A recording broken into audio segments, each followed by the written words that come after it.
Sci-Flix presents a classic sci-fi audiobook. You're listening to Plague Ship by Andre Norton. Welcome to this audiobook of Plague Ship, a gripping science fiction adventure first published in 1956 by Andre Norton, a trailblazer in the genre.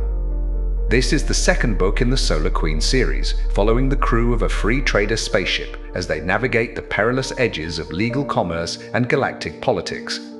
The story centers on Dane Thorson, a young cargo master apprentice aboard the Solar Queen whose latest trading mission spirals into chaos after an encounter with a strange and deadly illness. As suspicion, quarantine, and sabotage close in, the crew must uncover the truth and fight for their reputation and their lives. Join the crew of the Solar Queen on a journey through space teeming with danger, diplomacy, and interstellar intrigue. This is Plague Ship by Andre Norton.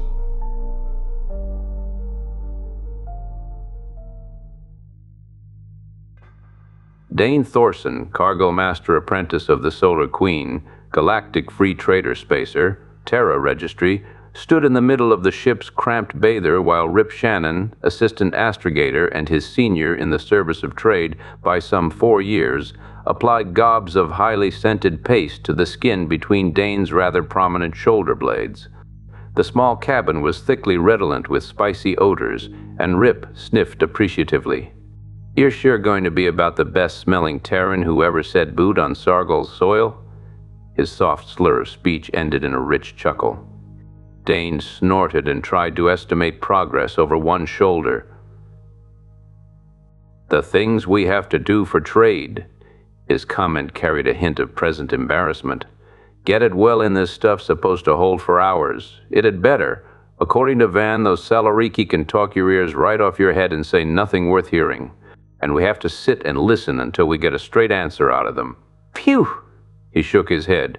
In such close quarters, the scent, pleasing as it was also overpowering. "We would have to pick a world such as this." Rip's dark fingers halted their circular motion. "Dane," he warned, "don't you go talking against this venture. We got it soft and we're going to be credit happy if it works out." But, perversely, Dane held to a gloomier view of the immediate future. "If," he repeated. "There's a galaxy of ifs is in this Sargol proposition. All very well for you to rest easy on your fins. You don't have to run about smelling like a spice works before you can get the time of day from one of the natives." Rip put down the jar of cream. "Different worlds, different customs," he iterated the old tag of the service. "Be glad this one is so easy to conform to. There are some I can think of." "There," he ended his massage with a stinging slap. "You're all evenly greased. Good thing you don't have Van's bulk to cover. It takes him a good hour to get his cream on, even with Frank helping to spread. Your clothes ought to be steamed up and ready too by now."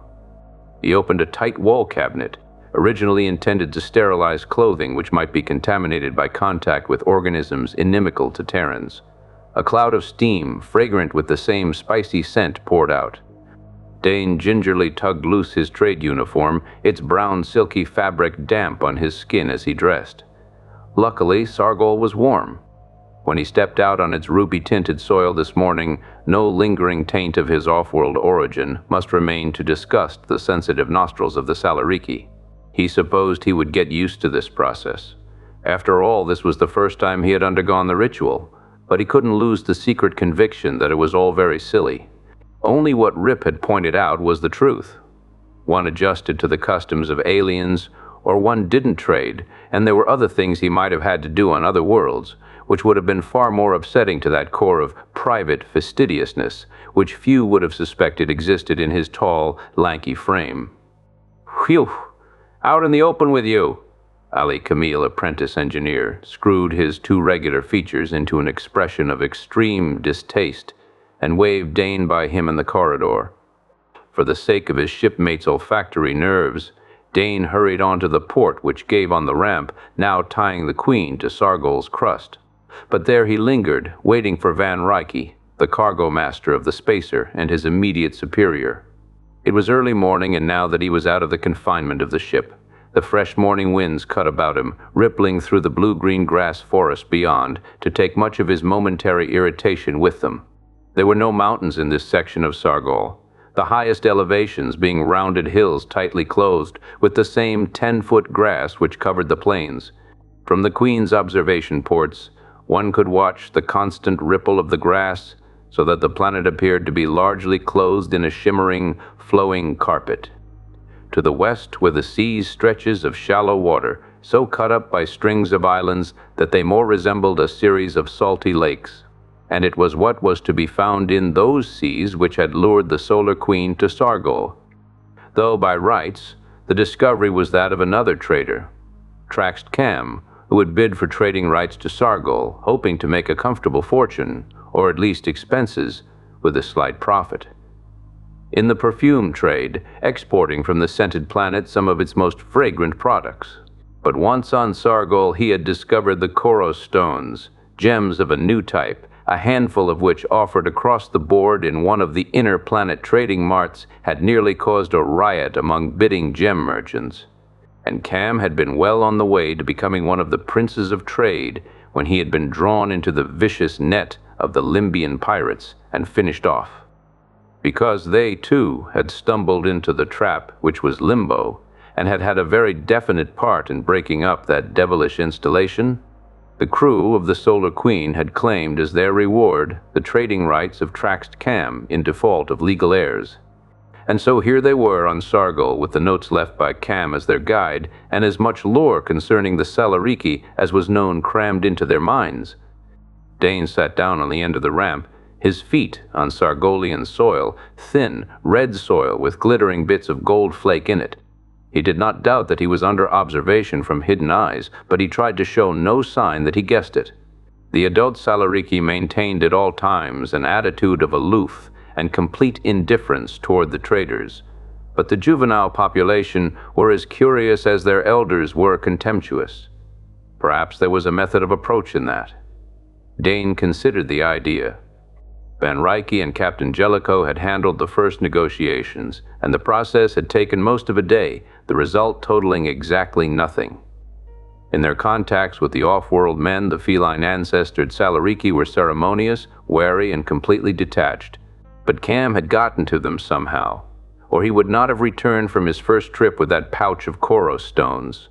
Only, among his records, salvaged on Limbo, he had left absolutely no clue as to how he had beaten down native sales resistance.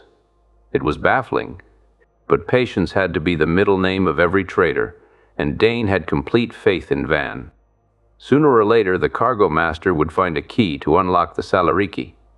As if the thought of Dane's chief had summoned him, Van Ryke, his scented tunic sealed to his bull's neck in unaccustomed trimness, his cap on his blond head, strode down the ramp, broadcasting waves of fragrance as he moved.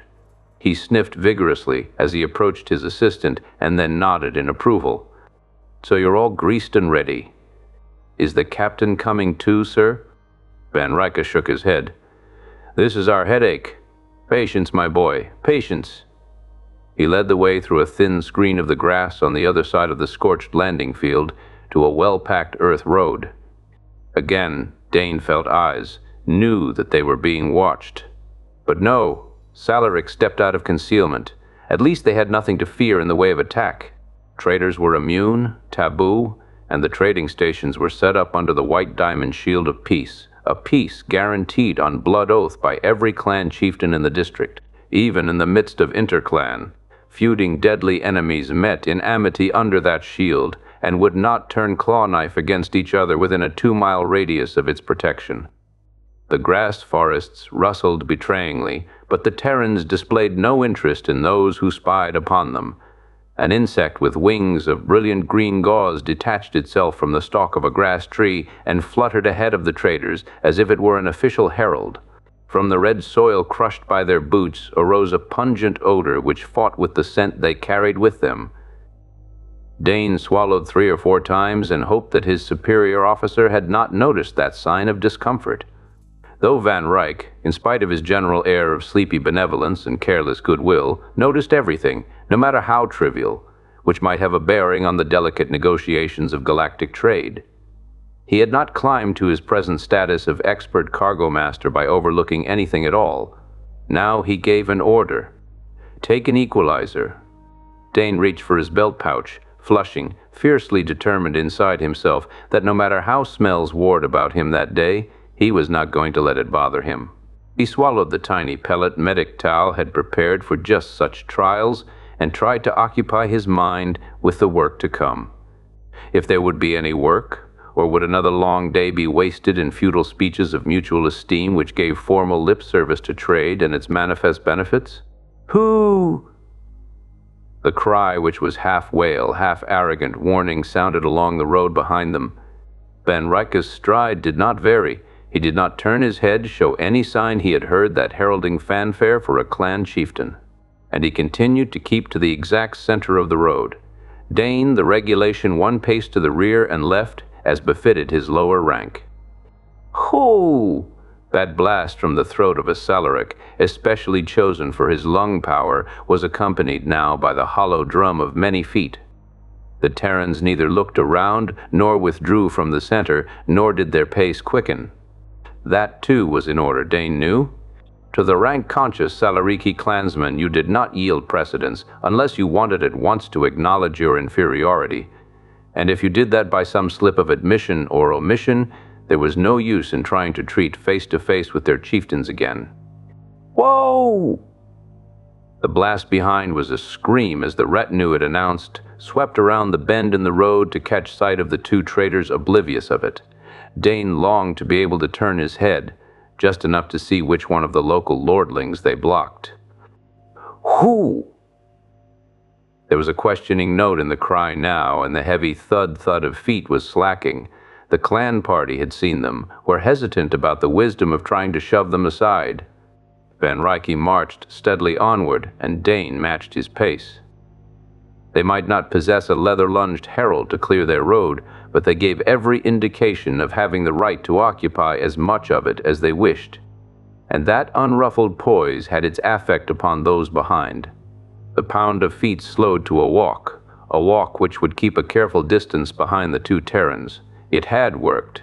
The Salariki, or these Salariki, were accepting them at their own valuation, a good omen for the day's business. Dane's spirits rose, but he schooled his features into a mask as wooden as his superiors. After all, this was a very minor victory, and they had 10 or 12 hours of polite and hidden maneuvering before them. The Solar Queen had set down as closely as possible to the trading center marked on Traxcam's private map, and the Terrans now had another 5 minutes' march, in the middle of the road, ahead of the chieftain who must be inwardly boiling at their presence, before they came out in the clearing containing the roofless, circular erection which served the Salariki of the district as a marketplace and a common meeting ground for truce talks and the mending of private clan alliances. Erect on a pole in the middle, towering well above the nodding fronds of the grass trees, was the pole bearing the trade shield which promised not only peace to those under it, but a 3-day sanctuary to any feuder or duelist who managed to win to it and lay hands upon its weathered standard. They were not the first to arrive, which was also a good thing. Gathered in small groups about the walls of the council place were the personal attendants, liege warriors, and younger relatives of at least 4 or 5 clan chieftains. But, Dane noted at once, there was not a single curtained litter or riding orgel to be seen. None of the feminine part of the Salariki species had arrived. Nor would they until the final trade treaty was concluded and established by their fathers, husbands, or sons. With the assurance of one who was master in his own clan, Van Rycke, displaying no interest at all in the shifting mass of lower-rank Salariki, marched straight on to the door of the enclosure. 2 or 3 of the younger warriors got to their feet, their brilliant cloaks flicking out like spreading wings. But when Van Rycke did not even lift an eyelid in their direction, they made no move to block his path. As fighting men, Dane thought, trying to study the specimens before him with a totally impersonal stare, the Salariki were an impressive lot. Their average height was close to 6 feet, their distant feline ancestry apparent only in small vestiges. A Salaric's nails on both hands and feet were retractile. His skin was gray, his thick hair, close to the texture of plushy fur, extended down his backbone and along the outside of his well-muscled arms and legs, and was tawny yellow, blue-gray, or white. To Terran eyes, the broad faces, now all turned in their direction, lacked readable expression. The eyes were large and set slightly aslant in the skull, being startlingly orange-red or a brilliant turquoise-green-blue. They wore loincloths of brightly dyed fabrics, with wide sashes forming corselets about their slender middles, from which gleamed the gem-set hilts of their claw knives, the possession of which proved their adulthood. Cloaks as flamboyant as their other garments hung in bat-wing folds from their shoulders, and each and every one moved in an invisible cloud of perfume. Brilliant as the assemblage of liege men without had been, the gathering of clan leaders and their upper officers within the council place was a riot of color and odor. The chieftains were installed on the wooden stools, each with a small table before him on which rested a goblet bearing his own clan sign, a folded strip of patterned cloth, his trade shield, and a gemmed box containing the scented paste he would use for refreshment during the ordeal of conference. A breeze fluttered, sash ends and tugged at cloaks. Otherwise, the assembly was motionless and awesomely quiet. Still making no overtures, Van Ryck crossed to a stool and table which stood a little apart and seated himself. Dane went into the action required of him.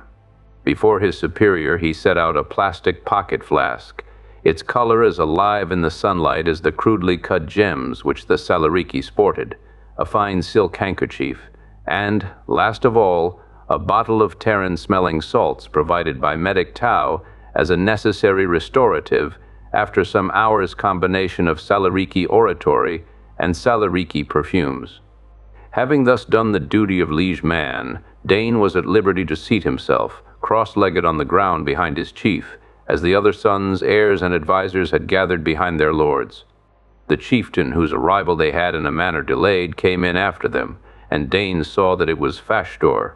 Another piece of luck, since that clan was a small one, and the chieftain had little influence. Had they so slowed Haffer or Paft, it might be a different matter altogether. Fashdor was established at his seat, his belongings spread out, and Dane, counting unobtrusively, was certain that the council was now complete. 7 clans, Traxt Cam had recorded, divided the seacoast territory, and there were 7 chieftains here, indicative of the importance of this meeting, since some of these clans beyond the radius of the shield piece must be fighting a vicious blood feud at that very moment. Yes, 7 were here. Yet there still remained a single stool directly across the circle from Van Ryck. An empty stool. Who was the latecomer? That question was answered almost as it flashed into Dane's mind, but no Salariki lordling came through the door. Dane's self-control kept him in his place, even after he caught the meaning of the insignia emblazoned across the newcomer's tunic. Traitor?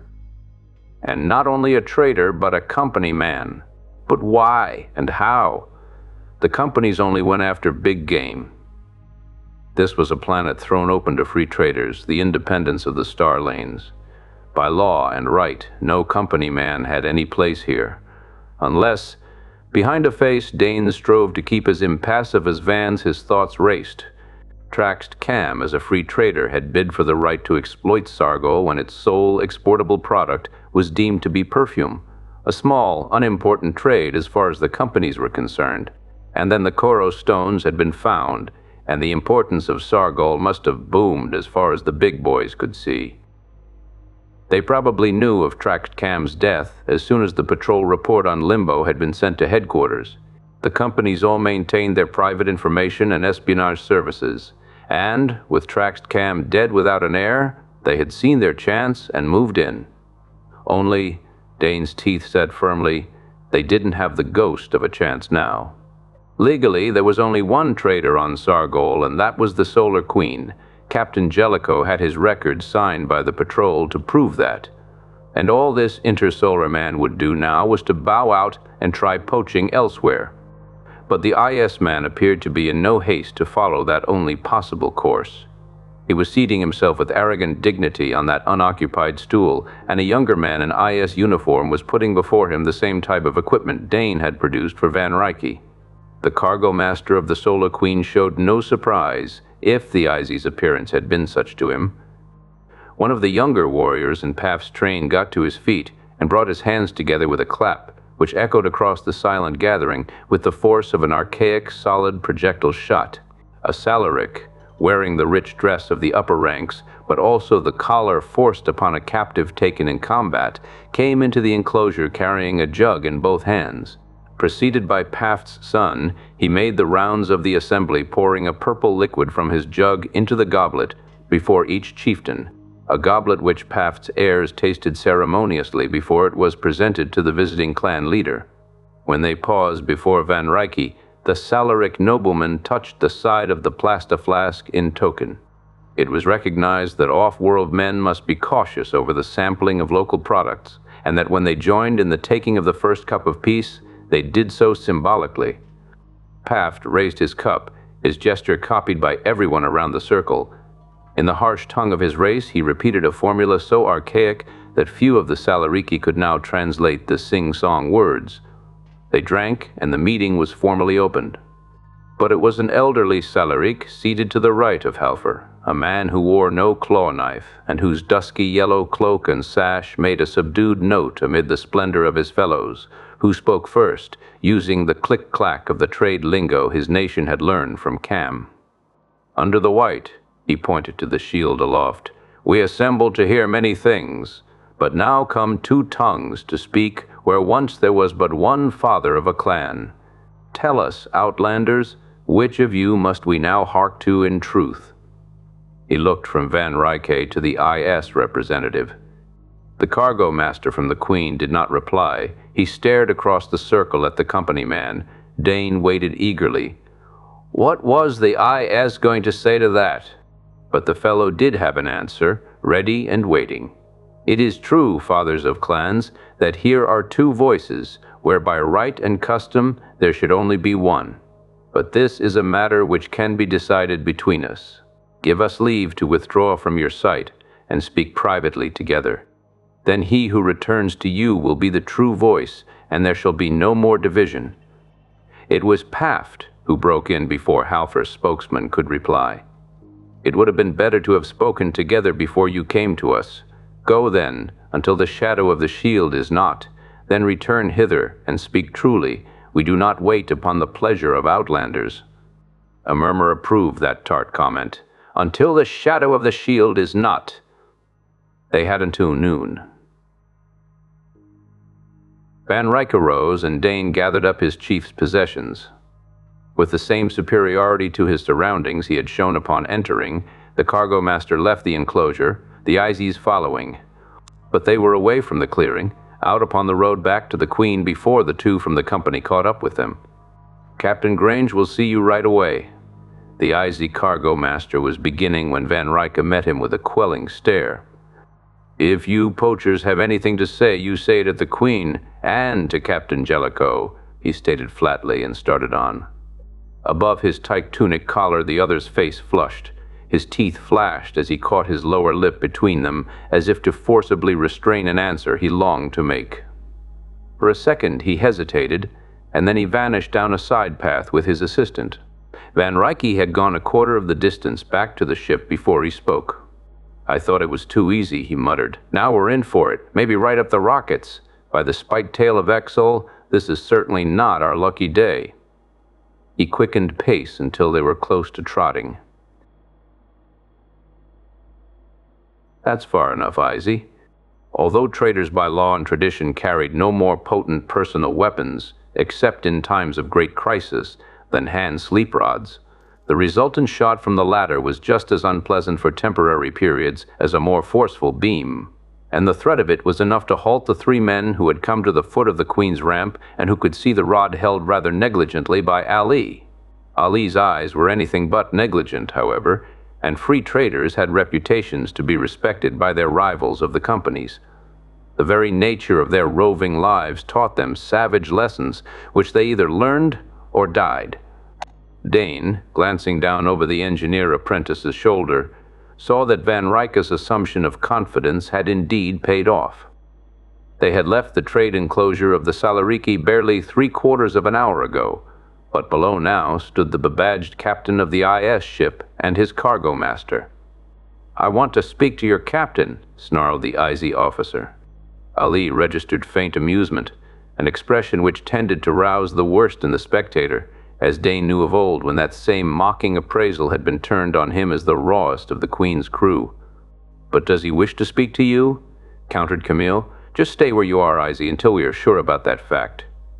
That was his cue to act as messenger. Dane retreated into the ship and swung up the ladder to the command section.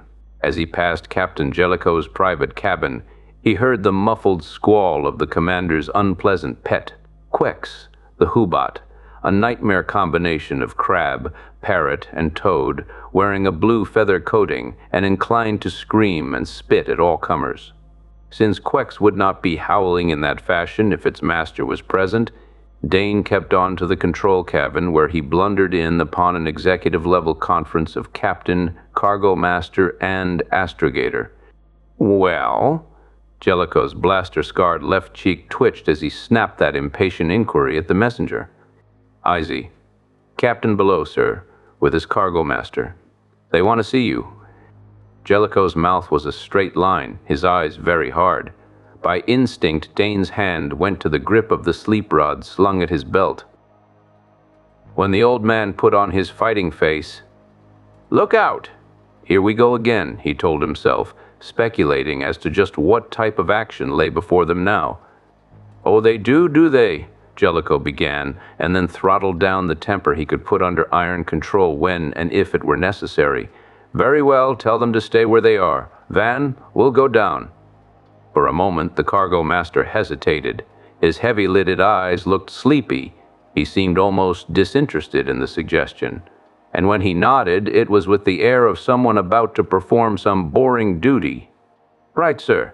He wriggled his heavy body from behind the small table, resealed his tunic, and settled his cap with as much precision as if he were about to represent the Queen before the assembled nobility of Sargol.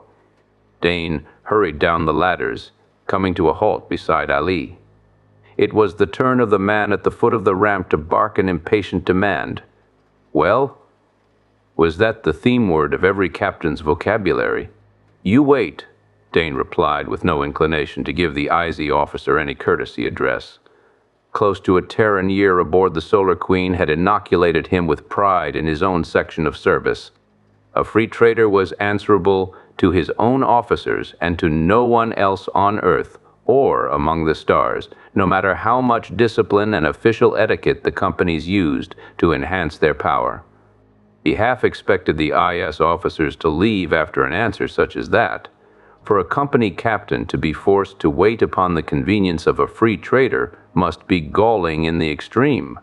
And the fact that this one was doing just that was an indication that the Queen's crew did, perhaps, have the edge of advantage in any coming bargain.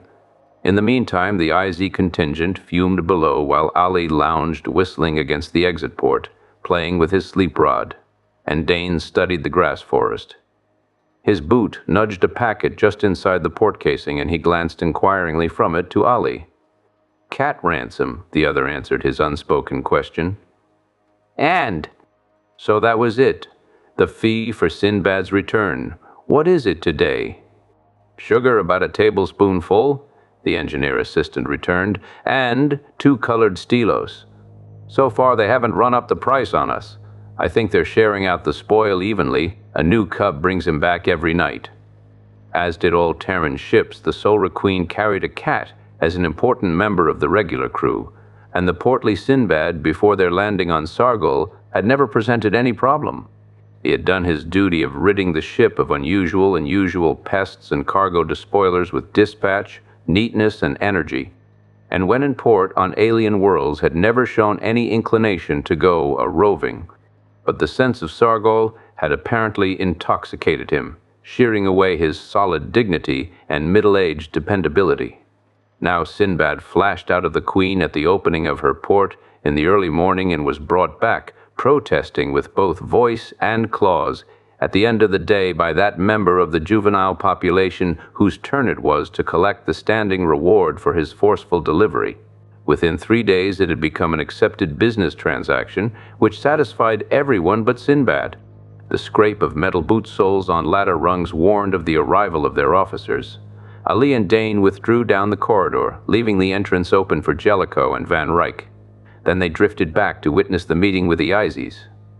There were no prolonged greetings between the two parties, no offer of hospitality as might have been expected between Terrans on an alien planet, a quarter of the galaxy away from the Earth, which had given them a common heritage. Jellicoe, with Van Ryck at his shoulder, halted before he stepped from the ramp so that the three intersolar men, captain, cargo master, and escort, whether they wished or no, were put in the disadvantageous position of having to look up to a captain whom they, as members of one of the powerful companies, affected to despise. The lean, well-muscled, trim figure of the Queen's commander gave the impression of hard-bitten force held in check by will control, just as his face under its thick layer of space burn was that of an adventurer accustomed to make split-second decisions, an estimate underlined by that seam of blaster burn across one flat cheek. Van Ryck, with a slight change of dress, could have been a company man in the higher ranks, or so the casual observer would have placed him, until an observer marked the eyes behind those sleepy, drooping lids, or caught a certain note in the calm, unhurried drawl of his voice. To look at the two senior officers of the free trading spacer were the antithesis of each other. In action, they were each half of a powerful steamroller whole, as a good many men in the service, scattered over a half-dozen or so planets, had discovered to their cost in the past. Now Jellicoe brought the heels of his space boots together with an extravagant click, and his hand flourished at the fore of his helmet in a gesture which was better suited to the patrol hero of a slightly out-of-date video serial. Jellicoe, Solar Queen, free trader, he identified himself brusquely and added, "This is Van Ryck, our cargo master." Not all the flush had faded from the face of the IS captain. Grange of the Dart, he did not even sketch a salute. Intersolar, Cayley, cargo master, and he did not name the hovering third member of his party.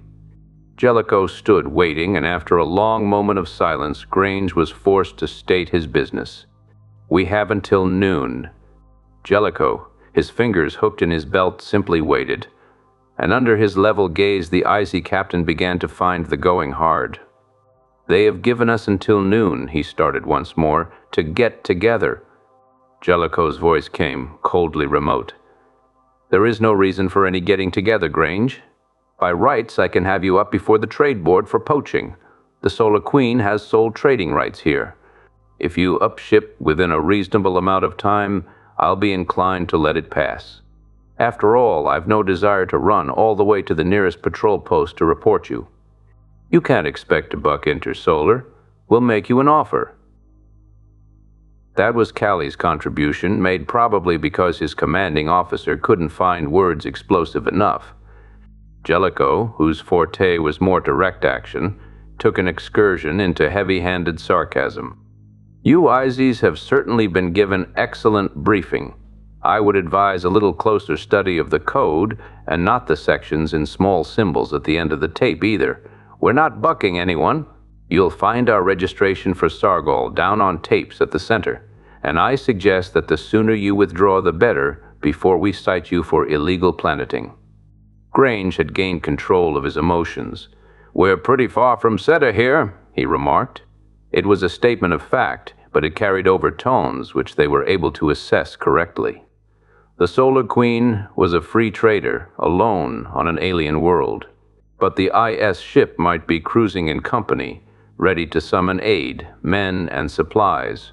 Dane drew a deep breath. The IZs must be sure of themselves. Not only that, but they must want what Sargol had to offer to the point of being willing to step outside the law to get it. The IS captain took a step forward. "I think we understand each other now," he said, his confidence restored. Van Ryck answered him, his deep voice cutting across the sighing of the wind in the grass forest. "Your proposition?" Perhaps this return to their implied threat bolstered their belief in the infallibility of the company, their conviction that no independent dared stand up against the might and power of Intersolar.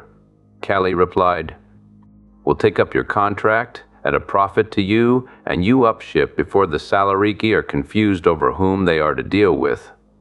"And the amount of profit?" Van Ryck bored in. "Oh," Callie shrugged, "say 10% of Cam's last shipment." Jellicoe laughed. "Generous, aren't you, Izzy? 10% of a cargo which can't be assessed. The gang on Limbo kept no records of what they plundered." We don't know what he was carrying when he crashed on Limbo, countered Callie swiftly. We'll base our offer on what he carried to Axel. Now Van Ryke chucked. I wonder who figured that one out, he inquired of the scented winds. He must save the company a fair amount of credits one way or another. Interesting offer.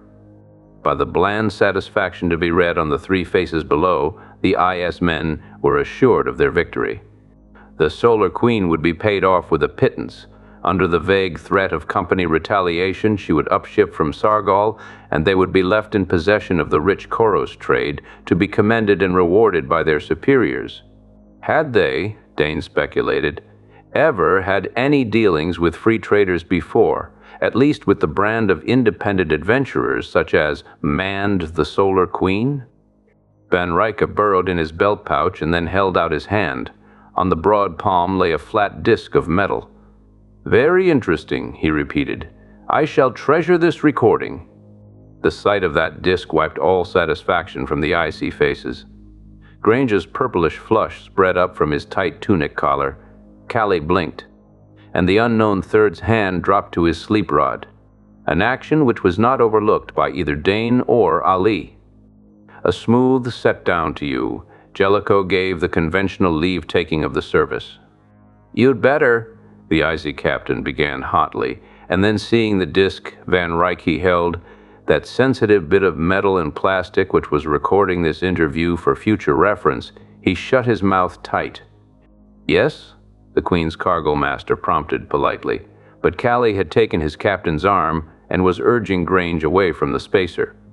You have until noon to lift, was Jellicoe's parting shot as the three in company livery started toward the road. I don't think that they will, he added to Van Ryke.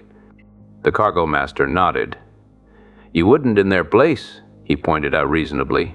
On the other hand, they've had a bit of a blast they weren't expecting. It's been a long time since Grange heard anyone say no. A shock which is going to wear off. Jellicoe's habitual distrust of the future gathered force. This, Van Ryke tucked the disc back into his pouch, sent them off vector a parsec or two. Grange is not one of the strong-arm blaster boys. Suppose Tanya does a little listening in, and maybe we can rig another surprise if Grange does try to ask advice of someone off-world. In the meantime, I don't think they are going to meddle with the Salariki. They don't want to have to answer awkward questions if we turn up a patrol ship to ask them. So, he stretched and beckoned to Dane, we shall go to work once more. Again, 2 paces behind, Van Ryke. Dane tramped to the trade circle of the Salariki clansmen. They might have walked out only 5 or 6 minutes of ship time before, and the natives betrayed no particular interest in their return. But, Dane noted, there was only one empty stool, one ceremonial table in evidence. The Salariki had expected only one Terran trader to join them. What followed was a dreary round of ceremony, an exchange of platitudes and empty good wishes and greetings. No one mentioned Koros stones or even perfume bark that he was willing to offer the off-world traders. None lifted so much as a corner of his trade cloth, under which, if he were ready to deal seriously, his hidden hand would meet that of the buyer, so that by finger pressure alone they could agree or disagree on price. But such boring sessions were part of trade and Dane, keeping a fraction of attention on the speeches and drinkings, together watched those around him with an eye which tried to assess and classify what he saw. The keynote of the Salariki character was a wary independence. The only form of government they would tolerate was a family clan organization. Feuds and deadly duels between individuals and clans were the accepted way of life, and every male who reached adulthood went armed and ready for combat until he became a speaker for the past, too old to bear arms in the field. Due to the nature of their battling lives, relatively few of the Salariki ever reached that retirement. Short-lived alliances between families sometimes occurred, usually when they were to face a common enemy greater than either. But a quarrel between chieftains, a fancied insult, would rip that open in an instant. Only under the trade shield could 7 clans sit this way without their warriors being at one another's furred throats. An hour before sunset, Paf turned his goblet upside down on his table, a move followed speedily by every chieftain in the circle. The conference was at an end for that day, and as far as Dane could see, it had accomplished exactly nothing except to bring the IZs into the open. What had Traxt Cam discovered which had given him the trading contract with these suspicious aliens? Unless the men from the Queen learned it, they could go on talking until the contract ran out and get no farther than they had today. From his training, Dane knew that oft-times contact with an alien race did require long and patient handling. But between study and experiencing the situation himself, there was a gulf, and he thought somewhat ruefully that he had much to learn before he could meet such a situation with Van Rycke's unfailing patience and aplomb. The cargo master seemed in no wise tired by his wasted day, and Dane knew that Van would probably sit up half the night going over for the 100th time Traxt Cam's sketchy recordings in another painstaking attempt to discover why and how the other free trader had succeeded where the Queen's men were up against a stone wall. The harvesting of Koros stones was, as Dane and all those who had been briefed from Cam's records knew, a perilous job. Though the rule of the Salariki was undisputed on the land masses of Sargol, it was another matter in the watery world of the shallow seas. There the Gorp were in command of the territory, and one had to be constantly alert for attack from the sly, reptilian intelligence, so alien to the thinking processes of both Salariki and Terran, that there was, or seemed to be, no point of possible contact. One went gathering Koros gems after balancing life against gain. And perhaps the Salariki did not see any profit in that operation. Yet Traxt Cam had brought back his bag of gems. Somehow he had managed to secure them in trade. Van Rycke climbed the ramp, hurrying on into the Queen as if he would not get back to his records soon enough. But Dane paused and looked back at the grass jungle a little wistfully. To his mind, these early morning hours were the best time on Sargol. The light was golden. The night winds had not yet arisen. He disliked exchanging the freedom of the open for the confinement of the spacer. And as he hesitated there, 2 of the juvenile population of Sargol came out of the forest. Between them they carried one of their hunting nets, a net which now enclosed a quiet but baneful-eyed captive, Sinbad being delivered for nightly ransom. Dane was reaching for the pay to give the captors when, to his real astonishment, one of them advanced and pointed with an extended forefinger claw to the open port. "Go in," he formed the trade lingo words with care, and Dane's surprise must have been plain to read, for the cub followed his speech with a vigorous nod and set one foot on the ramp to underline his desire.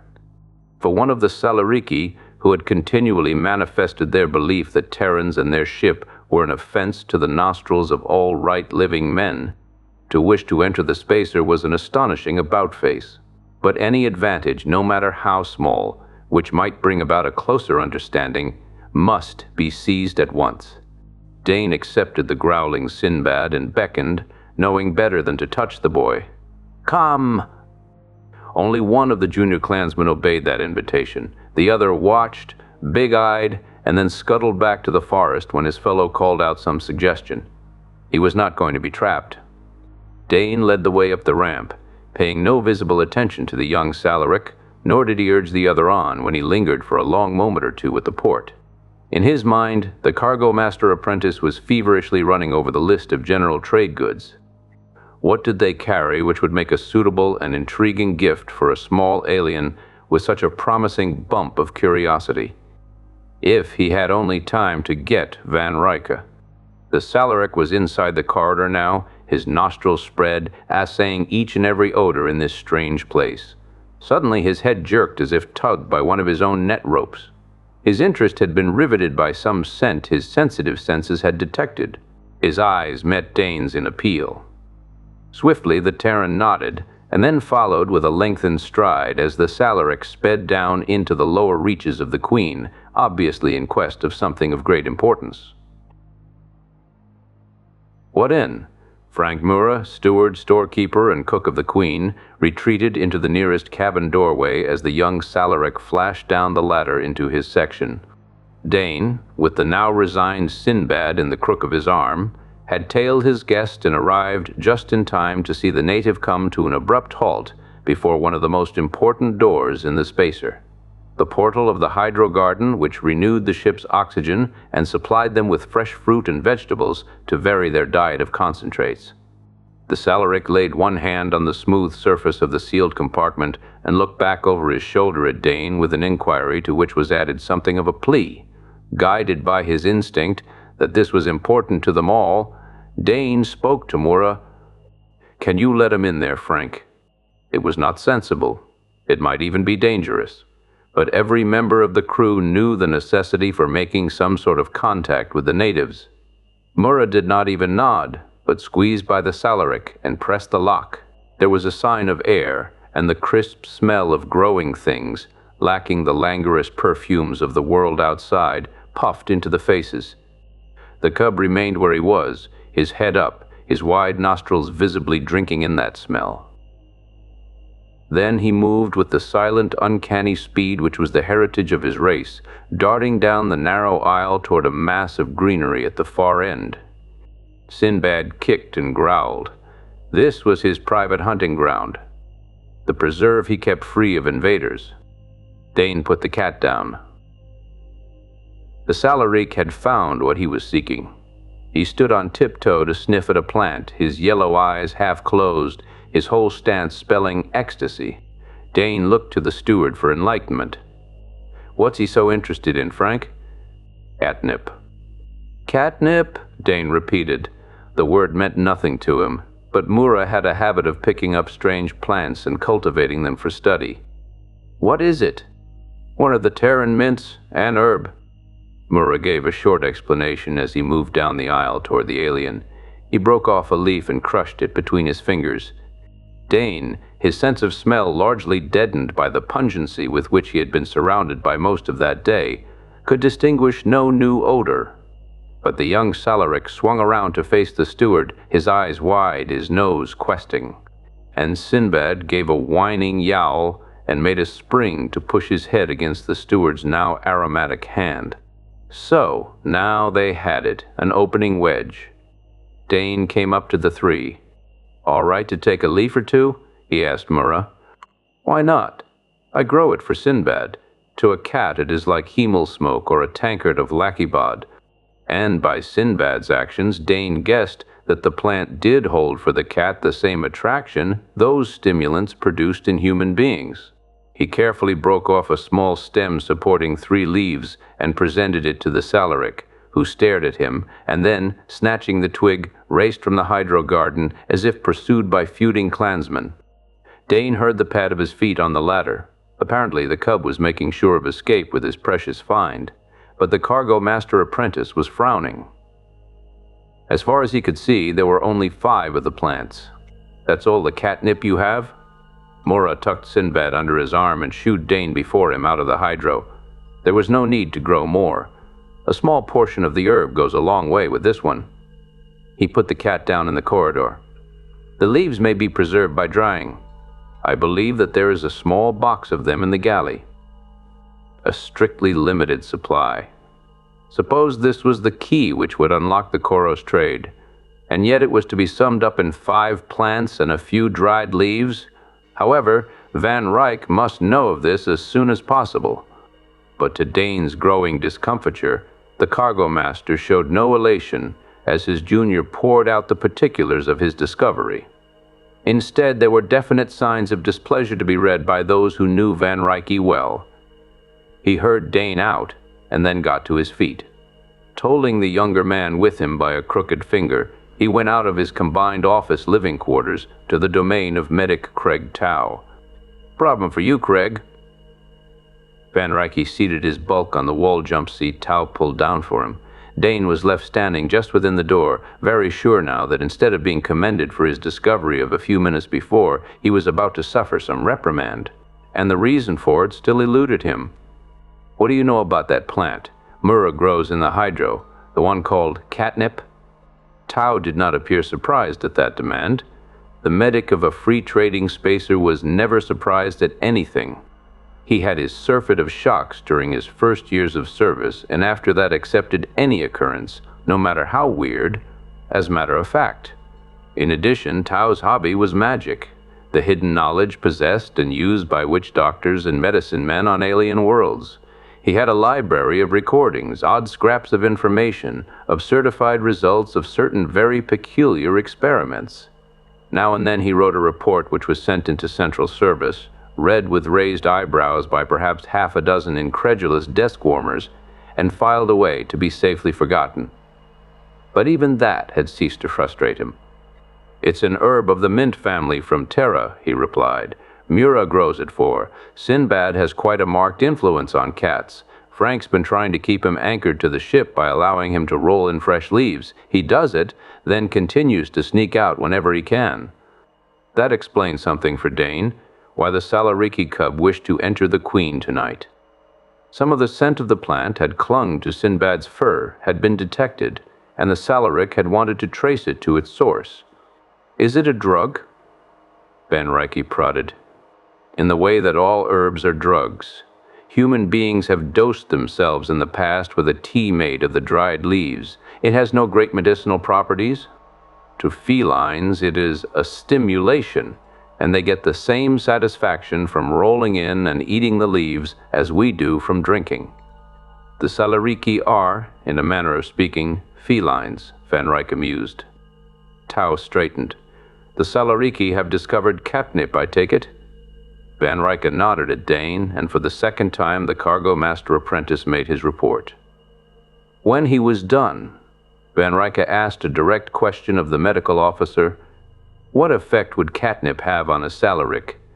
It was only then that Dane grasped the enormity of what he had done. They had no way of gauging the influence of an off-world plant on alien metabolism.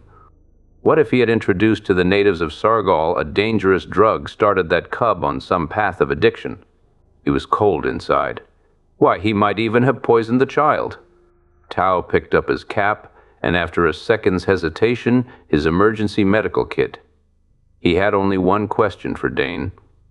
Any idea of who the cub is, what clan he belongs to? And Dane, chill with real fear, was forced to answer in the negative. What had he done? Can you find him? Van Ryke, ignoring Dane, spoke to Tao. The medic shrugged. I can try. I was out scouting this morning, met one of the storm priests who handles their medical work. But I wasn't welcomed. However, under the circumstances, we have to try something. In the corridor, Van Ryke had an order for Dane. I suggest that you keep to quarters, Thorson, until we know how matters stand.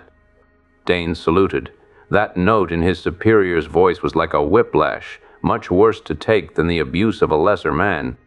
He swallowed as he shut himself into his own cramped cubby.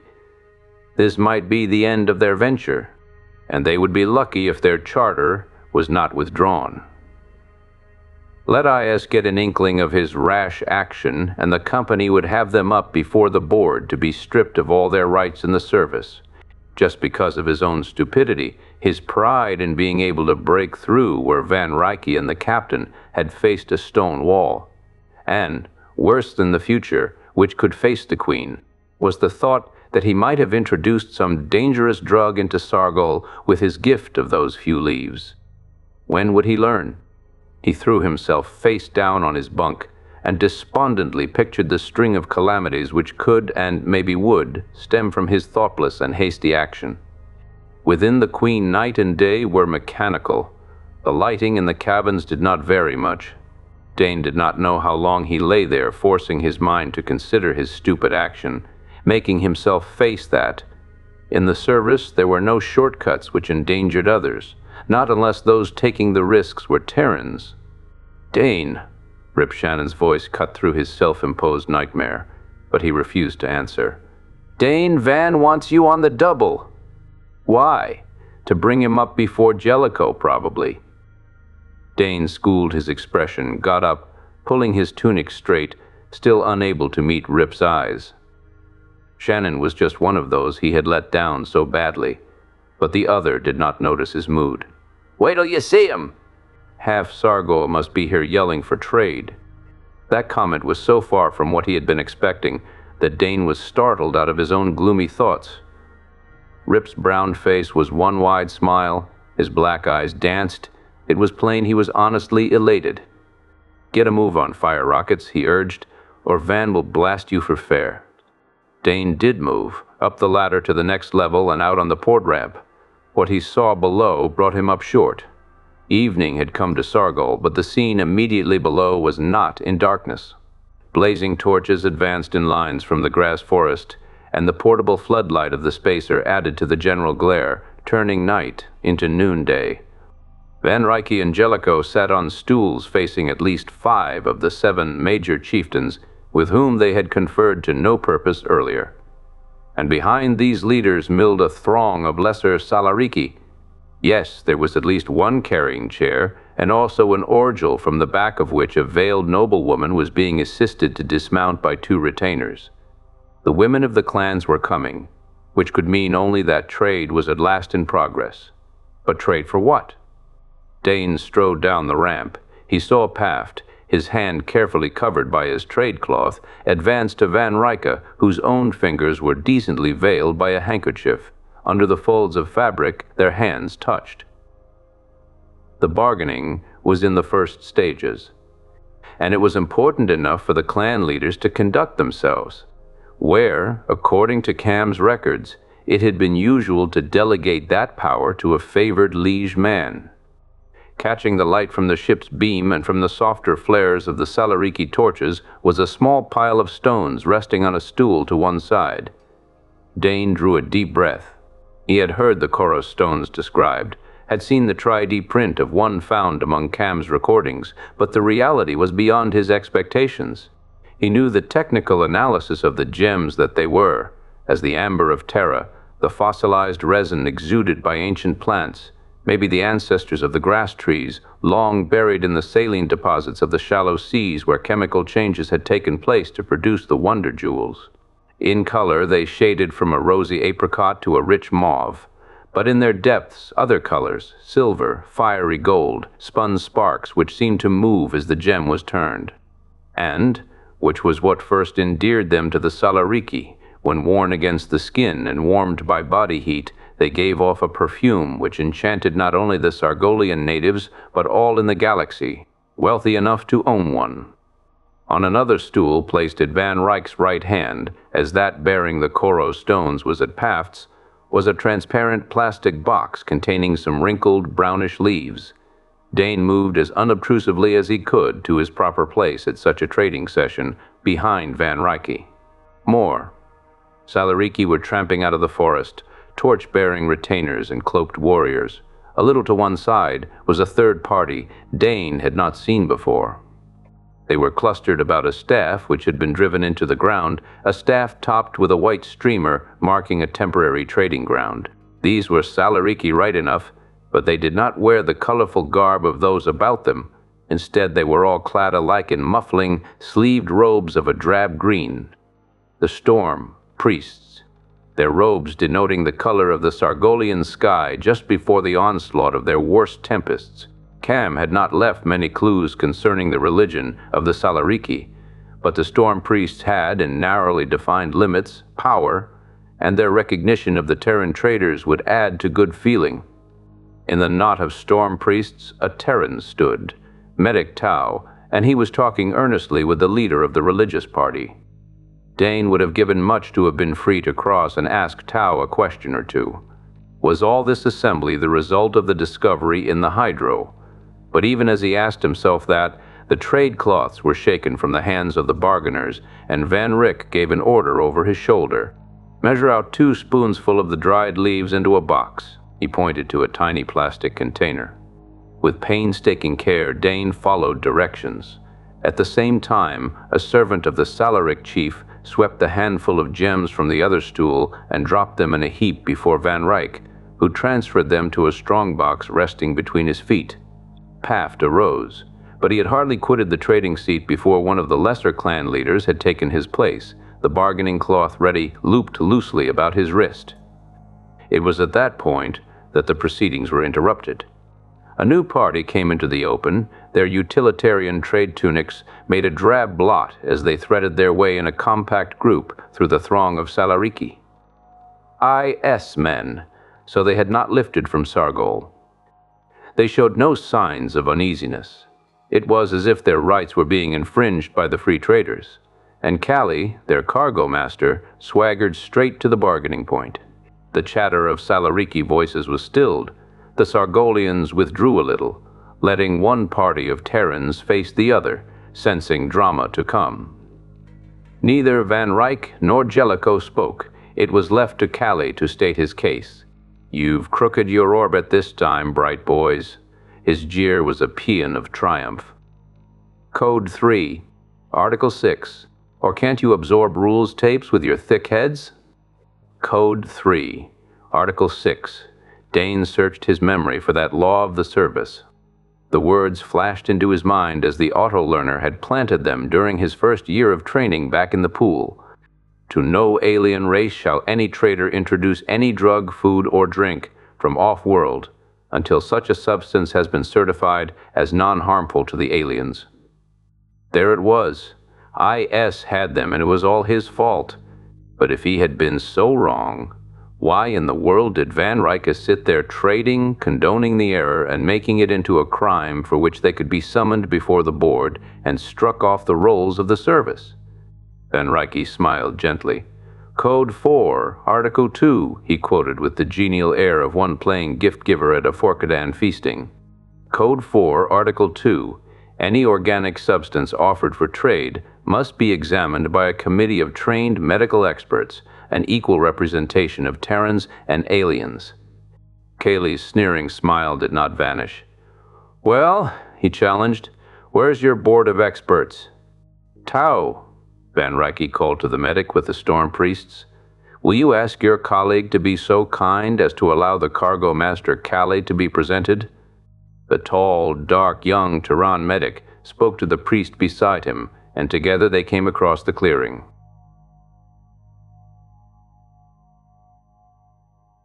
Van Ryck and Jellicoe both arose and inclined their heads in honor to the priests, as did the chief with whom they had been about to deal. Reader of clouds and master of many winds, Tau's voice flowed with the many voweled titles of the Sargolian. "May I bring before your face Cargo Master Cally, a servant of interstellar in the realm of trade." The storm priest's shaven skull and body gleamed steel gray in the light. His eyes, of that startling blue-green, regarded the IS party with cynical detachment. "You wish of me?" Plainly, he was one who believed in getting down to essentials at once. Cayley could not be overawed. "These free traders have introduced among your people a powerful drug which will bring much evil," he spoke slowly in simple words, as if he were addressing a cub. "You have evidence of such evil," countered the storm priest. "In what manner is this new plant evil?" For a moment Cally was disconcerted, but he rallied quickly. "It has not been tested. You do not know how it will affect your people." The storm priest shook his head impatiently. "We are not lacking in intelligence, trader. This plant has been tested both by your master of life secrets and ours. There is no harm in it. Rather, it is a good thing to be highly prized, so highly that we shall give thanks that it was brought unto us. This speech together is finished." He pulled the loose folds of his robe closer about him and walked away. "Now," Van Ryck addressed the IS party, "I must ask you to withdraw. Under the rules of trade, your presence here can be actively resented." But Cally had lost little of his assurance. "You haven't heard the last of this. A tape of the whole proceedings goes to the board." "As you wish. But in the meantime—" Van Ryck gestured to the waiting Salariki who were beginning to mutter impatiently. Cally glanced around, heard those mutters, and made the only move possible, away from the Queen. He was not quite so cocky, but neither had he surrendered.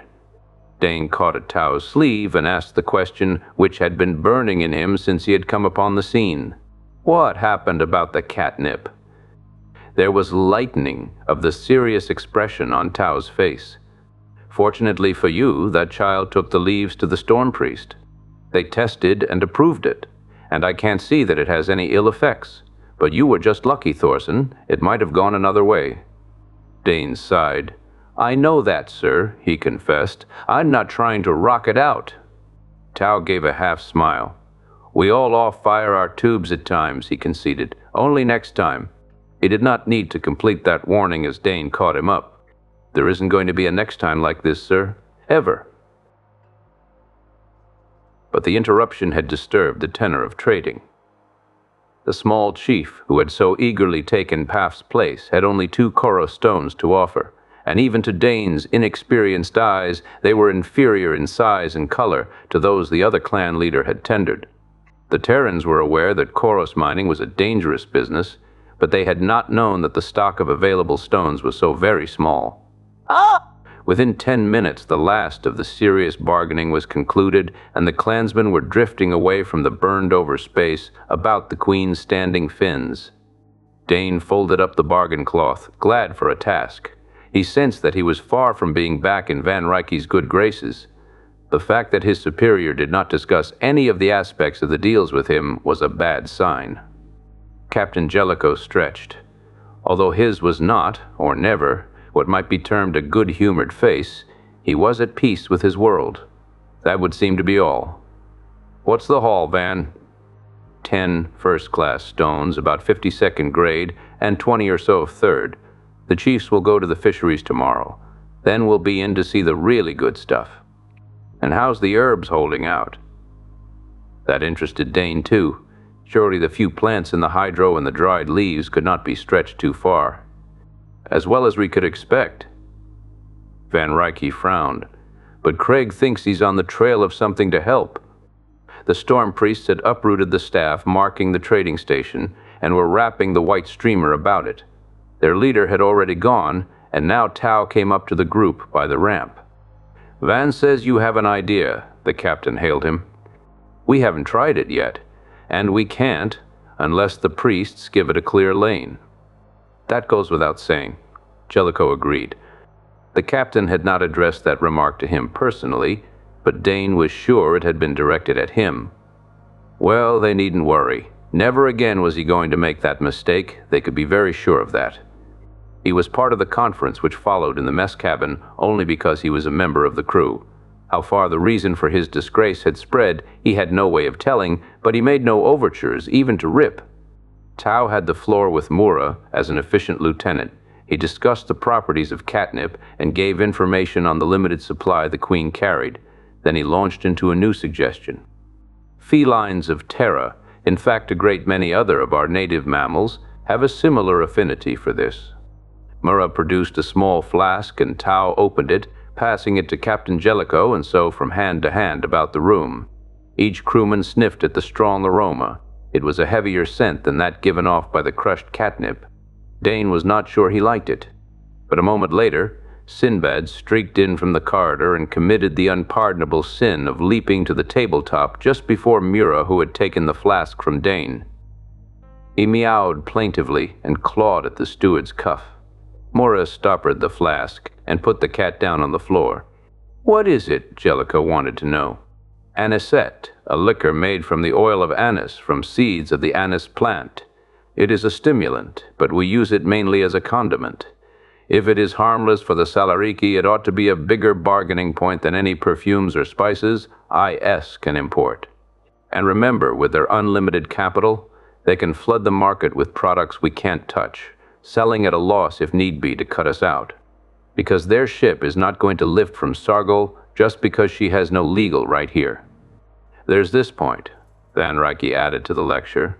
"The Izis are trading or want to trade perfumes, but they stock only manufactured products, exotic stuff, but synthetic." He took from his belt pouch 2 tiny boxes.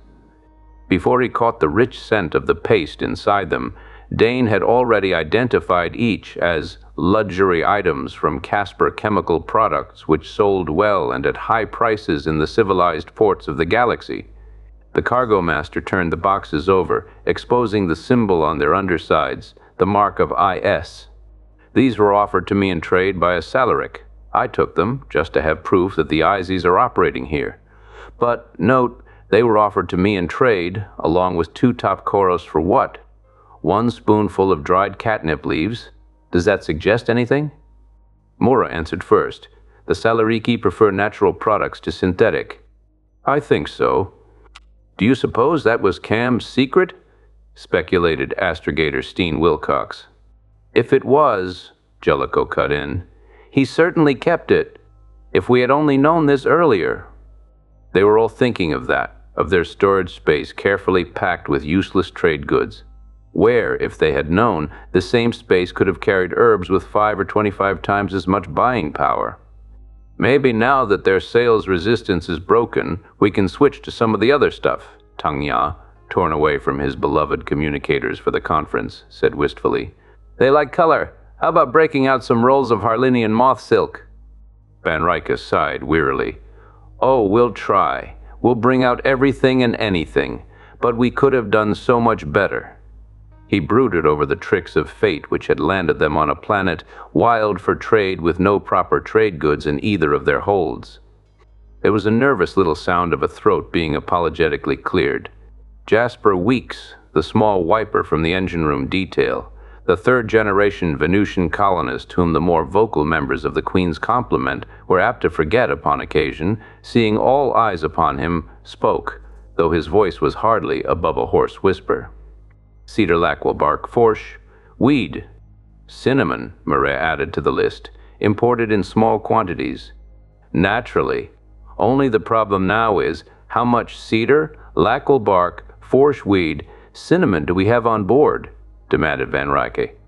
His sarcasm did not register with Weeks, for the little man pushed by Dane and left the cabin to their surprise. In the quiet which followed, they could hear the clatter of his boots on ladder rungs as he descended to the quarters of the engine room staff. Tang turned to his neighbor, Johann Stutz, the Queen's engineer. What's he going for? Stutz shrugged. Weeks was a self-effacing man, so much so that even in the cramped quarters of the spacer very little about him as an individual impressed his mates, a fact which was slowly dawning on them all now. Then they heard the scramble of feet hurrying back, and Weeks burst in with energy which carried him across to the table behind which the captain and Van Rycke now sat. In the wiper's hands was a plastisteel box, the treasure chest of a spaceman. Its tough exterior was guaranteed to protect the contents against everything but outright disintegration. Weeks put it down on the table and snapped up the lid. A new aroma, or aromas, was added to the scents now at war in the cabin. Weeks pulled out a handful of fluffy white stuff which frothed up about his fingers like soap lather. Then, with more care, he lifted up a tray divided into many small compartments, each with a separate sealing lid of its own. The men of the Queen moved in, their curiosity aroused, until they were jostling one another. Being tall, Dane had an advantage, though Van Rycke's bulk and the wide shoulders of the captain were between him and the object they were so intent upon. In each division of the tray, easily seen through the transparent lids, was a carved figure. The weird denizens of the Venusian polar swamps were there, along with lifelike effigies of Terran animals, a Martian sand mouse in all its monstrous ferocity, and the native animal and reptile life of 100 different worlds. Weeks put down a second tray beside the first, again displaying a menagerie of strange life forms. But when he clicked open one of the compartments and handed the figurine it contained to the captain, Dane understood the reason for now bringing forward the carvings. The majority of them were fashioned from a dull blue-gray wood, and Dane knew that if he picked one up, he would discover that it weighed close to nothing in his hand. That was lakwal bark, the aromatic product of a Venusian vine, and each little animal or reptile lay encased in a soft dab of frothy white frosh weed, the perfumed seed casing of the Martian canal plants. One or two figures on the second tray were of a red-brown wood, and these Van Rycke sniffed at appreciatively.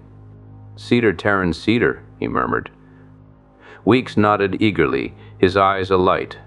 "I am waiting now for sandalwood. It is also good for carving." Jellicoe stared at the array in puzzled wonder. "You have made these?" Being an amateur xenobiologist of no small standing himself, the shapes of the carvings more than the material from which they fashioned held his attention. All those on board the Queen had their own hobbies. The monotony of voyaging through hyperspace had long ago impressed upon men the need for occupying both hands and mind during the sterile days while they were forced into close companionship with few duties to keep them alert. Jellicoe's cabin was papered with 3D pictures of the rare animals and alien creatures he had studied in their native haunts, or of which he kept careful and painstaking records. Tao had his magic, Mora, not only his plants, but the delicate miniature landscapes he fashioned, to be imprisoned forever in the hearts of protecting plastiballs. But Weeks had never shown his work before, and now he had an artist's supreme pleasure of completely confounding his shipmates. The cargo master returned to the business on hand first.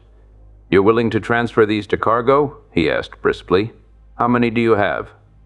Weeks, now lifting a third and then a fourth tray from the box, replied without looking up. 200. Yes, I'll transfer, sir." The captain was turning about in his fingers the beautifully shaped figure of an Astron duocorn. "Pity to trade these here," he mused aloud. "Will Paft or Haffer appreciate more than just their scent?" Weeks smiled shyly. "I've filled this case, sir. I was going to offer them to Mr. Van Ryck on a venture. I can always make another set. And right now, well, maybe they'll be worth more to the Queen, seeing as how they're made out of aromatic woods, than they'd be elsewhere. Leastwise, the Izies aren't going to have anything like them to show." He ended in a burst of honest pride. "Indeed they aren't." Van Ryck gave honor where it was due. So, they made plans and then separated to sleep out the rest of the night. Dane knew that his lapse was not forgotten nor forgiven, but now he was honestly too tired to care, and slept as well as if his conscience were clear. But morning brought only a trickle of lower-class clansmen for trading, and none of them had much but news to offer. The storm priests, as neutral arbitrators, had divided up the Koros grounds, and the clansmen, under the personal supervision of their chieftains, were busy hunting the stones. The Terrans gathered from scraps of information that gem-seeking on such a large scale had never been attempted before. Before night there came other news, and much more chilling. Paft, one of the two major chieftains of this section of Sargol, while supervising the efforts of his liege men on a newly discovered and richly strewn length of shoal water, had been attacked and killed by Gorp. The unusual activity of the Salariki in the shallows had in turn drawn to the spot battalions of the intelligent, malignant reptiles who had struck in strength, slaying and escaping before the Salariki could form an adequate defense, having killed the land-dwellers' sentries silently and effectively before advancing on the laboring main bodies of gem hunters. A loss of a certain number of miners or fishers had been preseen as the price one paid for Koros in quantity. But the death of a chieftain was another thing altogether, having repercussions which carried far beyond the fact of his death. When the news reached the Salariki about the Queen, they melted away into the grass forest, and for the first time the Terrans felt free of spying eyes. "What happens now?" Ali inquired. "Do they declare all deals off?" "That might just be the unfortunate answer," agreed Van Ryck. "Could be," Rip commented to Dane, "that they'd think we were in some way responsible." But Dane's conscience, sensitive over the whole matter of Salariki trade, had already reached that conclusion.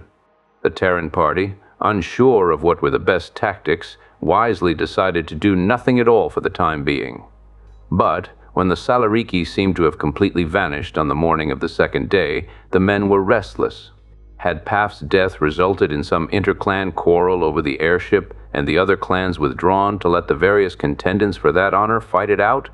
Or, what was more probable and dangerous, had the aliens come to the point of view that the Queen was in the main responsible for the catastrophe and were engaged in preparing too warm a welcome for any traders who dared to visit them? With the latter idea in mind, they did not stray far from the ship, and the limit to their traveling was the edge of the forest from which they could be covered, and so they did not learn much. It was well into the morning before they were dramatically apprised that, far from being considered in any way an enemy, they were about to be accepted in a tie as close as clan to clan during one of the temporary but binding truces.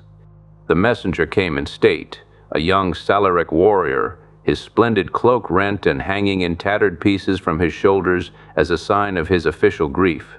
He carried in one hand a burned-out torch, and in the other an unsheathed claw knife. its blade reflecting the sunlight with a wicked glitter. Behind him trotted 3 couples of retainers, their cloaks also ragged fringes, their knives drawn. Standing up on the ramp to receive what could only be a formal deputation were captain, astrogator, cargo master, and engineer, the senior officers of the spacer. In the rolling periods of the trade lingo, the torchbearer identified himself as Groft, son and heir of the late lamented Paft. Until his chieftain father was avenged in blood, he could not assume the high seat of his clan, nor the leadership of the family. And now, following custom, he was inviting the friends and sometimes allies of the dead Paft to a gorp hunt. Such a gorp hunt, Dane gathered from amidst the flowers of ceremonial Salariki speech, as had never been planned before on the face of Sargol. Salariki without number in the past had died beneath the ripping talons of the water reptiles, but it was seldom that a chieftain had so fallen, and his clan were firm in their determination to take a full blood price from the killers.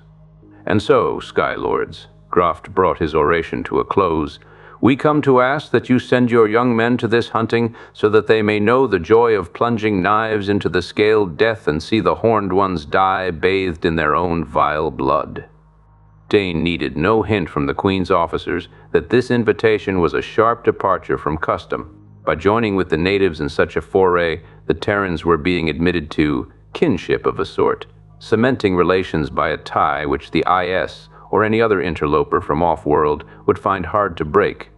It was a piece of such excellent good fortune as they would not have dreamed of 3 days earlier. Van Rycke replied, his voice properly sonorous, sounding out the rounded periods of the rolling tongue which they had all been taught during the voyage, using Cam's recording. Yes, the Terrans would join with pleasure in so good and great a cause. They would lend the force of their arms to the defeat of all gorp they had the good fortune to meet. Groff need only name the hour for them to join him. It was not needful, the young Salariki chieftain to be hastened to tell the cargo master that the senior Sky Lords concern themselves in this matter. In fact, it would be against custom, for it was meet that such a hunt be left to warriors of few years, that they might earn glory and be able to stand before the fires at the naming as men. Therefore the thumb claw of Groft was extended to its greatest length, as he used it to single out the Terrans he had been eyeing. Let this one, and that, and the fourth, be ready to join with the Salariki party an hour after nooning on this very day, and they would indeed teach the slimy, treacherous lurkers in the depths a well-needed lesson. The Salaric's choice, with one exception, had unerringly fallen upon the youngest members of the crew, Ali, Rip, and Dane, in that order.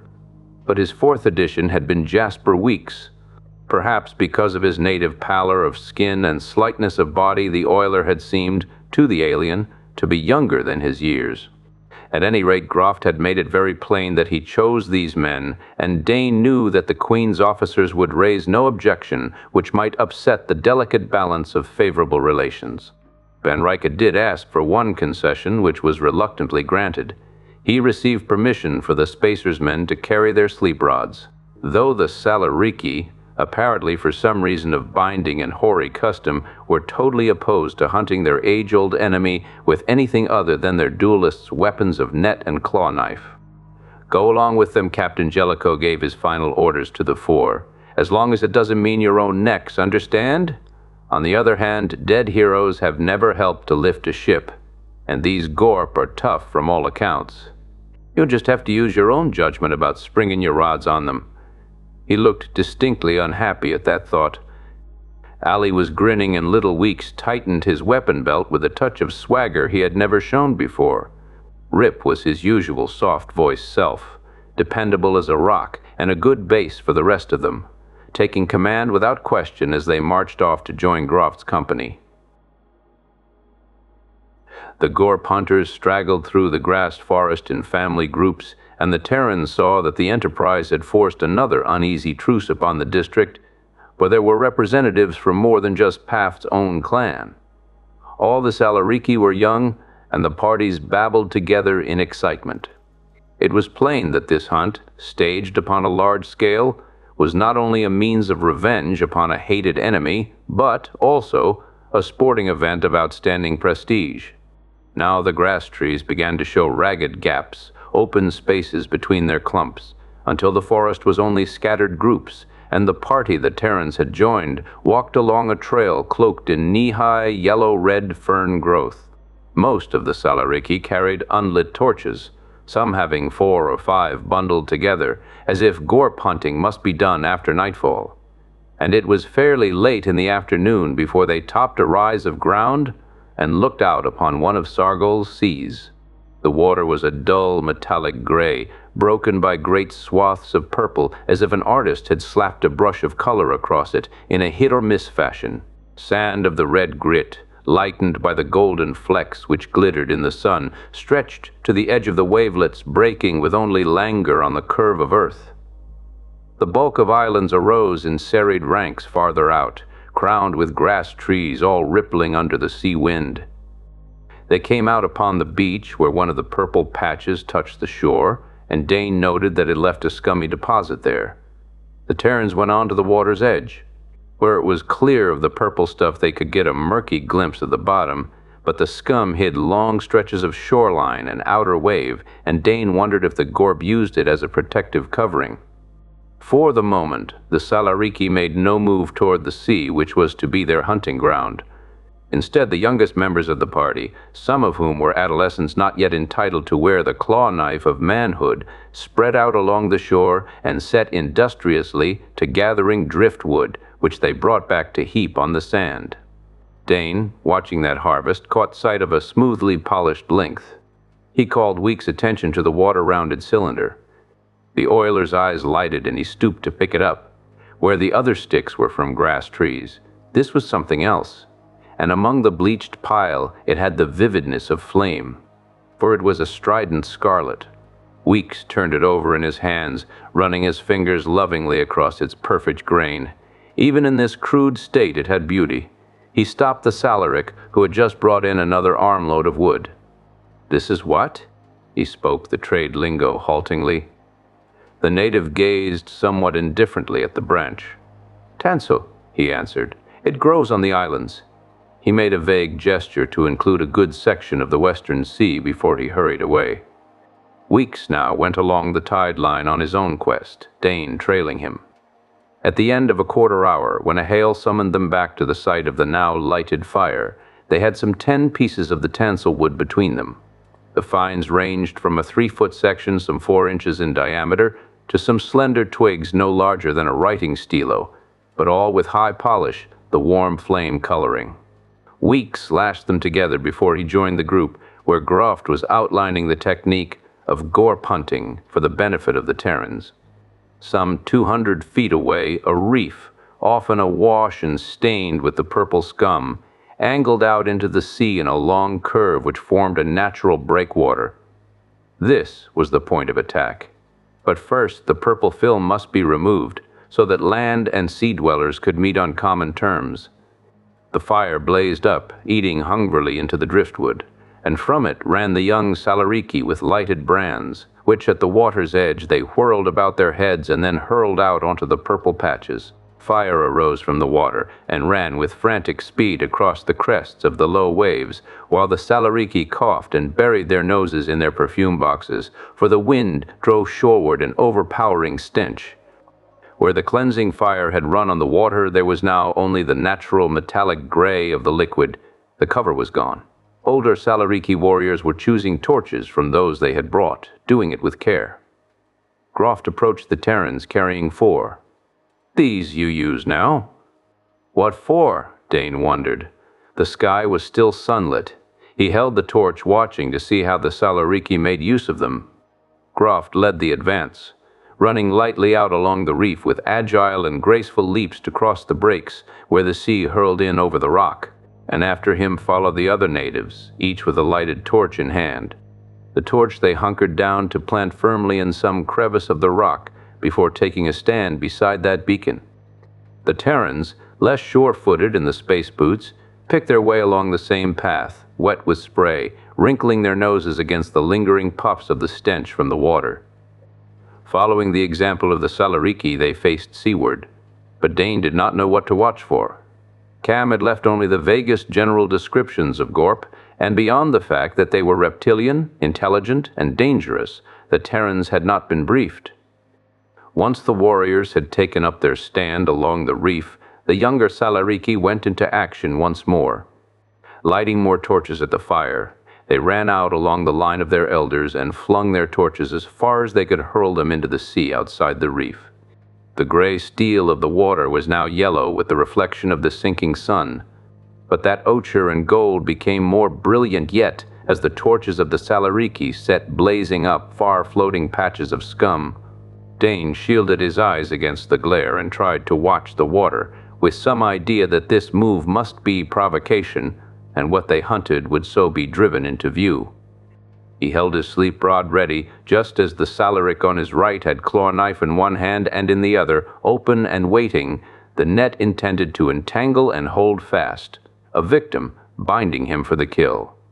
But it was at the far tip of the barrier, the post of greatest honor which Groft had jealously claimed as his, that the Gorp struck first. At a wild shout of defiance, Dane half turned to see the Salaric noble cast his net at sea level and then stab viciously with a well-practiced blow. When he raised his arm for a second thrust, greenish ichor ran from the blade down his wrist. Dane! Dane! Thorson's head jerked around. He saw the V of ripples headed straight for the rocks where he balanced. But he'd have to wait for a better target than a moving wedge of water. Instinctively, he half-crouched in the stance of an embattled spaceman, wishing now that he did have a blaster. Neither of the Salariki stationed on either side of him made any move, and he guessed that was hunt etiquette.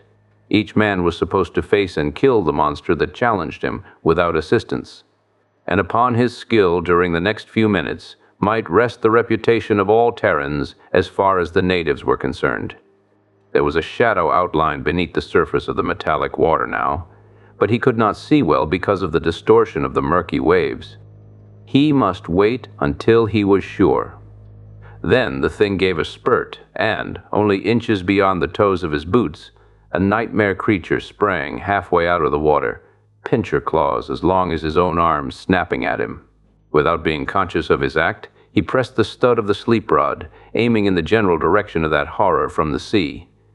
But to his utter amazement, the creature did not fall supinely back into watery world from which it had emerged.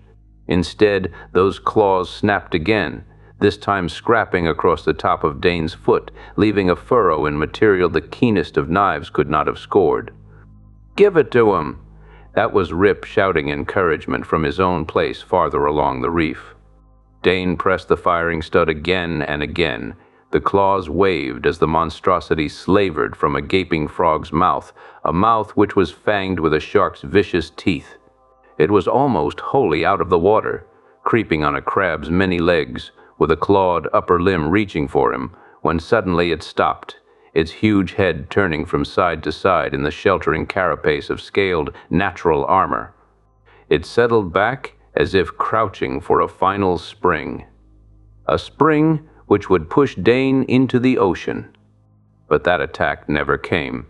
Instead, the Gorp drew in upon itself until it resembled an unwieldy ball of indestructible armor, and there it remained. The Salariki on either side of Dane let out cries of triumph and edged closer. One of them twirled his net suggestively, seeing that the Terran lacked what was to him an essential piece of hunting equipment. Dane nodded vigorously in agreement, and the tough strands swung out in a skillful cast which engulfed the motionless creature on the reef.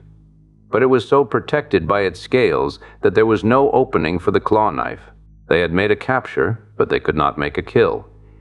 However, the Salariki were highly delighted, and several abandoned their posts to help the boys drag the monster ashore, where it was pinned down to the beach by stakes driven through the edges of the net.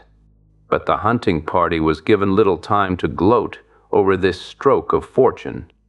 The Gorp killed by Groft and the one stunned by Dane were only the van of an army, and within moments the hunters on the reef were confronted by trouble, armed with slashing claws and diabolic fighting ability. The battle was anything but one-sided. Dane whirled as the air was rent by a shriek of agony, just in time to see one of the Salariki, already torn by the claws of a Gorp, being drawn under the water. It was too late to save the hunter, though Dane, balanced on the very edge of the reef, aimed a beam into the bloody waves. If the Gorp was affected by this attack, he could not tell, for both attacker and victim could no longer be seen. But Ali had better luck in rescuing the Salarique, who shared his particular section of reef, and the native, gashed and spurting blood from a wound in his thigh, was hauled to safety, while the Gorp, coiling too slowly under the Terran ray, was literally hewn to pieces by the revengeful knives of the hunter's kin. The fight broke into a series of individual duels carried on now by the light of the torches as the evening closed in. The last of the purple patches had burned away to nothing. Dane crouched by his standard torch, his eyes fastened on the sea, watching for an ominous V of ripples betraying another Gorp on its way to launch against the rock barrier. There was such wild confusion along that line of water-sprayed rocks that he had no idea of how the engagement was going. But so far the Gorp showed no signs of having had enough. Dane was shaken out of his absorption by another scream. One, he was sure, which had not come from any Salarique throat. He got to his feet. Rip was stationed 4 men beyond him. Yes, the tall astrogator apprentice was there, outlined against torch flare. Ali? No, there was the assistant engineer. Weeks? But Weeks was picking his way back along the reef toward the shore, haste expressed in every line of his figure. The scream sounded for a second time, freezing the Terrans. "Come back!"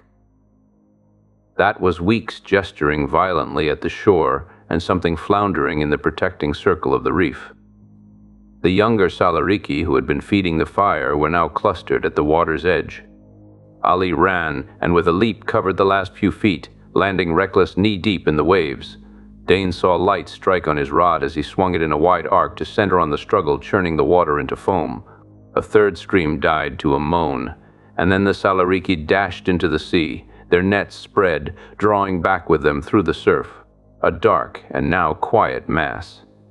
The fact that at least one Gorp had managed to get on the inner side of the reef made an impression on the rest of the native hunters. After an uncertain minute or two, Groff gave the signal to withdraw, which they did with grisly trophies. Dane counted 7 Gorp bodies, which did not include the prisoner ashore, and more might have slid into the sea to die. On the other hand, 2 Salarique were dead. One had been drawn into the sea before Dane's eyes, and at least one was badly wounded. But who had been pulled down in the shallows? Someone sent out from the Queen with a message. Dane raced back along the reef, not waiting to pull up his torch, and before he reached the shore, Rip was overtaking him. But the man who lay groaning on the sand was not from the Queen.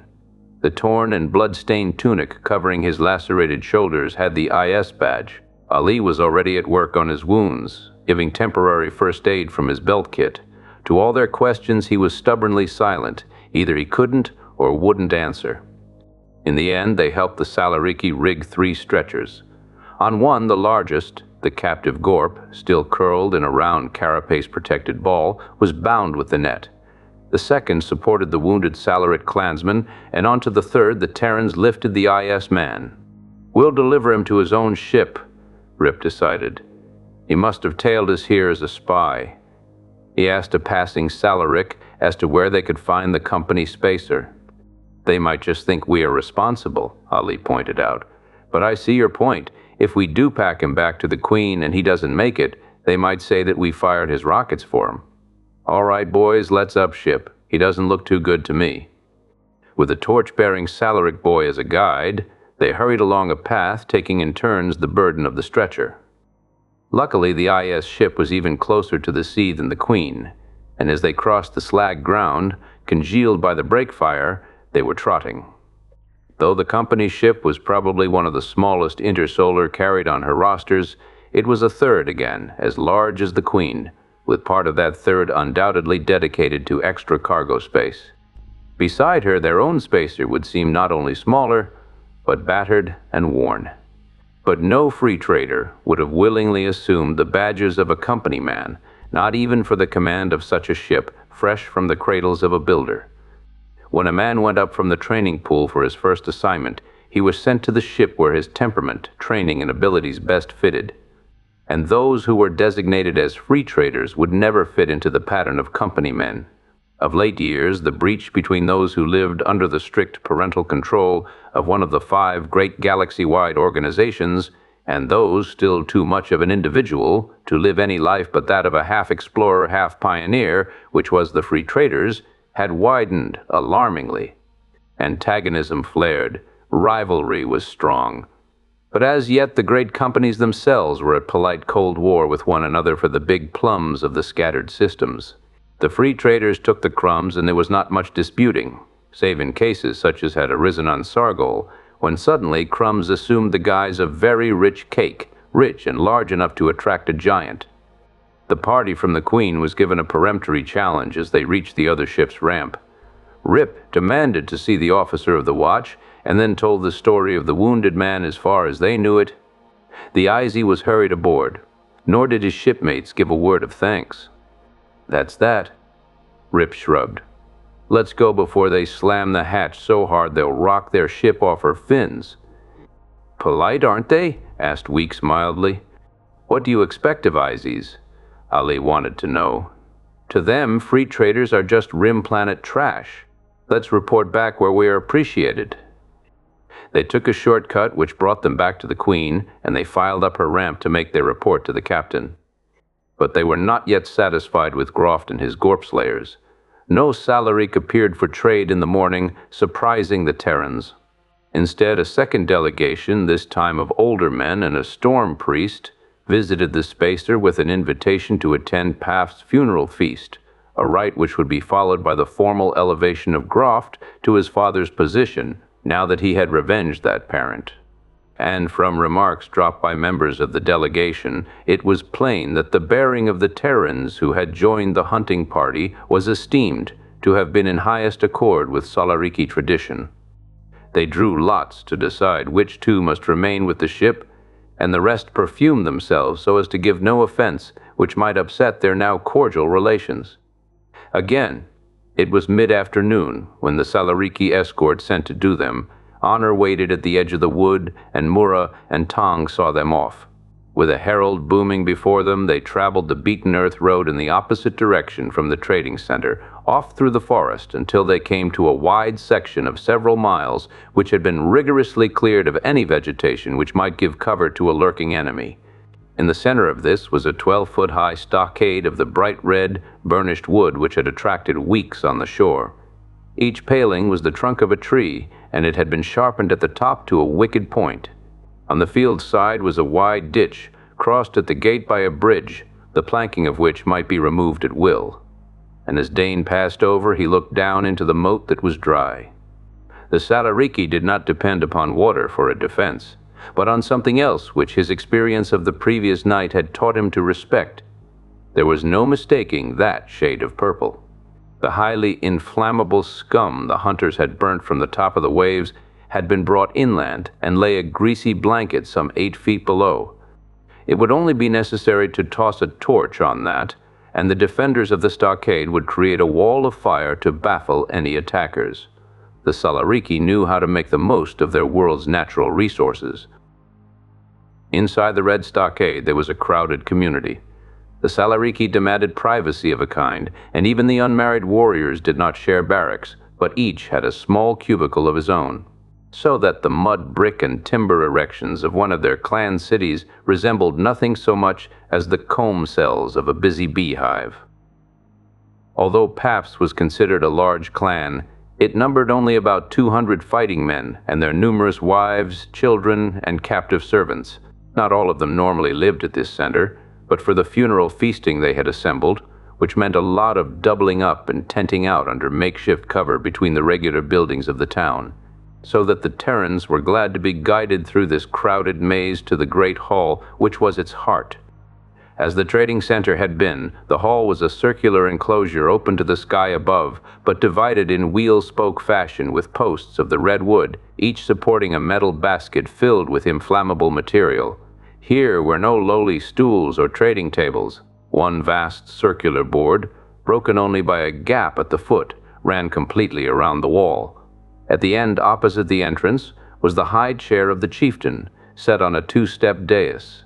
Though the feast had not yet officially begun, The Terrans saw that the majority of the places were already occupied. They were led around the perimeter of the enclosure to places not far from the high seat.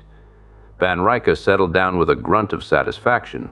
It was plain that the free traders were numbered among the nobility. They could be sure of good trade in the days to come. Delegations from neighboring clans arrived in close companies of 10 or 12 and were granted seats, as had been the Terrans, in groups. Dane noted that there was no intermingling of clan with clan. And, as they were to understand later that night, there was a very good reason for that precaution. "Hope all our adaptation shots work," Ali murmured, eyeing with no pleasure at all the succession of platters now being borne through the inner opening of the table. While the traders had learned long ago that the wisest part of valor was not to sample alien strong drinks, ceremony often required that they break bread or its otherworld equivalent on strange planets. And so science served expediency, and now a trader bound for any galactic banquet was immunized, as far as was medically possible, against the evil consequences of consuming food not originally intended for Terran stomachs. One of the results being that traders acquired a far-flung reputation of possessing bird-like appetites, since it was always better to nibble and live than to gorge and die. Groft had not yet taken his place in the vacant chieftain's chair. For the present, he stood in the center of the table's circle, directing the captive slaves who circulated with the food. Until the magic moment when the clan themselves would proclaim their overlord, he remained merely the eldest son of the house, relatively without power. As the endless rows of platters made their way about the table, the basket lights on the tops of the pillars were ignited, dispelling the dusk of evening. And there was an attendant stationed by each to throw on handsful of aromatic bark, which burned with puffs of lavender smoke, adding to the many warring scents. The Terrans had recourse at intervals to their own pungent-smelling bottles, merely to clear their heads of the drugging fumes. Luckily, Dane thought, as the feast proceeded, that smoke from the braziers went straight up. Had they been in a roofed space, they might have been overcome. As it was, were they entirely conscious of all that was going on around them? His reason for that speculation was the dance now being performed in the center of the hall, their fight with the Gorp being enacted in a series of bounds and stabbings. He was sure that he could no longer trust his eyes when the claw knife of the victorious dancer, Hunter, apparently passed completely through the chest of another wearing a grotesque monster mask. As a fitting climax to their horrific display, 3 of the men who had been with them on the reef entered, dragging behind them, still enmeshed in the hunting net, the Gorp which Dane had stunned. It was uncurled now and very much alive, but the pincer claws, which might have cut its way to safety, were encased in balls of hard substance. Freed from the net, suspended by its sealed claws, the Gorp swung back and forth from a standard setup before the high seat. Its murderous jaws snapped futilely, and from it came an enraged snake's vicious hissing. Though totally in the power of its enemies, it gave an impression of terrifying strength and menace.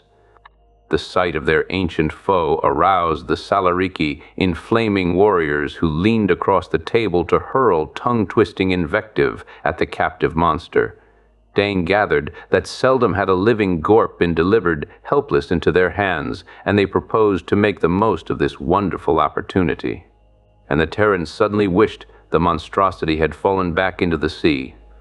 He had no soft thoughts for the Gorp after what he had seen at the reef and the tales he had heard, but neither did he like what he saw now, expressed in gestures, heard in the tones of voices about them.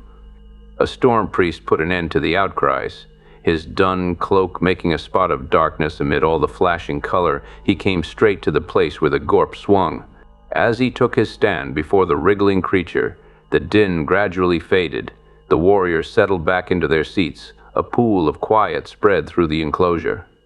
Groff came up to take his position beside the priest. With both hands he carried a 2-handled cup. It was not the ornamented goblet which stood before each diner, but a manifestly older artifact, fashioned of some dull black substance, and having the appearance of being even older than the hall or town. One of the warriors who had helped to bring in the Gorp now made a quick and accurate cast with a looped rope, snaring the monster's head and pulling back almost at a right angle. With deliberation, the storm priest produced a knife, the first straight-bladed weapon Dane had seen on Sargol. He made a single thrust in the soft under part of the Gorp's throat, catching in the cup he took from Groff some of the ichor which spurted from the wound. The Gorp thrashed madly, spattering table and surrounding Salariki with its life fluid, but the attention of the crowd was riveted elsewhere. Into the old cup, the priest poured another substance from a flask brought by an underling. He shook the cup back and forth, as if to mix its contents thoroughly, and then handed it to Groft. Holding it before him, the young chieftain leaped to the tabletop, and so to stand before the high seat. There was a hush throughout the enclosure. Now even the Gorp had ceased its wild struggles and hung limp in its bonds. Groft raised the cup above his head and gave a loud shout in the archaic language of his clan. He was answered by a chant from the warriors who would, in battle, follow his banner, chant punctuated with the clinking slap of knife blades brought down forcibly on the board. 3 times he recited some formula and was answered by the others. Then, in another period of sudden quiet, he raised the cup to his lips and drank off its contents in a single draught, turning the goblet upside down when he had done to prove that not a drop remained within. A shout tore through the great hall. The Salariki were all on their feet, waving their knives over their heads in honor to their new ruler, and Groft, for the first time, seated himself in the high seat. The clan was no longer without a chieftain. Groft held his father's place. "Show over," Dane heard Stott's murmur, and Van Ryck's disappointing reply. "Not yet. They'll probably make a night of it. Here comes another round of drinks." And trouble with them. That was Captain Jellicoe being prophetic. "By the Coalsack's ripcord!" That exclamation had been jolted out of Rip, and Dane turned to see what had so jarred the usually serene astrogator apprentice. He was just in time to witness an important piece of Sargolian social practice. A young warrior, surely only within a year or so of receiving his knife, was facing an older Salaric, both on their feet. The head and shoulder fur of the older fighter was dripping wet, and an empty goblet rolled across the table to bump to the floor. A hush had fallen on the immediate neighbors of the pair, and there was an air of expectancy about the company. "Threw his drink all over the other fellow," Rip's soft whisper explained. "That means a duel." "Here and now." Dane had heard of the personal combat proclivities of the Salariki. "Should be to the death for an insult such as that," Ali remarked, as usual, surveying the scene from his chosen role as bystander. As a child, he had survived the unspeakable massacres of the Crater War. Nothing had been able to crack his surface armor since. The young fool. That was Steen Wilcox sizing up the situation from the angle of a naturally cautious nature and some 15 years of experience on a great many different worlds. "He'll be mustered out for good before he knows what happened to him." The younger Salaric had barked a question at his elder and had been promptly answered by that dripping warrior. Now their neighbors came to life with an efficiency which suggested that they had been waiting for such a move. It had happened so many times that every man knew just the right procedure from that point on. In order for a Sargolian feast to be a success, the Terrans gathered from overheard remarks at least one duel must be staged sometime during the festivities, and those not actively engaged did a lot of brisk betting in the background. "Look there at that fellow in the violet cloak," Rip directed Dane. "See what he just laid down?" The nobleman in the violet cloak was not one of Groft's liege men, but a member of the delegation from another clan, and what he had laid down on the table indicating as he did so his choice as winner in the coming combat, the elder warrior was a small piece of white material on which reposed a slightly withered but familiar leaf. The neighbor he wagered with eyed the stake narrowly, bending over to sniff at it before he piled up 2 gem-set armlets, a personal scent box, and a thumb ring to balance. At this practical indication of just how much the Terran herb was esteemed, Dane regretted anew their earlier ignorance. He glanced along the board and saw that Van Ryck had noted that stake and was calling their captain's attention to it. But such side issues were forgotten as the duelists vaulted into the circle rimmed by the table, a space now vacated for their action. They were stripped to their loincloths, their cloaks thrown aside. Each carried his net in his right hand, his claw knife ready in his left. As yet the traders had not seen Solaric against Solaric in action, and in spite of themselves they edged forward in their seats, as intent as the natives upon what was to come. The finer points of the combat were lost on them, and they did not understand the drilled casts of the net, which had become as formalized through the centuries as the ancient and now almost forgotten swordplay of their own world. The young Solaric had greater agility and speed, but the veteran who faced him had the experience. To Terranize, the duel had some of the weaving, sweeping movements of the earlier ritual dance. The swift evasions of the nets were graceful and so timed that many times the meshes grazed the skin of the fighter who fled entrapment. Dane believed that the elder man was tiring, and the youngster must have shared that opinion. There was a leap to the right, a sudden flurry of dart and retreat, and then a net curled high and fell, enfolding flailing arms and kicking legs. When the clutch rope was jerked tight, the captured youth was thrown off balance. He rolled frenziedly, but there was no escaping the imprisoning strands. A shout applauded the victor. He stood now above his captive who lay supine, his throat or breast ready for either stroke of the knife his captor wished to deliver. But it appeared that the winner was not minded to end the encounter with blood. Instead, he reached out a long, befurred arm, took up a filled goblet from the table, and with serious deliberation poured its contents onto the upturned face of the loser. For a moment there was a dead silence around the feast board, and then a second roar, to which the honestly relieved Terrans added spurts of laughter. The sputtering youth was shaken free of the net and went down on his knees, tendering his opponent. His knife, which the other thrust along with his own into his sash belt. Dane gathered from overheard remarks that the younger man was, for a period of time, to be determined by clan council, now the servant-slave of his overthrower, and that since they were closely united by blood ties, this solution was considered eminently suitable, though had the elder killed his opponent, no one would have thought the worse of him for that deed. It was the Queen's men who were to provide the next center of attraction. Groft climbed down from his high seat and came to face across the board those who had accompanied him on the hunt. This time there was no escaping the sipping of the potent drink which the new chieftain slopped from his own goblet into each of theirs. The fiery mouthful almost gagged Dane, but he swallowed manfully and hoped for the best as it burned like acid down his throat into his middle, there to mix uncomfortably with the viands he had eaten. Week's thin face looked very white, and Dane noticed with malicious enjoyment that Ali had an unobtrusive grip on the table which made his knuckles stand out in polished knobs, proving that there were things which could upset the imperturbable Camille.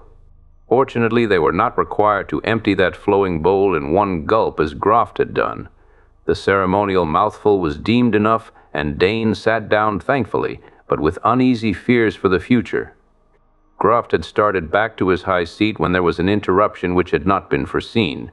A messenger threaded his way among the serving men and spoke to the chieftain, who glanced at the Terrans and then nodded. Dane, his queasiness growing every second, was not attending until he heard a bitten-off word from Rip's direction and looked up to see a party of IS men coming into the open space before the high seat. The men from the Queen stiffened. There was something in the attitude of the newcomers which hinted at trouble. "What do you wish, Sky Lords?" That was Groft using the trade lingo, his eyes half closed as he lolled in his chair of state, almost as if he were about to witness some entertainment provided for his pleasure. "We wish to offer you the good fortune desires of our hearts." That was Callie, the flowery words rolling with the proper accent from his tongue. "And that you shall not forget us. We also offer gifts. We also offer gifts." At a gesture from their cargo master, the IS men set down a small chest. Groft, his chin resting on a clenched fist, lost none of his lazy air. "They are received," he retorted with the formal acceptance, "and no one can have too much good fortune. The howlers of the Black Winds know that." But he tendered no invitation to join the feast. Callie did not appear to be disconcerted. His next move was one which took his rivals by surprise, in spite of their suspicions. Under the laws of the Fellowship, "O Groft, He clung to the formal speech, "I claim redress." Ali's hand moved. Through his growing distress, Dane saw Van Ryck's jaw tighten. The fighting mask snapped back on Captain Jellicoe's face. Whatever came now was real trouble. Groff's eyes flickered over the party from the Queen. Though he had just pledged cup friendship with 4 of them, he had the malicious humor of his race. He would make no move to head off what might be coming. "By the right of the knife and the net," he intoned, "you have the power to claim personal satisfaction. Where is your enemy?" Cayley turned to face the free traders. "I hereby challenge a champion to be set out from these off-worlders to meet by the blood and by the water my champion." The Salariki were getting excited. This was superb entertainment, an engagement such as they had never hoped to see, alien against alien. The rising murmur of their voices was like the growl of a hunting beast. Groff smiled, and the pleasure that expression displayed was neither Terran nor human. But then the clan leader was not either, Dane reminded himself. "4 of these warriors are clan-bound," he said, "but the others may produce a champion." Dane looked along the line of his comrades. Ali, Rip, Weeks, and himself had just been ruled out. That left Jellicoe, Van Ryck, Carl Costi, the giant jetman whose strength they had to rely upon before, Stotts the engineer, Medic Tau, and Steen Wilcox. If it were strength alone, he would have chosen Costi, but the big man was not too quick a thinker. Jellicoe got to his feet, the embodiment of a Star Lane fighting man. In the flickering light, the scar on his cheek seemed to ripple. "Who's your champion?" he asked Callie. The IZ cargo master was grinning. He was confident he had pushed them into a position from which they could not extricate themselves. "You accept challenge?" he countered.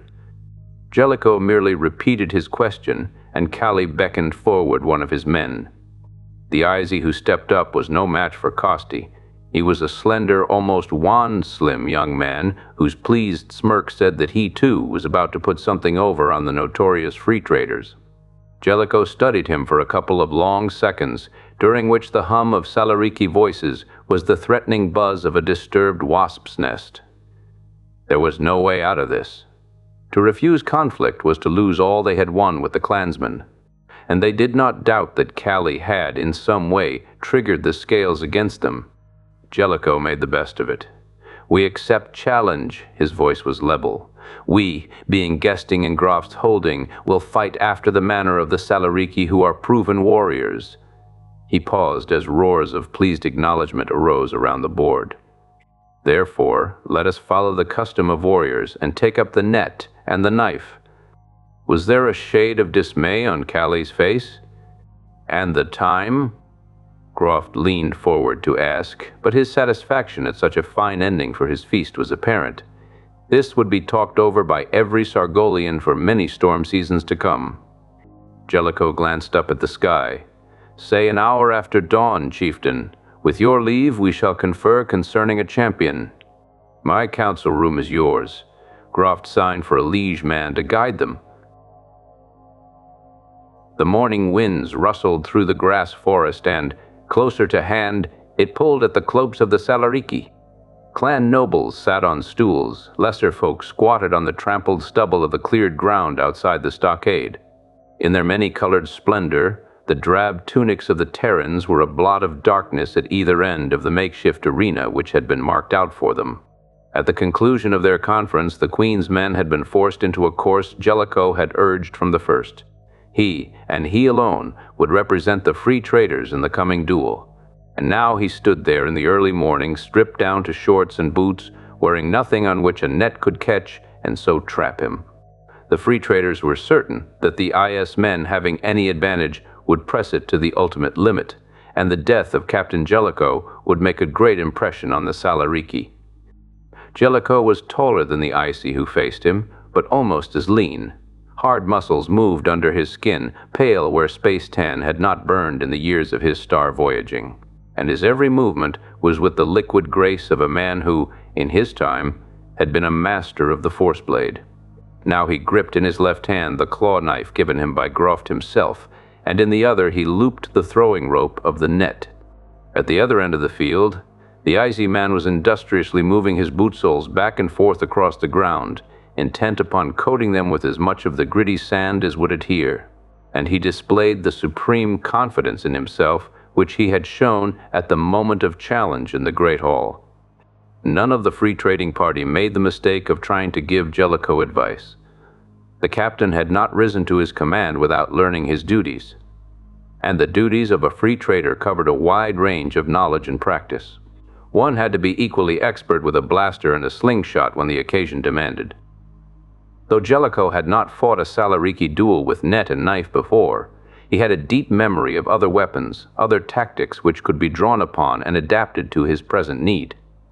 There was none of the casual atmosphere which had surrounded the affair between the Salariki clansmen in the hall. Here was ceremony. The storm priests invoked their own particular grim providence, and there was an oath taken over the weapons of battle. When the actual engagement began, the betting among the spectators had reached, Dane decided, epic proportions. Large sections of Sargolian personal property were due to change hands as a result of this encounter. As the chief priest gave the order to engage, both Terrans advanced from their respective ends of the fighting space with the half-crouching, light-footed tread of spacemen. Jellicoe had pulled his net into as close a resemblance to rope as its bulk would allow. The very type of weapon, so far removed from any the traders knew, made it a disadvantage rather than an asset. But it was when the IZ moved out to meet the captain that Rip's fingers closed about Dane's upper arm in an almost paralyzing grip. He knows. Dane had not needed that bad news to be made vocal. Having seen the exploits of the Salariki duelists earlier, he had already caught the significance of that glide, of the way the IS champion carried his net. The IZ had not had any last-minute instruction in the use of Sargolian weapons. He had practiced and, by his stance, knew enough to make him a formidable menace. The clamor about the Queen's party rose as the battle-wise eyes of the clansmen noted that, and the odds against Jellicoe reached fantastic heights while the hearts of his crew sank. Only Van Rycke was not disturbed. Now and then he raised his smelling bottle to his nose with an elegant gesture which matched those of the befurred nobility around him, as if not a thought of care ruffled his mind. The IZ feinted in an opening which was a rather ragged copy of the young Salaric's more fluid moves some hours before. But when the net settled, Jellicoe was simply not there. His quick drop to one knee had sent the mesh flailing in an arc over his bowed shoulders with a good 6 inches to spare. And a cry of approval came not only from his comrades, but from those natives who had been gamblers enough to venture their wagers on his performance. Dane watched the field and the fighters through a watery film. The discomfort he had experienced since downing that mouthful of the cup of friendship had tightened into a fist of pain, clutching his middle in a torturing grip. But he knew he must stick it out until Jellicoe's ordeal was over. Someone stumbled against him, and he glanced up to see Ali's face, a horrible gray-green under the tan, close to his own. For a moment the engineer apprentice caught at his arm for support, and then with a visible effort straightened up. So he wasn't the only one. He looked for Rip and Weeks, and saw that they, too, were ill. But for a moment all that mattered was the stretch of trampled earth and the 2 men facing each other. The IC made another cast, and this time, although Jellicoe was not caught, the slap of the mesh raised a red welt on his forearm. So far the captain had been content to play the defensive role of retreat, studying his enemy, planning ahead. The IC plainly thought the game his, that he had only to wait for a favorable moment and cinch the victory. Dane began to think it had gone on for weary hours, and he was dimly aware that the Salariki were also restless. 1 or 2 shouted angrily at Jellicoe in their own tongue. The end came suddenly. Jellicoe lost his footing, stumbled, and went down. But before his men could move, the IZ champion bounded forward, his net whirling out. Only he never reached the captain. In the very act of falling, Jellicoe had pulled his legs under him so that he was not supine but crouched, and his net swept but at ground level, clipping the IS man about the shins, entangling his feet so that he crashed heavily to the sod and lay still. "The whip, that Lalek's whip trick!" Wilcox's voice rose triumphantly above the babble of the crowd. using his net as if it had been a thong, Jellicoe had brought down the Izzy with a move the other had not foreseen. Breathing hard, sweat running down his shoulders and making tracks through the powdery red dust which streaked him, Jellicoe got to his feet and walked over to the IS champion, who had not moved or made a sound since his fall. The captain went down on one knee to examine him. "Kill! Kill!" That was the Salariki, all their instinctive savagery aroused. But Jellicoe spoke to Groft. "By our customs we do not kill the conquered. Let his friends bear him hence." He took the claw knife the Izzy still clutched in his hand and thrust it into his own belt. Then he faced the IS party and Callie. "Take your man and get out." The rein he had kept on his temper these past days was growing very thin. "You've made your last play here." Callie's thick lips drew back in something close to a Salaric snarl, but neither he nor his men made any reply. They bundled up their unconscious fighter and disappeared. Of their own return to the sanctuary of the Queen Dane had only the dimmest of memories afterwards. He had made the privacy of the forest road before he yielded to the demands of his outraged interior, and after that he had stumbled along with Van Rycke's hand under his arm, knowing from other miserable sounds that he was not alone in his torment. It was some time later, months he thought when he first roused, that he found himself lying in his bunk, feeling very weak and empty, as if a large section of his middle had been removed, but also at peace with his world. As he levered himself up, the cabin had a nasty tendency to move slowly to the right, as if he were a pivot on which it swung, and he had all the sensations of being in freefall, though the Queen was still firmly planeted. But that was only a minor discomfort compared to the disturbance he remembered. Fed the semi-liquid diet prescribed by Tao and served up by Mura to him and his fellow sufferers, he speedily got back his strength. But it had been a close call. He did not need Tao's explanation to underline that. Weeks had suffered the least of the four, he the most, though none of them had had an easy time, and they had been out of circulation 3 days. "The Izzy blasted last night," Rip informed him as they lounged in the sun on the ramp, sharing the blessed lazy hours of invalidism. But somehow that news gave Dane no lift of spirit. "I didn't think they'd give up." Rip shrugged. "They may be off to make a dust-off before the board. Only, thanks to Van and the old man, we're covered all along the line. There's nothing they can use against us to break our contract. And now we're in so solid they can't cut us out with the Salariki." Groft asked the captain to teach him that trick with the net. "I didn't know the old man knew Lalak's whip fighting. It's about one of the nastiest ways to get cut to pieces in this universe. How's trade going?" Rip's sunniness clouded. "Supplies have given out. Weeks had an idea, but it won't bring in Koros. That red wood he's so mad about, he's persuaded Van to stow some in the cargo holds since we have enough Koros stones to cover the voyage.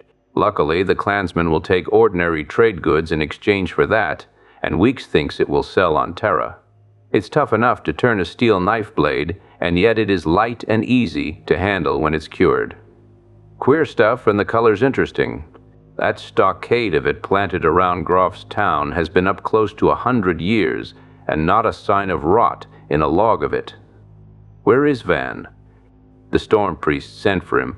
Some kind of a gabble fest on the Star level, I gather. Otherwise, we're almost ready to blast. And we know what kind of cargo to bring next time." "They certainly did," Dane agreed, but he was not to idle away his morning. An hour later, a caravan came out of the forest, a line of complaining, burdened Orgles, their tiny heads hanging low as they moaned their woes, the hard life which sent them on their sluggish way with piles of red logs lashed to their broad-toeds' backs.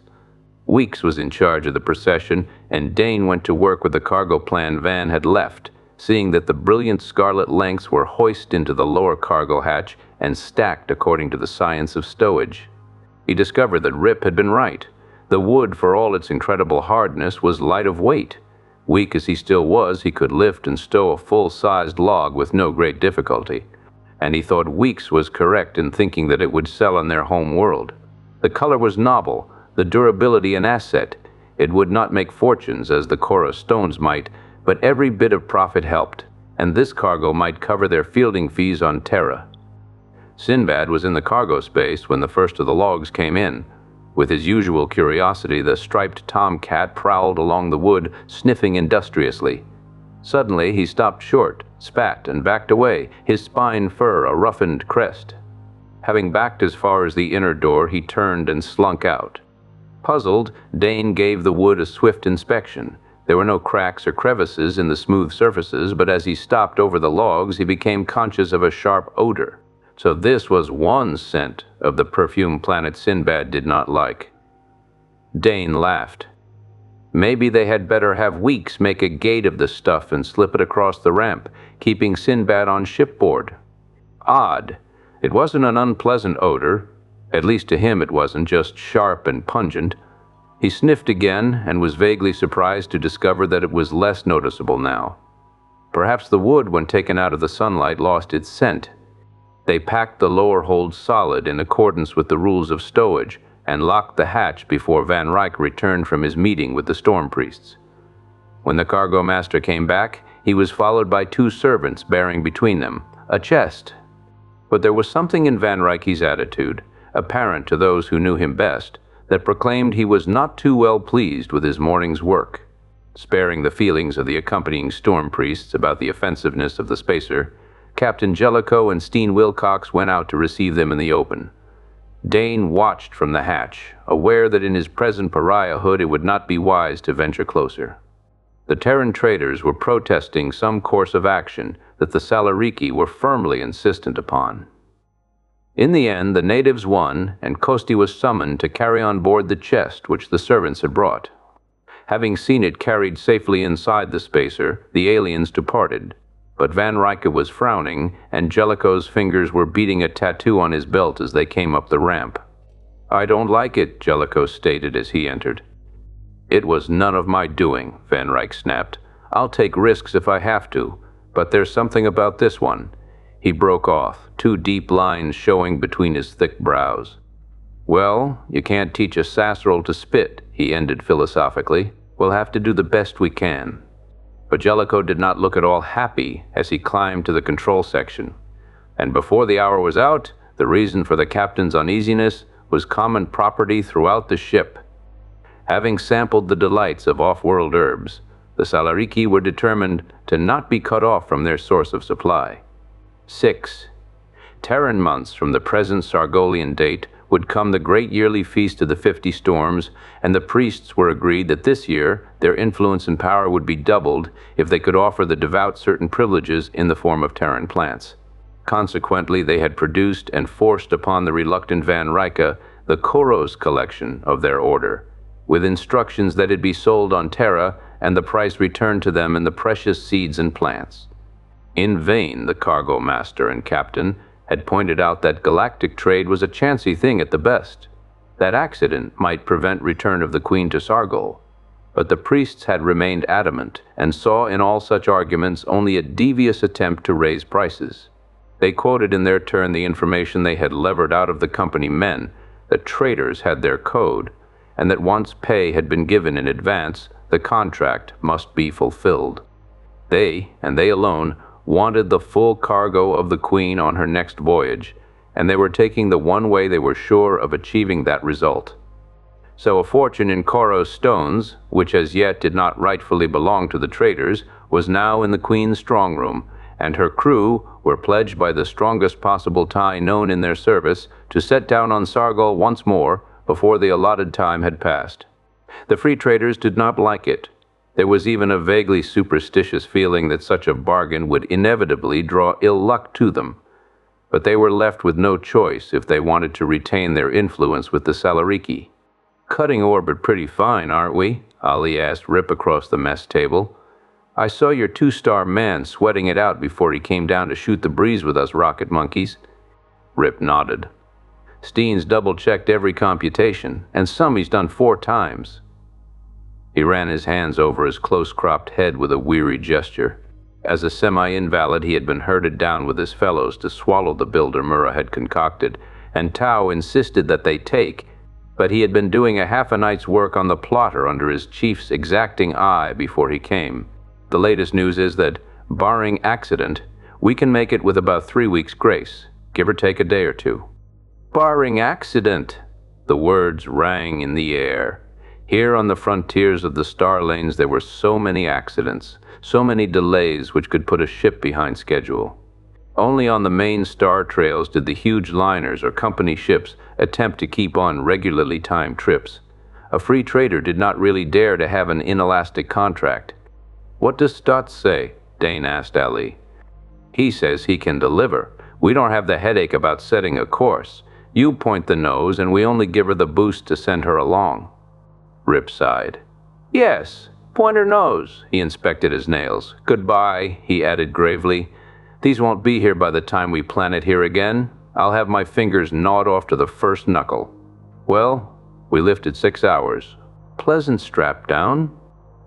He drank the last of the stuff in his mug, made a face at the flavor, and got to his feet, due back at his post in control. Dane, free of duty until the ship earthed, drifted back to his own cabin, sure of part of a night's undisturbed rest before they blasted off. Sinbad was curled on his bunk. For some reason, the cat had not been prowling the ship before takeoff as he usually did. First he had sat on Van's desk, and now he was here, almost as if he wanted human company. Dane picked him up and Sinbad rumbled a purr, arching his head so that it rubbed against the young man's chin in an extremely uncharacteristic show of affection. Smoothing the fur along the cat's jawline, Dane carried him back to the cargo master's cabin. With some hesitation, he knocked at the panel and did not step in until he had Van Ryck's muffled invitation. The cargo master was stretched on the bunk, 2 of the takeoff straps already fastened across his bulk, as if he intended to sleep through the blast-off. "Sinbad, sir. Shall I stow him?" Van Ryck grunted an assent, and Dane dropped the cat in the small hammock which was his particular station, fastening the safety cords. For once, Sinbad made no protest but rolled into a ball and was promptly fast asleep. For a moment or two, Dane thought about this unnatural behavior and wondered if he should call it to the cargo master's attention. Perhaps on Sargol Sinbad had had his equivalent of a friendship cup and needed a checkup by Tau. Stowage, correct? The question, coming from Van Ryck, was also unusual. The seal would not have been put across the hold lock had its contents not been checked and rechecked. "Yes, sir," Dane replied woodenly, knowing he was still in the outer darkness. "There was just the wood. We stowed it according to chart." Van Ryck had grunted once more. "Feeling top layer again?" "Yes, sir. Any orders, sir?" "No. Blast-off's at 6. "Yes, sir." Dane left the cabin, closing the panel carefully behind him. Would he, or could he thought drearily, get back in Van Ryck's profit column again? Sargol had been unlucky as far as he was concerned. First, he had made that stupid mistake, and then he got sick, and now, what was the matter? Was it just the general attack of nerves over their voyage and the commitments which forced their haste? Or was it something else? He could not rid himself of a vague sense that the Queen was about to take off into real trouble, and he did not like the sensation at all. They lifted from Sargol on schedule and went into hyper, also on schedule. From that point on, there was nothing to do but wait out the usual dull time of flight between systems and hope that Steen Wilcox had plotted a course which would cut that flight time to a minimum. But this voyage there was little relaxation once they were in hyper. No matter when Dane dropped into the mess cabin, which was the common meeting place of the spacer, he was apt to find others there before him, usually with a mug of one of Mura's special brews close at hand, speculating about their landing date. Dane, himself, once he had thrown off the lingering effects of his Sargolian illness, applied time to his studies. When he had first joined the Queen as a recruit straight out of the training pool, he had speedily learned that all the 10 years of intensive study then behind him had only been an introduction to the amount he still had to absorb before he could take his place as an equal with such a trader as Van Ryck, if he had the stuff which would raise him in time to that exalted level. While he had still had his superior's favor, he had dared to treat him as an instructor, going to him with perplexing problems of stowage or barter. But now he had no desire to intrude upon the cargo master, and doggedly wrestled with the microtapes of old records on his own, painfully working out the why and wherefore for any departure from the regular procedure. He had no inkling of his own future status. whether the return to Terra would find him permanently earthed, and he would ask no questions. They had been 4 days of ship's time in hyper when Dane walked into the mess cabin, tired after his work with old records, to discover no Mura busy in the galley beyond, no brew steaming on the heat coil. Rip sat at the table, his long legs stuck out, his usually happy face very sober. "What's wrong?" Dane reached for a mug, then seeing no pot of drink, put it back in place. "Frank's sick." "What?" Dane turned.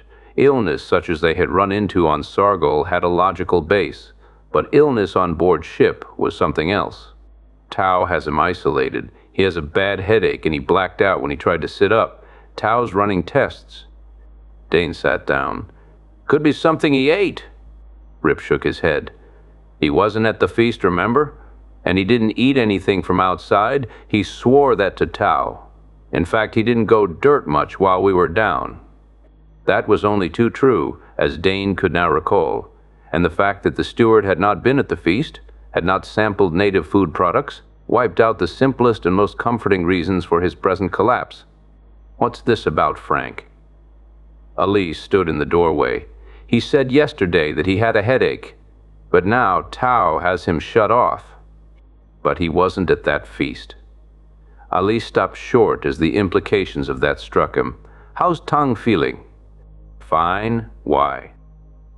The Comtech had come up behind Camille and was answering for himself. "Why this interest in the state of my health?" "Frank's down with something in isolation," Rip replied bluntly. "Did he do anything out of the ordinary when we were off ship?"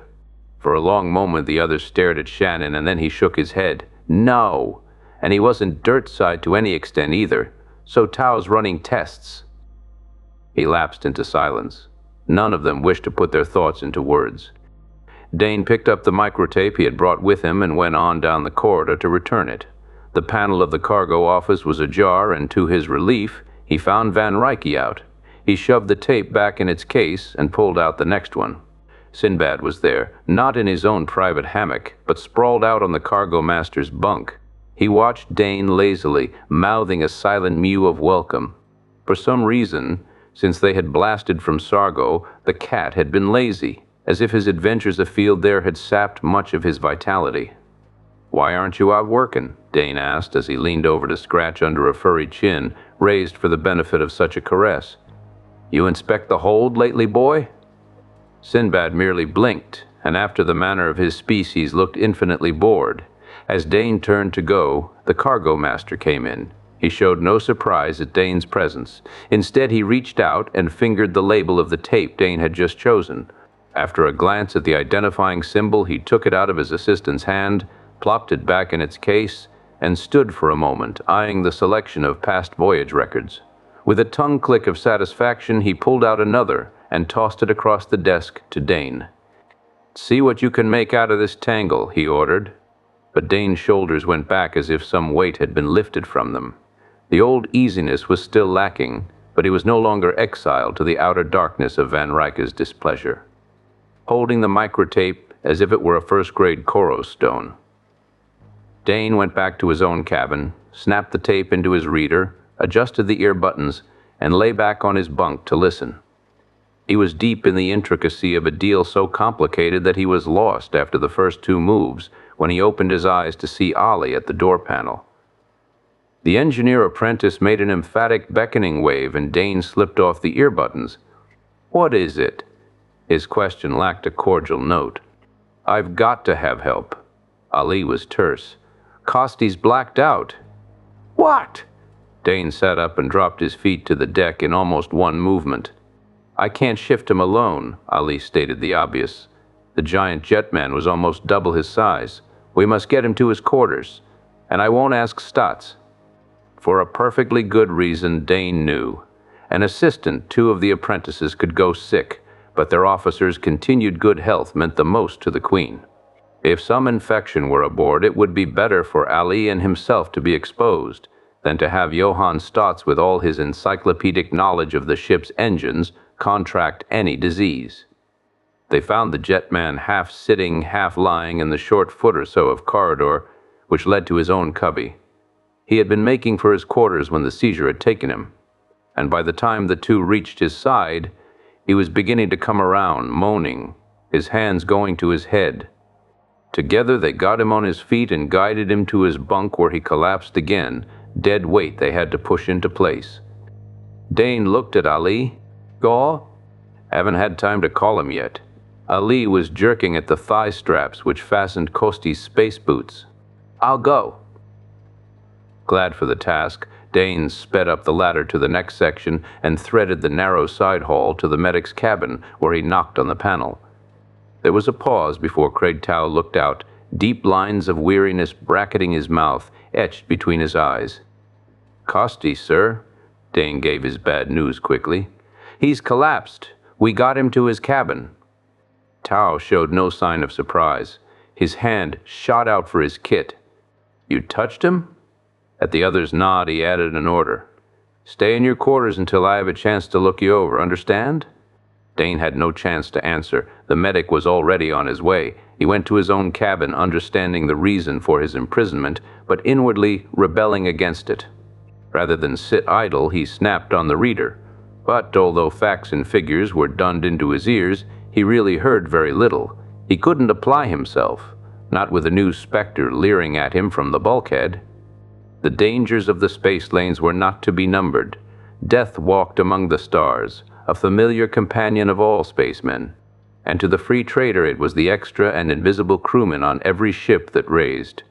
But there were deaths, and deaths, and Dane could not forget the gruesome legends Van Ryck collected avidly as his hobby, had recorded in his private library of the folklore of space. Stories such as that of the ghostly New Hope carrying refugees from the first Martian rebellion, the ship which had lifted for the stars but had never arrived, which wandered for a timeless eternity, a derelict in free fall, its port closed, but the warning, dead, lights on at its nose, a ship which through 5 centuries had been sighted only by a spacer in similar distress. Such stories were numerous. There were other tales of plague, ships wandering free with their dead crews, or discovered and shot into some sun by a patrol cruiser so that they might not carry their infection farther. Plague, the nebulous worst, the traders had to face. Dane screwed his eyes shut, tried to concentrate upon the droning voice in his ears, but he could not control his thoughts nor his fears. At a touch on his arm, he started so wildly that he jerked the cord loose from the reader and sat up, somewhat shamefaced, to greet Tao. At the medic's orders, he stripped for one of the most complete examinations he had ever undergone outside a quarantine port. It included an almost microscopic inspection of the skin on his neck and shoulders, but when Tao had done, he gave a sigh of relief. "Well, you haven't got it. At least you don't show any signs yet," he amended his first statement almost before the words were out of his mouth. "What were you looking for?" Tao took time out to explain. "Here." His fingers touched the small hollow at the base of Dane's throat and then swung him around and indicated 2 places on the back of his neck and under his shoulder blades. "Kosti and Murrah both have red eruptions here. It's as if they have been given an injection of some narcotic." Tao sat down on the jump seat while Dane dressed. "Kosti was dirtside. He might have picked up something." "But Murrah—" "That's it." Tao brought his fist down on the edge of the bunk. "Frank hardly left the ship, yet he showed the first signs. On the other hand, you are all right so far, and you were off ship, and Ali's clean, and he was with you on the hunt. We'll just have to wait and see." He got up wearily. "If your head begins to ache," he told Dane, "you get back here in a hurry and stay put, understand?" As Dane learned, all the other members of the crew were given the same type of inspection, but none of them showed the characteristic marks which meant trouble. They were on course for Terra. But, and that but must have loomed large in all their minds, once there, would they be allowed to land? Could they even hope for a hearing? Plague ship. Tau must find the answer before they came into normal space about their own solar system, or they were in for such trouble as made a broken contract seem the simplest of mishaps. Kosti and Murrah were in isolation. There were volunteers for nursing and Tau, unable to be in 2 places at once, finally picked, weeks to look after his crewmate in the engineering section. There was doubling up of duties. Tau could no longer share with Murrah the care of the hydro garden, so Van Ryck took over. while Dane found himself in charge of the galley and, while he did not have Mura's deft hand at disguising the monotonous concentrates to the point they resembled fresh food, after a day or two he began to experiment cautiously and produced a stew which brought some short words of appreciation from Captain Jellicoe. They all breathed a sigh of relief when, after 3 days, no more signs of the mysterious illness showed on new members of the crew. It became routine to parade before Tau stripped to the waist each morning for the inspection of the danger points, and the medic's vigilance did not relax. In the meantime, neither Mura nor Costi appeared to suffer. Once the initial stages of headaches and blackouts were past, the patients lapsed into a semi-conscious state as if they were under sedation of some type. They would eat, if the food was placed in their mouths, but they did not seem to know what was going on about them, nor did they answer when spoken to. Tau, between visits to them, worked feverishly in his tiny lab, analyzing blood samples, reading the records of obscure diseases, trying to find the reason for their attacks. But as yet his discoveries were exactly nothing. He had come out of his quarters and sat in limp exhaustion at the mess table, while Dane placed before him a mug of stimulating calf-hag. "I don't get it," the medic addressed the tabletop rather than the amateur cook. "It's a poison of some kind. Costi went dirtside. Mura didn't. Yet Mura came down with it first. And we didn't ship any food from Sargol. Neither did he eat any while we were there. Unless he did and we didn't know about it. If I could just bring him to long enough to answer a couple of questions." Sighing, he dropped his weary head on his folded arms and within seconds was asleep. Dane put the mug back on the heating unit and sat down at the other end of the table. He did not have the heart to shake Tau into wakefulness. Let the poor devil get a slice of bunk time. He certainly needed it after the fatigues of the past 4 days. Van Ryke passed along the corridor on his way to the hydro, Sinbad at his heels. But in a moment the cat was back, leaping up on Dane's knee. He did not curl up, but rubbed against the young man's arm, finally reaching up with a paw to touch Dane's chin, uttering one of the soundless mews which were his bid for attention. "What's the matter, boy?" Dane fondled the cat's ears. "You haven't got a headache, have you?" In that second, a wild surmise came into his mind. Sinbad had been planetside on Sargol as much as he could, and on shipboard he was equally at home in all their cabins. Could he be the carrier of the disease? A good idea, only if it were true, then logically the second victim should have been Van, or Dane, whereas Sinbad lingered most of the time in their cabins, not Costi. The cat, as far as he knew, had never shown any particular fondness for the jetman, and certainly did not sleep in Carl's quarters. No, that point did not fit. But he would mention it to Tau no use overlooking anything, no matter how wild. It was the sequence of victims which puzzled them all. As far as Tau had been able to discover, Mura and Costi had nothing much in common except that they were crewmates on the same spacer. They did not bunk in the same section. Their fields of labor were totally different. They had no special food or drink tastes in common. They were not even of the same race. Frank Mura was one of the few descendants of a mysterious, or now mysterious, people who had had their home on a series of islands in one of Terra's seas, islands which almost 100 years before had been swallowed up in a series of world-rending quakes. Japan was the ancient name of that nation, while Carl Costi had come from the once thickly populated land masses half the planet away, which had borne the geographical name of Europe. No, all the way along the two victims had only very general meeting points. They both shipped on the Solar Queen, and they were both of Terran birth. Tau stirred and sat up, blinking bemusedly at Dane, then pushed back his wiry black hair and assumed a measure of alertness. Dane dropped the now purring cat in the medic's lap, and in a few sentences outlined his suspicion. Tau's hands closed about Sinbad. "There's a chance in that." He looked a little less beat, and he drank thirstily from the mug Dane gave him for the second time. Then he hurried out with Sinbad under one arm, bound for his lab. Dane slicked up the galley, trying to put things away as neatly as Mura kept them. He didn't have much faith in the Sinbad lead, but in this case everything must be checked out. When the medic did not appear during the rest of the ship's day, Dane was not greatly concerned. But he was alerted to trouble when Ali came in with an inquiry and a complaint. "Seen anything of Craig?" "He's in the lab," Dane answered. "He didn't answer my knock," Ali protested, "and Weeks says he hasn't been in to see Carl all day." That did catch Dane's attention. Had his half-hunch been right? Was Tao on the trail of a discovery which had kept him chained to the lab? But it wasn't like the medic not to look in on his patients. "You're sure he isn't in the lab?" "I told you that he didn't answer my knock. I didn't open the panel." But now Ali was already in the corridor, heading back the way he had come, with Dane on his heels, an unwelcome explanation for that silence in both their minds. And their fears were reinforced by what they heard as they approached the panel, a low moan wrung out of unbearable pain. Dane thrust the sliding door open. Tao had slipped from his stool to the floor. His hands were at his head, which rolled from side to side as if he were trying to quiet some agony. Dane stripped down the medic's undertunic. There was no need to make a careful examination. In the hollow of Craig Tao's throat was the telltale red blotch.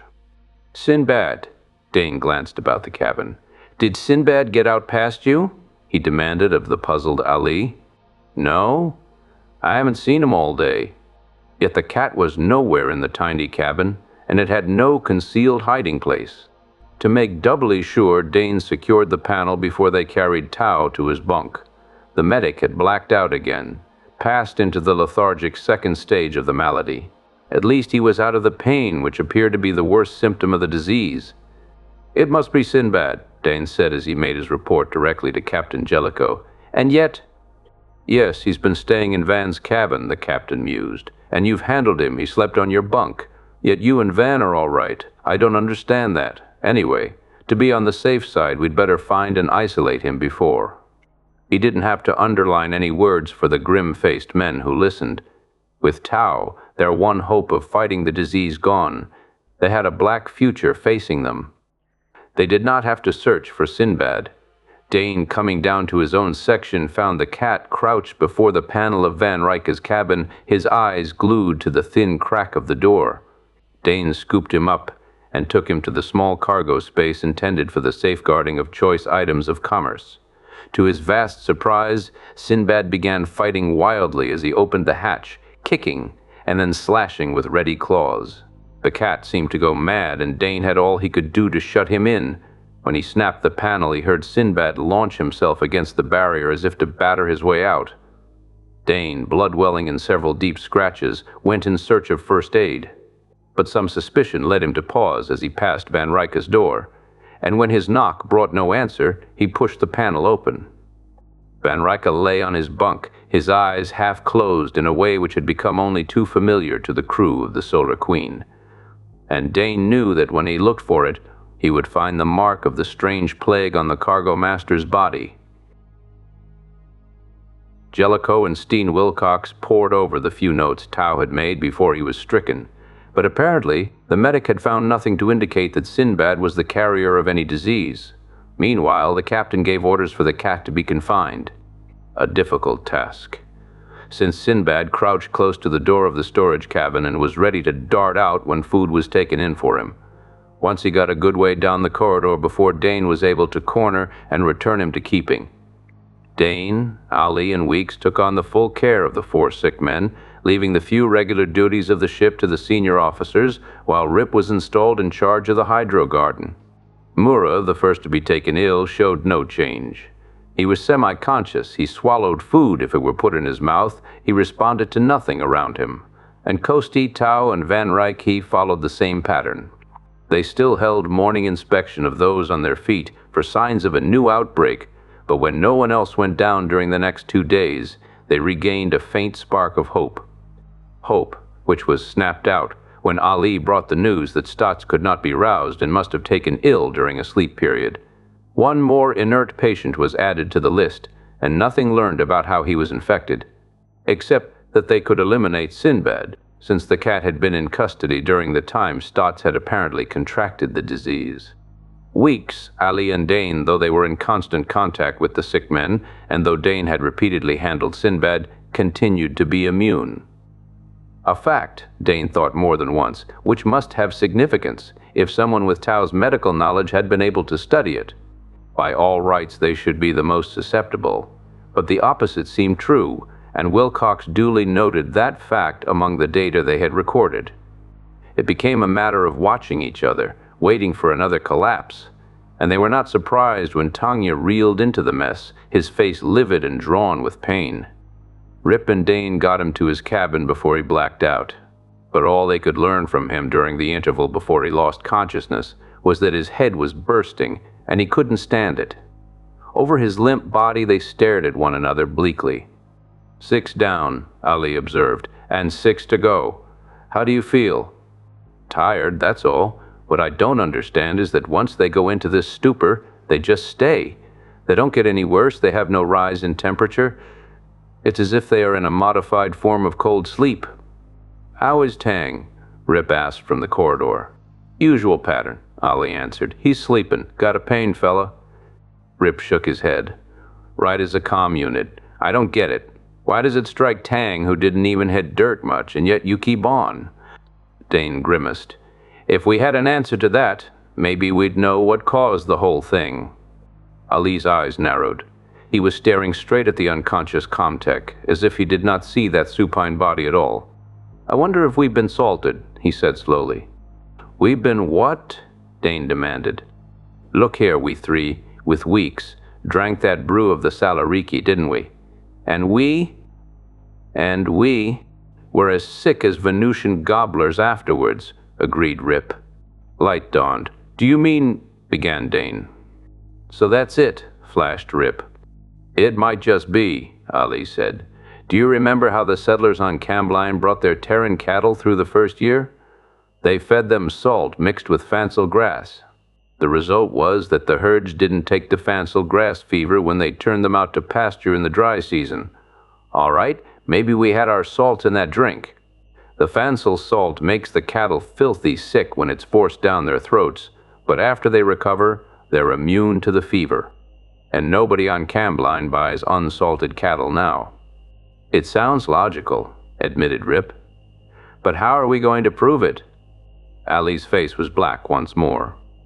Probably by elimination, he said morosely.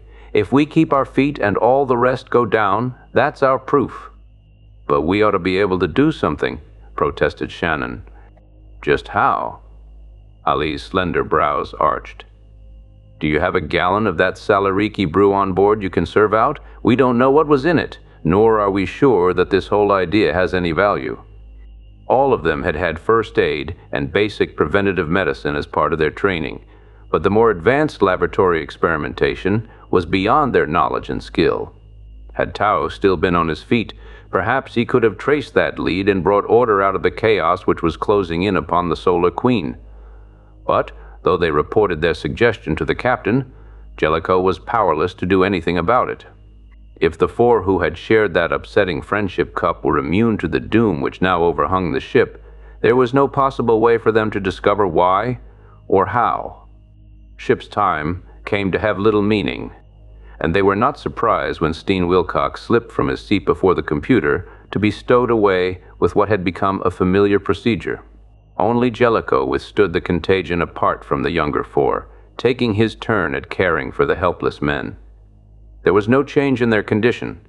They neither roused nor grew worse as the hours and then the days sped by.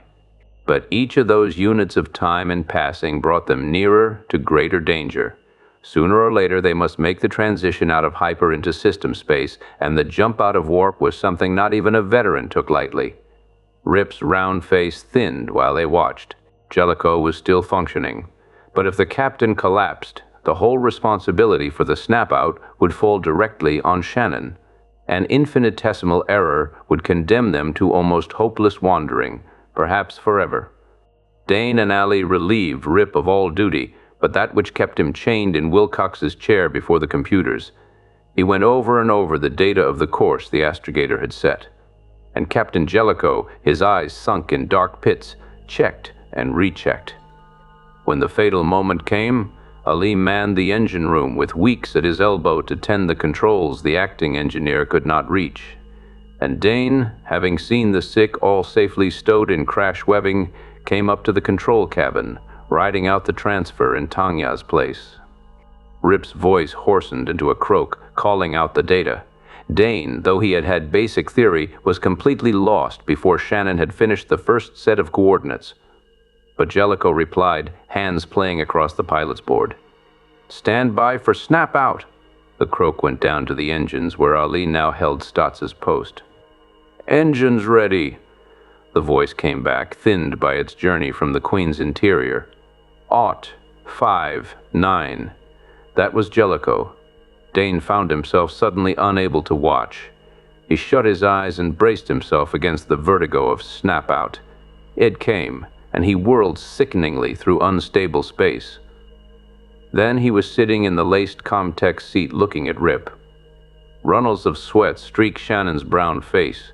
There was a damp patch darkening his tunic between his shoulder blades, a patch which it would take both of Dane's hands to cover. For a moment, he did not raise his head to look at the vision plate which would tell him whether or not they had made it, but when he did, familiar constellations made the patterns they knew. They were out, and they couldn't be too far off the course Wilcox had plotted. There was still the system run to make, but snap out was behind them. Rip gave a deep sigh and buried his head in his hands. With a throb of fear, Dane unhooked his safety belt and hurried over to him. When he clutched at Shannon's shoulder, the astrogator apprentice's head rolled limply. Was Rip down with the illness too? But the other muttered and opened his eyes. "Does your head ache?" Dane shook him. "Head? No." Rip's words came drowsily. "Juices, sleepy, so sleepy." He did not seem to be in pain. But Dane's hands were shaking as he hoisted the other out of his seat and half-carried, half-led him to his cabin, praying as he went that it was only fatigue and not the disease. The ship was on auto now, until Jellicoe as pilot set a course. Dane got Rip down on the bunk and stripped off his tunic. The fine, drawn face of the sleeper looked wan against the foam rest, and he snuggled into the softness like a child as he turned over and curled up. But his skin was clear. It was real sleep and not the plague which had claimed him. Impulse sent Dane back to the control cabin. He was not an experienced pilot officer, but there might be some assistance he could offer the captain now that Rip was washed out, perhaps for hours. Jellicoe hunched before the smaller computer, feeding pilot tape into its slot. His face was a skull under a thin coating of skin, the bones marking it sharply at jaw, nose, and eye socket. "Shannon down." His voice was a mere whisper of its powerful self. He did not turn his head. "He's just worn out, sir," Dane hastened to give reassurance. "The marks aren't on him." "When he comes around, tell him the coords are in," Jellicoe murmured. "See, he checks course in 10 hours. "But, sir..." Dane's protest failed as he watched the captain struggle to his feet, pulling himself up with shaking hands. As Thorson reached forward to steady the other, one of those hands tore a tunic collar, ripping loose the ceiling. There was no need for explanation. The red splotch signaled from Jellicoe's sweating throat. He kept his feet, holding out against the waves of pain by sheer will power. Then Dane had a grip on him, got him away from the computer, hoping he could keep him going until they reached Jellicoe's cabin. Somehow they made that journey, being greeted with raucous screams from the Hubat. Furiously, Dane slapped the cage, setting it to swinging and so silencing the creature which stared at him with round, malignant eyes as he got the captain to bed. Only 4 of them on their feet now, Dane thought bleakly as he left the cabin. If Rip came out of it in time, they could land. Dane's breath caught as he made himself face up to the fact that Shannon might be ill, that it might be up to him to bring the Queen in for a landing. And in where? The Terra quarantine was Luna City on the moon. But let them signal for a set-down there. Let them describe what had happened, and they might face death as a plague ship. Wearily, he climbed down to the mess cabin to discover Weeks and Ali there before him. They did not look up as he entered. "Old man's got it," he reported. "Rip?" was Ali's crossing question. "Asleep. He passed out." "What?" Weeks swung around. "Worn out," Dane amended. "Captain fed in a pilot tape before he gave up." "So, now we are 3, was Ali's comment. "Where do we set down? Luna City."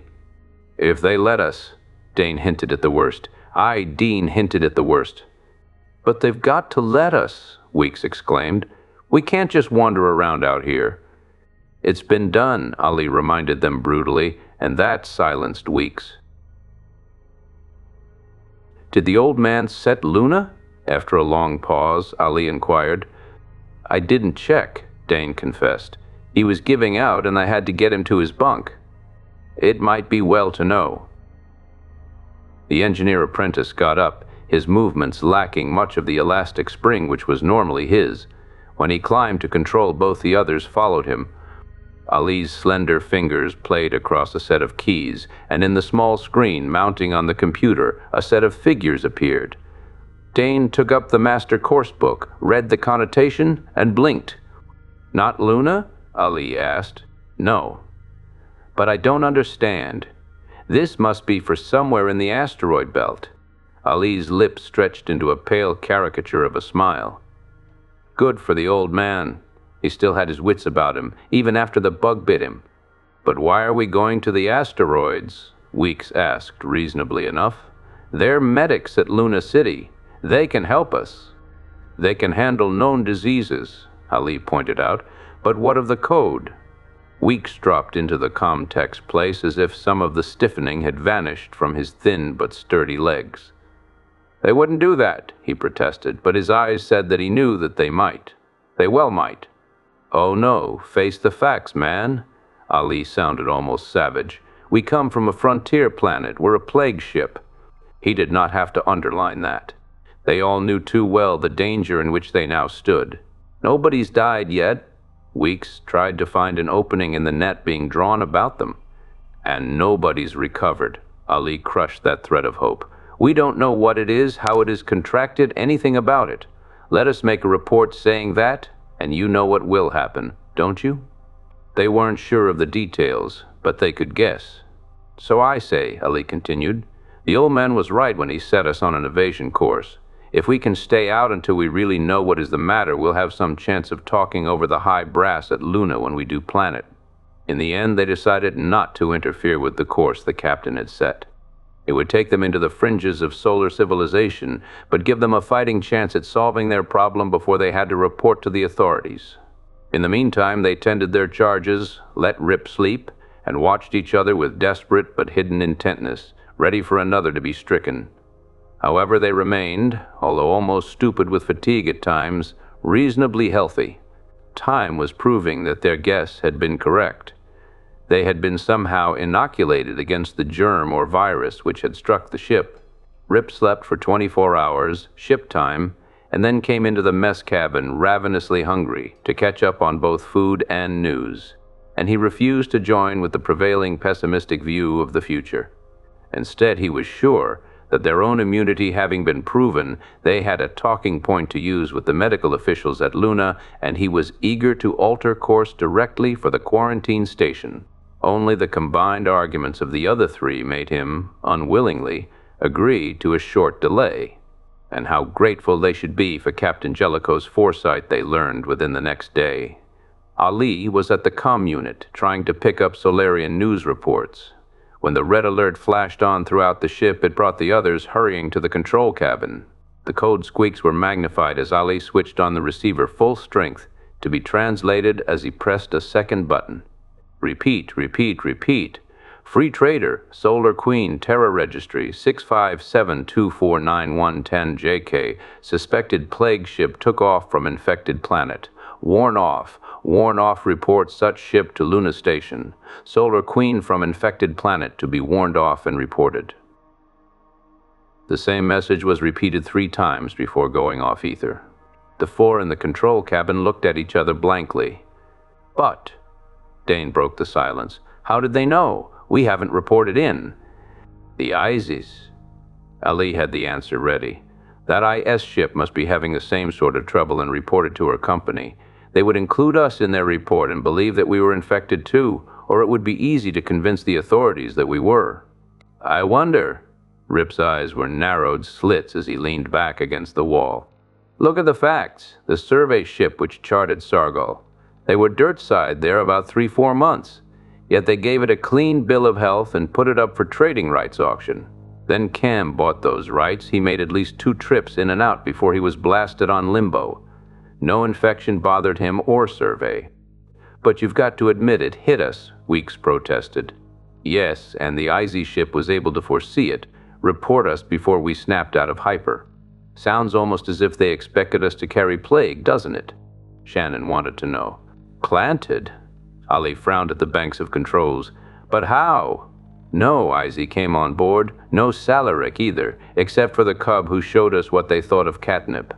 Rip shrugged. How would I know how they did? He was beginning when Dane cut in. If they didn't know about our immunity, the Queen might stay in hyper and never come out.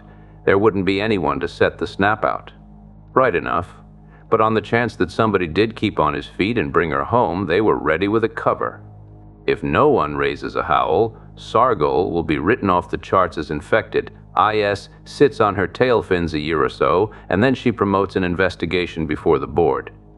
The survey records are trotted out, no infection recorded, so they send in a patrol probe. Everything is all right, so it wasn't the planet after all. It was that dirty old free trader. And she's out of the way. IS gets the Koros trade all square and legal, and we're no longer around to worry about. Neat as a Salariki netcast, and right around our collective throats, my friends. So what do we do now? Weeks wanted to know. Weeks wanted to know? We keep on the old man's course, get lost in the asteroids until we can do some heavy thinking and see a way out. But if IS gave us this prize package, some trace of its origin is still aboard. And if we can find that, why, then we have something to start from. Mura went down first, and then Carl. Nothing in common. The old problem faced Dane for the 100th time.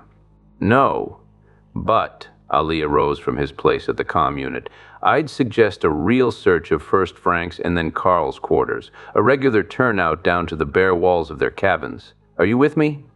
Flyboy, we're ahead of you, Rip contributed already at the door panel. Down to the bare walls it is.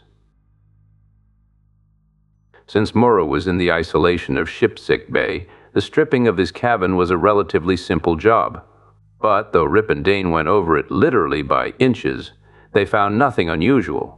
In fact, nothing from Sargol except a small twig of the red wood which lay on the steward's work table where he had been fashioning something to incorporate in one of his miniature fairy landscapes to be imprisoned for all time in a plastic bubble. Dane turned this around in his fingers. Because it was the only link with the perfumed planet, he couldn't help but feel that it had some importance.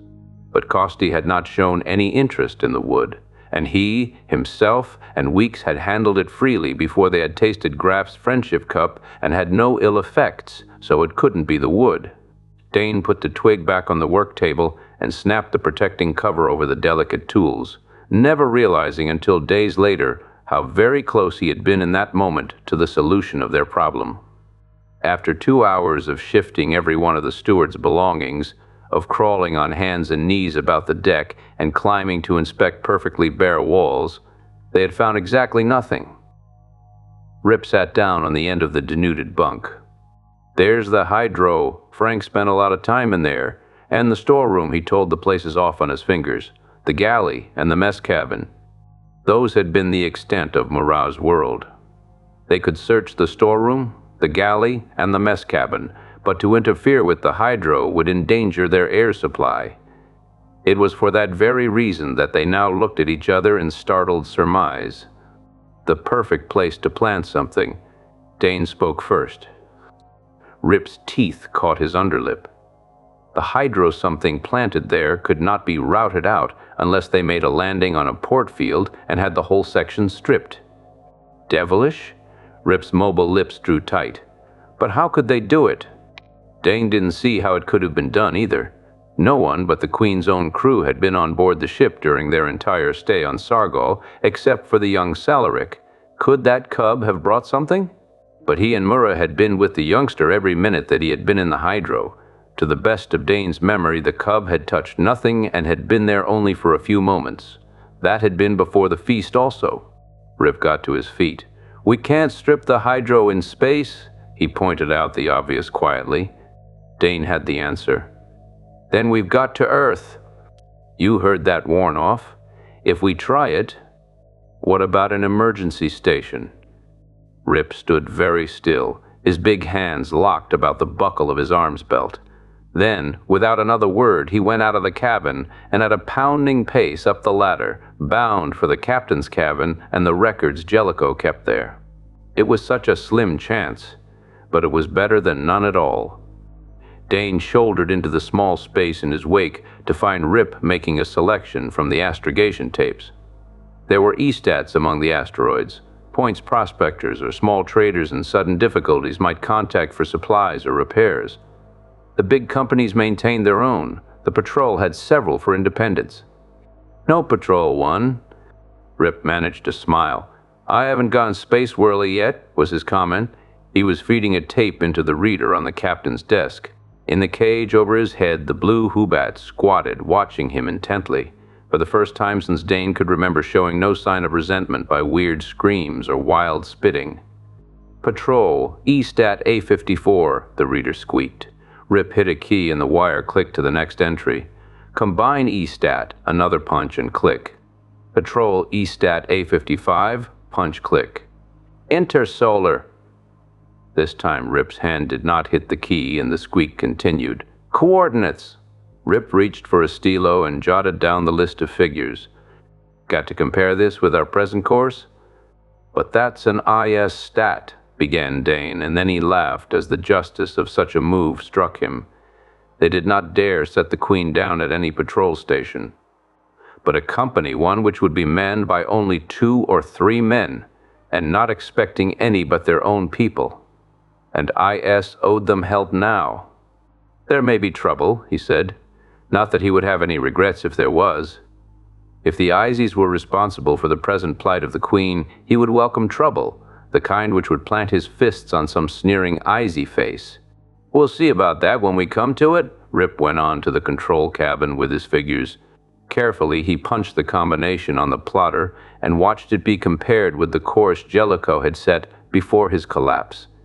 Good enough, he commented as the result flashed on. We can make it without using too much fuel. Make what? That was Ali up from the search of Kosti's quarters. Nothing. He gave his report of what he had found there and then returned to the earlier question. Make what? Swiftly, Dane outlined their suspicions that the seat of the trouble lay in the hydro and that they should clean out that section, drawing upon emergency materials at the ISE stat. Sounds all right. But you know what they do to pirates? Inquired the engineer apprentice. Space law came into Dane's field. He needed no prompting. Any ship in emergency, he recited automatically, may claim supplies from the nearest E-stat, paying for them when the voyage is completed. That means any patrol E-stat. The companies are private property. But, Dane pointed out triumphantly, the law doesn't say so. There is nothing about any difference between company and patrol E-stat in the law. He's right, Rip agreed. That law was framed when only the patrol had such stations. Companies put them in later to save tax, remember? Legally, we're all right. Unless the agents on duty raise a howl, Ali amended. Oh, don't give me that look, Rip. I'm not sounding any warn-off on this, but I just want you to be prepared to find a cruiser riding our fins and giving us the hot flash as bandits. If you want to spoil the ISIs, I'm all for it. Got a stat of theirs pinpointed? Rip pointed to the figures on the computer. There she is. We can set down in about 5 hours ship time. How long will it take to strip the hydro and reinstall? How can I tell? Ali sounded irritable. I can give you Oxkey for quarters for about 2 hours. Depends upon how fast we can move. No telling until we make a start. He started for the corridor and then added over his shoulder, You'll have to answer a comm. Challenge? Thought about that? Why? Rip asked. It might be comm repairs bringing us in. They won't be expecting trouble and we will. We'll have the advantage. But Ali was not to be shaken out of his usual dim view of the future. All right, so we land, blaster in hand, and take the place. And they get off one little squeak to the patrol.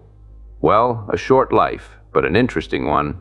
And we'll make all the video channels for sure when we go out with rockets blasting.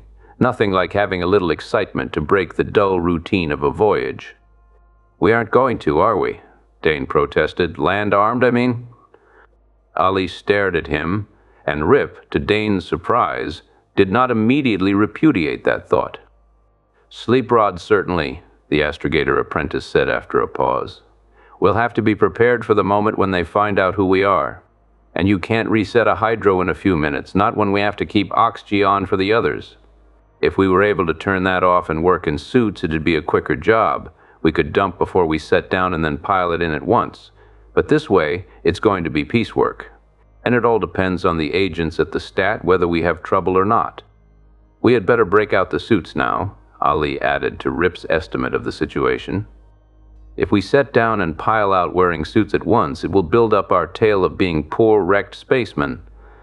Sleep rods or not, Dane thought to himself, the whole plan was one born of desperation. It would depend upon who manned the E-stat and how fast the free traders could move once the Queen touched her fins to Earth. Knock out their comms. That was Ali continuing to plan. Do that first, and then we don't have to worry about someone calling in the patrol. Rip stretched. For the first time in hours, he seemed to have returned to his usual placid self. "Good thing somebody in this spacer watches video serials. Ali, you can brief us on all the latest tricks of space pirates." Nothing is so wildly improbable that you can't make use of it sometime during a checkered career. He glanced over the board before he brought his hand down on a single key set, a distance apart from the other controls. "Put some local color into it," was his comment. Dane understood. Rip had turned on the distress signal at the Queen's nose. When she set down on the stat field, she would be flaming a banner of trouble. Next to the wan, dead lights, set only when a ship had no hope of ever reaching port at all, that signal was one every spacer dreaded having to flash. But it was not the dead lights, not yet for the Queen. Working together, they brought out the spacesuits and readied them at the hatch. Then Weeks and Dane took up the task of tending their unconscious charges, while Rip and Ali prepared for landing. There was no change in the sleepers, and in Jellicoe's cabin even Quex appeared to be influenced by the plight of its master, for instead of greeting Dane with its normal aspect of rage, the Hoobat stayed quiescent on the floor of its cage, its top claws hooked about two of the wires, its protruding eyes staring out into the room with what seemed closed to a malignant intelligence. It did not even spit as Dane passed under its abode to pour thin soup into his patient. As for Sinbad, the cat had retreated to Dane's cabin and steadily refused to leave the quarters he had chosen, resisting with tooth and claw the one time Dane had tried to take him back to Van Ryck's office and his own hammock there. Afterwards, the cargo apprentice did not try to evict him. There was comfort in seeing that plump gray body curled on the bunk he had little chance to use. His nursing duties performed, for the moment, Dane ventured into the hydro. He was practiced in tending this vital heart of the ship's air supply, but outfitting a hydro was something else again. In his cadet years, he had aided in such a program at least twice as a matter of learning the basic training of the service. But then they had had unlimited supplies to draw on, and the action had taken place under no more pressure than that exerted by the instructors. Now it was going to be a far more tricky job. He went slowly down the aisle between the banks of green things. Plants from all over the galaxy, grown for their contribution to the air renewal, as well as side products such as fresh fruit and vegetables, were banked there. The sweet odor of their verdant life was strong. But how could any of the four now on duty tell what was rightfully there and what might have been brought in? And could they be sure anything had been introduced? Dane stood there, his eyes searching those lines of greens, such a mixture of greens from the familiar shade of Terra's fields to greens tinged with shades first bestowed by other suns on other worlds, looking for one which was alien enough to be noticeable. Only Murrah, who knew this garden as he knew his own cabin, could have differentiated between them. They would just dump everything and trust to luck. He was suddenly aware of a slight movement in the banks, a shivering of stem, quiver of leaf. The mere act of his passing had set some sensitive plant to register his presence. A lacy, fern-like thing was contracting its fronds into balls. He should not stay disturbing the peace of the hydro. But it made little difference now. Within a matter of hours, All this luxuriance would be thrust out to die, and they would have to depend upon canned oxy and algae tanks. Too bad. The hydro represented much time and labor on Mura's part, and Tao had medical plants growing there he had been observing for a long time. As Dane closed the door behind him, seeing the line of bald fern which had marked his passage, he heard a faint rustling, a sound as if a wind had swept across the green room within. The imagination, which was a trader's asset when it was kept within bounds, suggested that the plants inside guessed. With a frown for his own sentimentality, Dane strode down the corridor and climbed to check with Rip in control. The astrogator apprentice had his own problems. To bring the Queen down on the circumscribed field of an E-stat, without a guide beam to ride in, since if they contacted the stat they must reveal their own comm was working, and they would have to answer questions, was the sort of test even a seasoned pilot would tense over. Yet Rip was sitting now in the captain's place, his broad hands spread out on the edge of the control board waiting. And below in the engine room, Ali was in Stotz's place, ready to fire and cut rockets at order. Of course they were both several years ahead of him in service, Dane knew, but he wondered at their quick assumption of responsibility and whether he himself could ever reach that point of self-confidence, his memory turning to the bad mistake he had made on Sargol. There was the sharp note of a warning gong, the flash of red light on the control board. They were off automatic. From here on, in it was all Kip's work. Dane strapped down at the silent comm unit and was startled, a moment later when it spat words at him, translated from space code. Identify. Identify. ISE stat, calling spacer identify. So compelling was that demand that Dane's fingers went to the answer key before he remembered and snatched them back to fold his hands in his lap. Identify, the expressionless voice of the translator droned over their heads. Rip's hands were on the control board, playing the buttons there with the precision of a musician creating some symphonic masterpiece. And the Queen was alive, now quivering through her stout plates, coming into a landing. Dane watched the visa plate.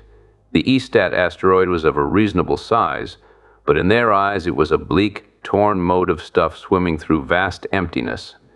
Identify! The drone heightened in pitch. Rip's lips were compressed. He made quick calculations.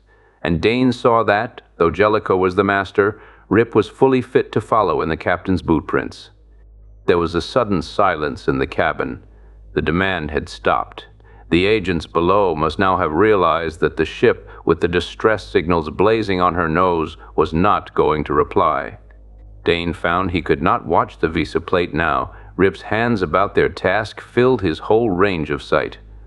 He knew that Shannon was using every bit of his skill and knowledge to jockey them into the position where they could ride their tail rockets down to the scorched rock of the E-stat field.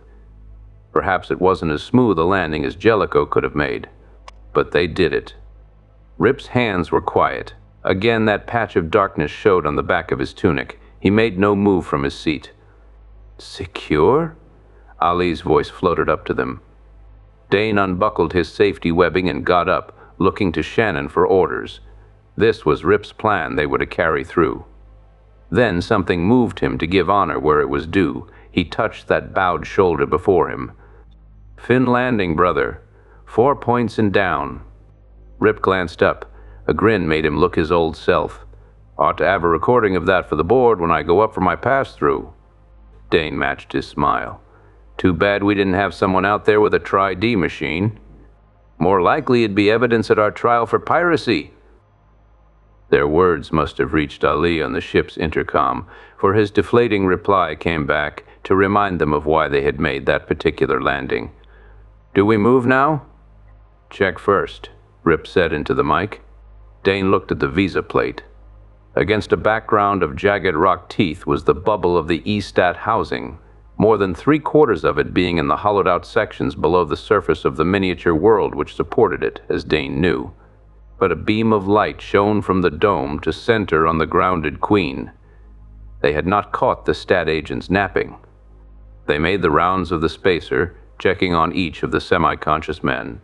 Ali had ready the artificial oxy tanks. They must move fast once they began the actual task of clearing and restocking the hydro.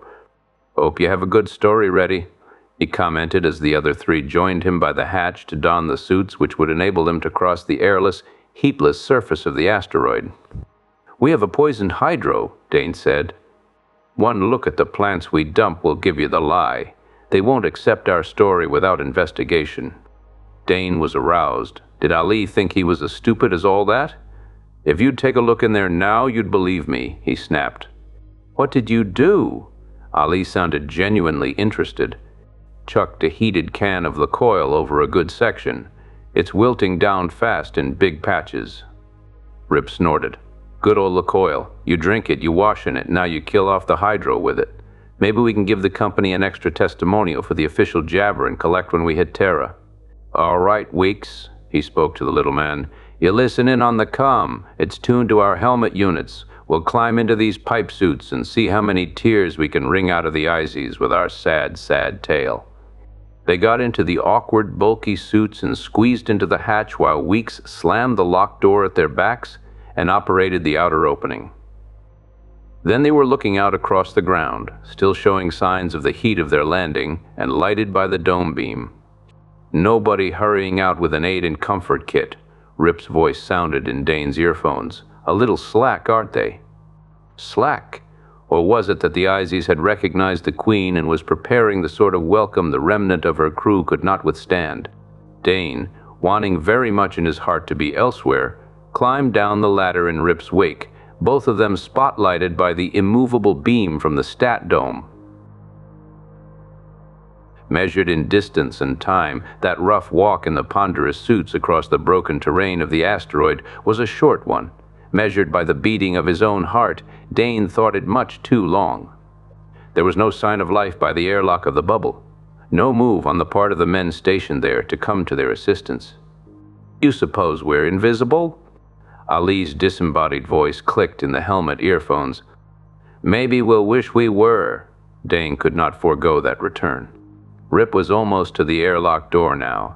His massively suited arm was outstretched toward the control bar when the comm unit in all three helmets caught the same demand. "Identify!" The crisp order had enough snap to warn them that an answer was the best policy. "Shannon, AA of the Polestar." Rip gave the required information. "We claim E rights." But would they get them? Dane wondered. There was a click loud in his ears.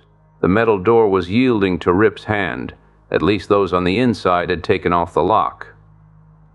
Dane quickened pace to join his leader.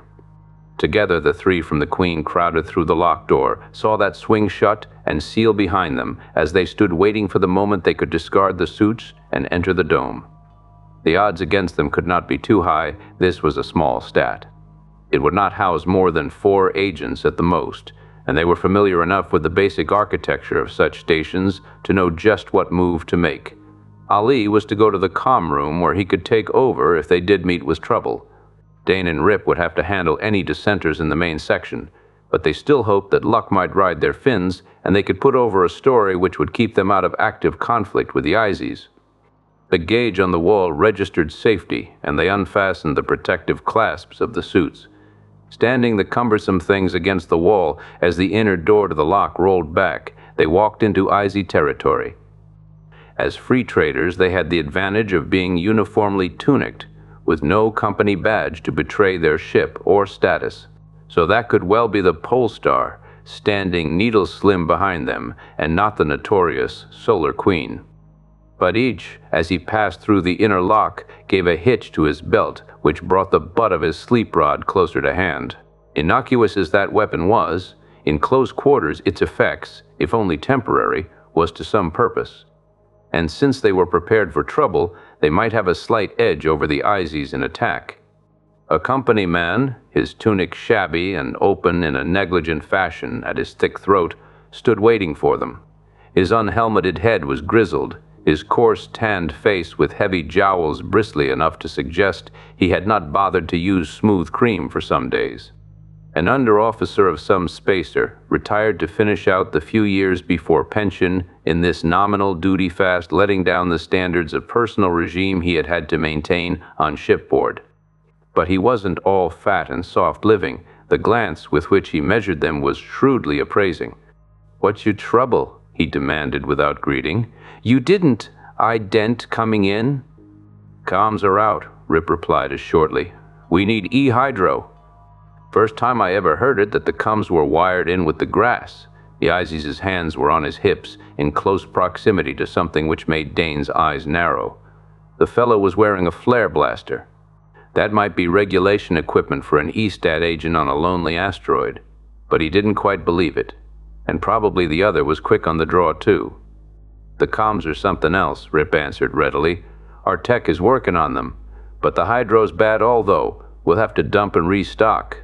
Give you a voucher on Terra for the stuff." The IZ agent continued to block the doorway into the station. "This is private IS property. You should hit the patrol post. They cater to you FTs." "We hit the nearest E-stat when we discovered that we were contaminated." Rip spoke with an assumption of patience. "That's the law, and you know it. You have to supply us and take a voucher." "How do I know that your voucher is worth the film it's recorded on?" asked the agent reasonably. "All right," Rip shrugged. "If we have to do it the hard way, we'll cargo dump to cover your bill." "Not on this field." The other shook his head. "I'll flash in your voucher first." He had them, Dane thought bitterly. Their luck had run out. Because what he was going to do was a move they dared not protest. It was one any canny agent would make in the present situation. And if they were what they said they were, they must readily agree to let him flash their voucher of payment to IS headquarters, to be checked and okayed before they took the hydrostock. But Rip merely registered a mild resignation. "You, the Comtech? Where's your unit? I'll indict it once if you want it that way." Whether their readiness to cooperate allayed some of the agent's suspicion or not, he relaxed some, giving them one more stare all around before he turned on his heel. "This way." They followed him down the narrow hall, Rip on his heels, the others behind. "Lonely post," Rip commented. "I'd think you boys get space whirly out here." The others snorted. "We're not star lovers, and the pay's worth a 3-month stretch." "They take us down for Terra leave before we start talking to the Whisperers." "How many of you here at a time?" Rip edged the question in casually, but the other might have been expecting it by the way he avoided giving a direct answer. "Enough to run the place and not enough to help you clean out your wagon." He was short about it. "Any dumping you do is strictly on your own. You've enough hands on a spacer that size to manage." Rip laughed. "Far be it from me to ask an IZ to do any real work," was his counter. "We know all about you company men." But the agent did not take fire at that jib. Instead, he pushed back a panel, and they were looking into comm unit room, where another man in the tunic of the IS lounged on what was by law 24-hour duty, divided into 3 watches. "These FTs want to flash a voucher request through," their guide informed the tech. The other, interested, gave them a searching once-over before he pushed a small scriber toward Rip. "It's all yours clear ether," he reported. Ollie stood with his back to the wall and Dane still lingered in the portal. Both of them fixed their attention on Rip's left hand. If he gave the agreed-upon signal. Their fingers were linked loosely in their belts, only an inch or so from their sleep rods. With his right hand, Rip scooped up the scribbler while the Comtech half turned to make adjustments to the controls, picking up a speaker to call the IS headquarters. Rip's left index finger snapped across his thumb to form a circle. Ali's rod did not even leave his belt. It tilted up, and the invisible deadening stream from it centered upon the seated tech. At the same instant, Dane shot at the agent who had guided them there. The latter had time for a surprised grunt, and his hand was at his blaster as he sagged to his knees and then relaxed on the floor. The tech slumped across the callboard as if sleep had overtaken him at his post. Rip crossed the room and snapped off the switch which opened the wire for broadcasting, while Ali, with Dane's help, quietly and effectively immobilized the IZs with their own belts. "There should be at least 3 men here." Rip waited by the door. "We have to get them all under control before we start work." However, the interior of the bubble, extending as it did on levels beneath the outer crust of the asteroid, was not an easy place to search. An enemy, warned of the invasion, could easily keep ahead of the party from the Queen, spying on them at his leisure or preparing traps for them. In the end, afraid of wasting time, they contented themselves with locking the doors of the corridor leading to the lower levels, making ready to raid the storeroom they had discovered during their search. Emergency hydro supplies consisted mainly of algae, which could be stored in tanks and hastily put to use, as the plants now in the Queen took much longer to grow, even under forcing methods. Dane volunteered to remain inside the E-stat and assemble the necessary containers at the airlock, while the other two, having had more experience, went back to the spacer to strip the hydro and prepare to switch contents. But when Rip and Ollie left, the younger cargo apprentice began to find the bubble a haunted place. He took the sealed containers out of their storage racks, stood them on a small hand truck, and pushed them to the foot of the stairs, up which he then climbed, carrying 2 of the cylinders at a time. The swish of the air current through the narrow corridors made a constant murmur of sound, but he found himself listening for something else, for a footfall other than his own, for the betraying rasp of clothing against a wall, for even a whisper of voice. And time again he paused suddenly to listen, sure that the faintest hint of such a sound had reached his ears. He had a dozen containers lined up when the welcome signal reached him by the comm unit of his field helmet. To transfer the cylinders to the lock, get out, and then open the outer door did not take long. But as he waited, he still listened for a sound which did not come. The notice that someone besides himself was free to move about the stat.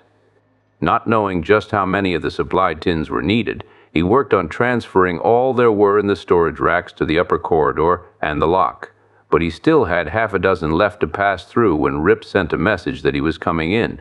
Out of his pressure suit, the astrogator apprentice stepped lightly into the corridor, looked at the array of containers, and shook his head. "We don't need all those." "No, leave them," he added as Dane, with a sigh, started to pick up 2 for a return trip. "There's something more important just now." He turned into the side hall which led to the comm room. Both the IS men had awakened. The comm tech appeared to accept his bonds philosophically. He was quiet and flat on his back, staring pensively at the ceiling. But the other agent had made a worm's progress half across the room, and Rip had to halt in haste to prevent stepping on him.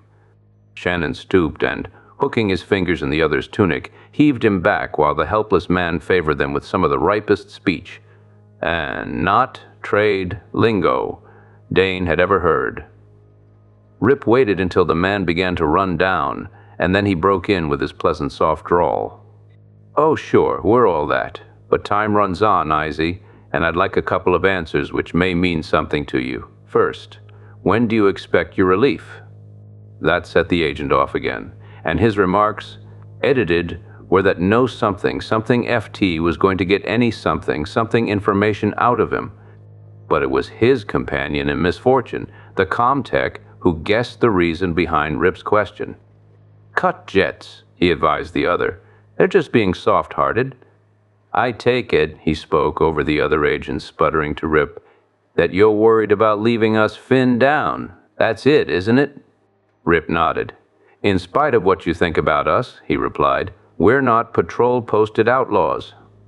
"No, you're just from a plague ship," the comm-tech remarked calmly, and his words struck his comrade dumb. "Solar Queen?" "You got the warn off then." "Who didn't? You really have plague on board?" The thought did not appear to alarm the comm-tech unduly, but his fellow suddenly heaved his bound body some distance away from the free traders, and his face displayed mixed emotions, most of them fearful. "We have something, probably supplied," Rip straightened. "Might pass along to your bosses that we know that. Now suppose you tell me about your relief. When is it due?" "Not until after we take off on the long orbit if you leave us like this. On the other hand," the other added coolly, "I don't see how you can do otherwise. We've still got those." With his chin, he pointed to the comm unit. "After a few alterations," Rip amended. The bulk of the comm was in a tightly sealed case which they would need a flamer to open, but he could and did wreak havoc with the exposed portions. The tech watching this destruction spouted at least 2 expressions his companion had not used. But when Rip finished, he was his unruffled self again. "Now," Rip drew his sleep rod, "a little rest, and when you wake it will all be a bad dream. He carefully beamed each man into slumber and helped Dane strip off their bonds. But before he left the room, he placed on the recorder the voucher for the supplies they had taken. The Queen was not stealing. Under the law, she still had some shadow of rights. Suited, they crossed the rough rock to the ship, and there, about the fins, already frozen into brittle spikes, was a tangle of plants, the rich result of years of collecting. "Did you find anything?" Dane asked as they rounded that mess on their way to the ladder. Rip's voice came back through the helmet comm. "Nothing we know how to interpret. I wish Frank or Craig had had a chance to check. We took tri-Ds of everything before we dumped. Maybe they can learn something from these when." His voice trailed off, leaving that when to ring in both their minds. It was such an important when. When would either the steward or the medic recover enough to view those tri-D shots? Or was that when really an ominous if?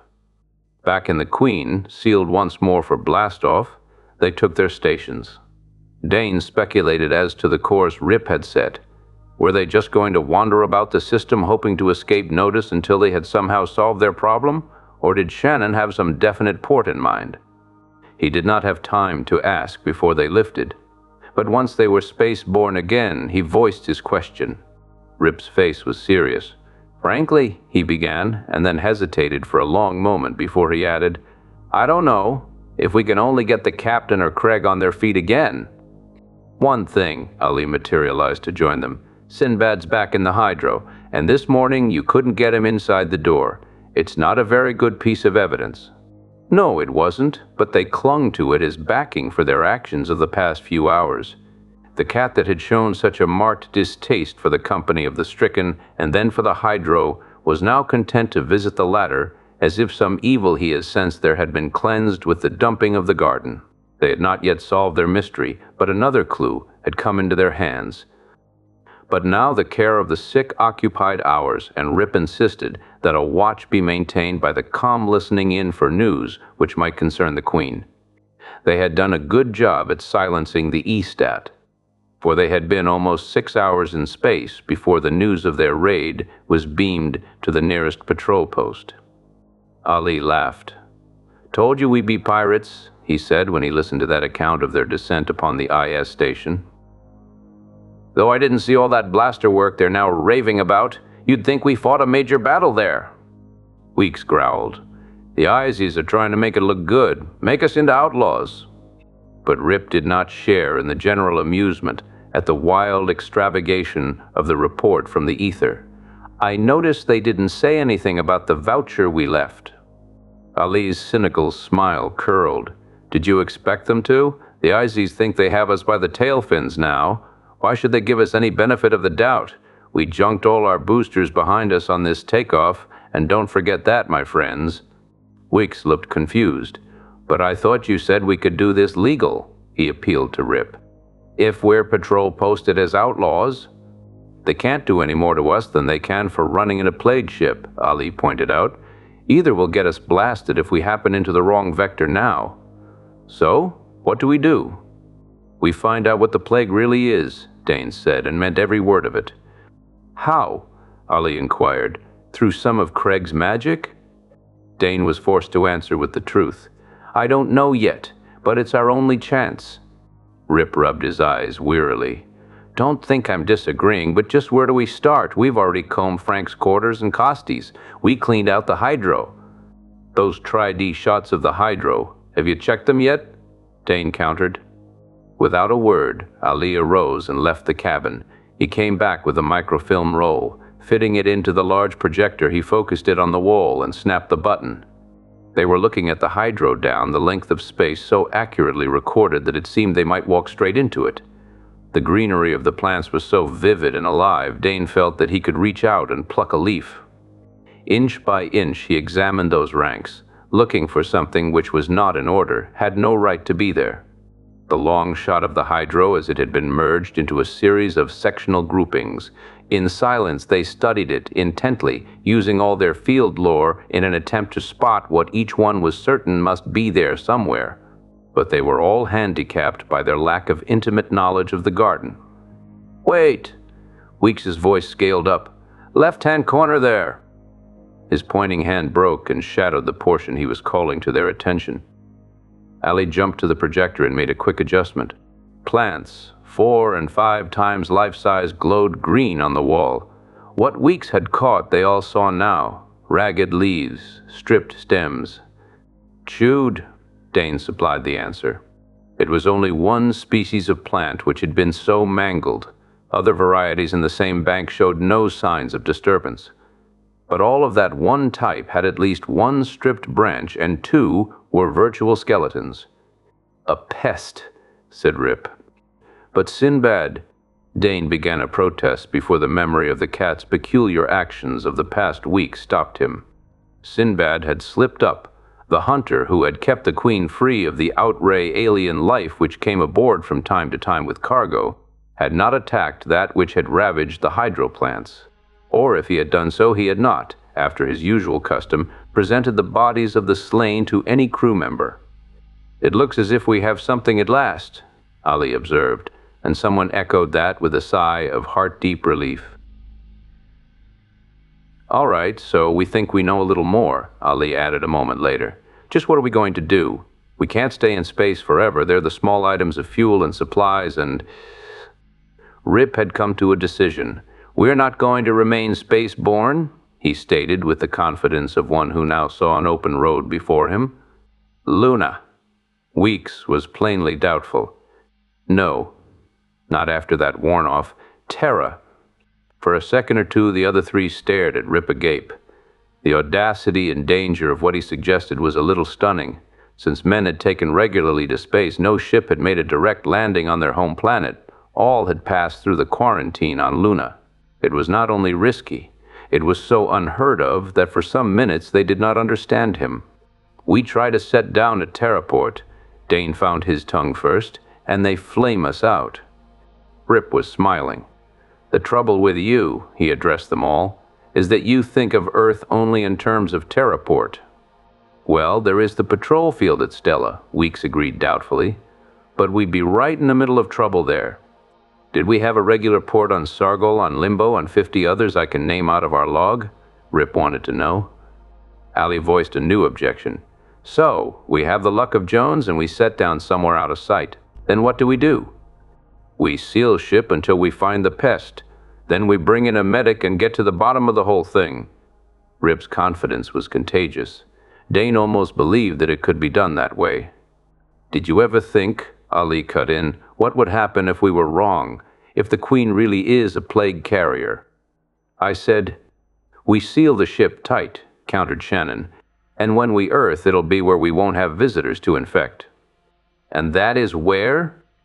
Ali, who knew the deserts of Mars better than he did the greener planet from which his stock had sprung, pursued the question. "Right in the middle of the Big Burn." Dane, Terra-born and bred, realized first what Rip was planning and what it meant. Sealed off was right. The Queen would be amply protected from investigation. Whether her crew would survive was another matter. Whether she could even make a landing there was also to be considered. The Big Burn was the horrible scar left by the last of the atomic wars, a section of radiation-poisoned land comprising hundreds of square miles, land which generations had never dared to penetrate. Originally, the survivors of that war had shunned the whole continent which it disfigured. It had been close to 2 centuries before men had gone into the still wholesome land laying to the far west and the south. And through the years, the avoidance of the Big Burn had become part of their racial instinct as they shrank from it. It was a symbol of something no Terran wanted to remember. But Ali now had only one question to ask. "Can we do it?" "We'll never know until we try," was Rip's reply. "The patrol will be watching." That was Weeks. With his Venusian background, he had less respect for the dangers of the Big Burn than he did for the forces of law and order which ranged the star lanes. "They'll be watching the route lanes," Rip pointed out. "They won't expect a ship to come in on that vector, steering away from the ports. Why should they? As far as I know, it's never been tried since Terraport was laid out. It'll be tricky, and he himself would have to bear most of the responsibility for it. But I believe that it can be done, and we can't just roam around out here. With IS out for our blood and a patrol warn-off, it won't do us any good to head for Luna." None of his listeners could argue with that. And Dane's spirits began to rise. After all, they knew so little about the big burn, it might afford them just the temporary sanctuary they needed.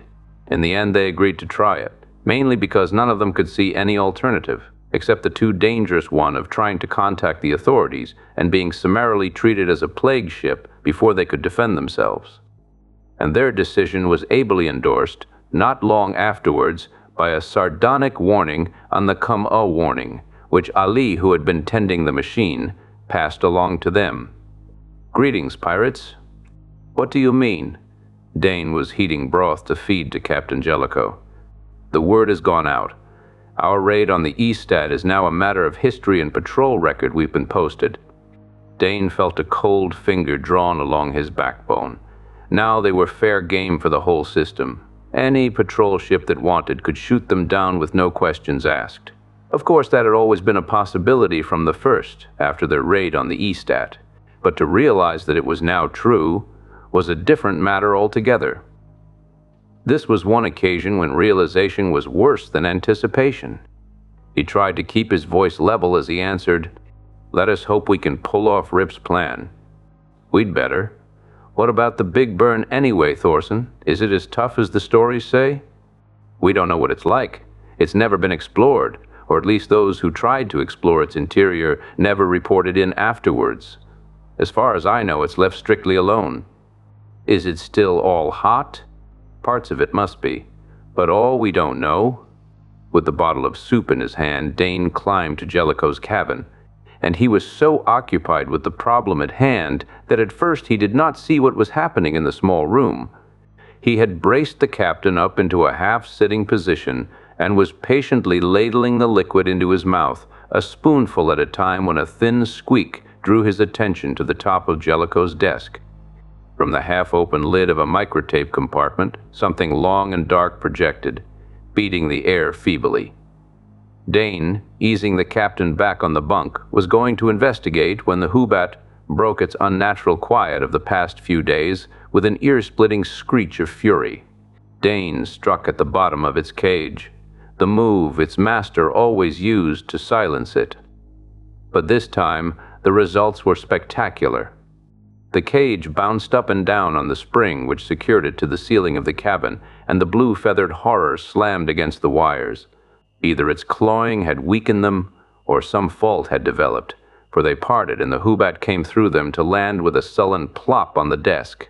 Its screams stopped as suddenly as they had begun, and it scuttled on its spider-toed legs to the microtape compartment, acting with purposeful dispatch and paying no attention to Dane. Its claws shot out, and with ease it extracted from the compartment a creature as weird as itself, one which came fighting and of which Dane could not get a very clear idea. Struggling, they battled across the surface of the desk and flopped to the floor. There the hunted broke loose from the hunter and fled with fantastic speed into the corridor. And before Dane could move, the Hubbat was after it. He gained the passage just in time to see Quex disappear down the ladder, clinging with the aid of its pincher claws, apparently grimly determined to catch up with the thing it pursued. And Dane went after them. There was no sign of the creature, who fled on the next level. But Dane made no move to recapture the blue hunter, who squatted at the foot of the ladder, staring unblinkingly into space. Dane waited, afraid to disturb the Hubbat. He had not had a good look at the thing which had run from Quex, but he knew it was something which had no business aboard the Queen, and it might be the disturbing factor they were searching for.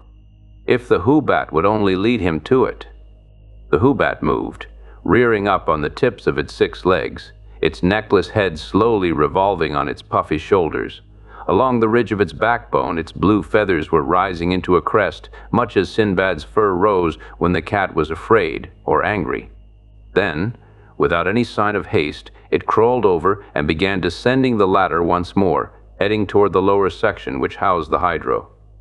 Dane remained where he was until it had almost reached the deck of the next level, and then he followed, one step at a time. He was sure that the Hubbat's peculiar construction of body prevented it from looking up unless it turned upon its back. But he did not want to do anything which would alarm it or deter Quex from what he was sure was a methodical chase. Quex stopped again at the foot of the second descent and sat in its toad stance, apparently brooding, a round blue blot. Dane clung to the ladder and prayed that no one would happen along to frighten it.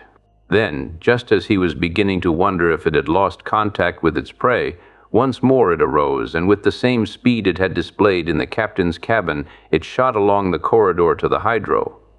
To Dane's knowledge, the door of the garden was not only shut, but sealed, and how either the stranger or Quex could get through it, he did not see.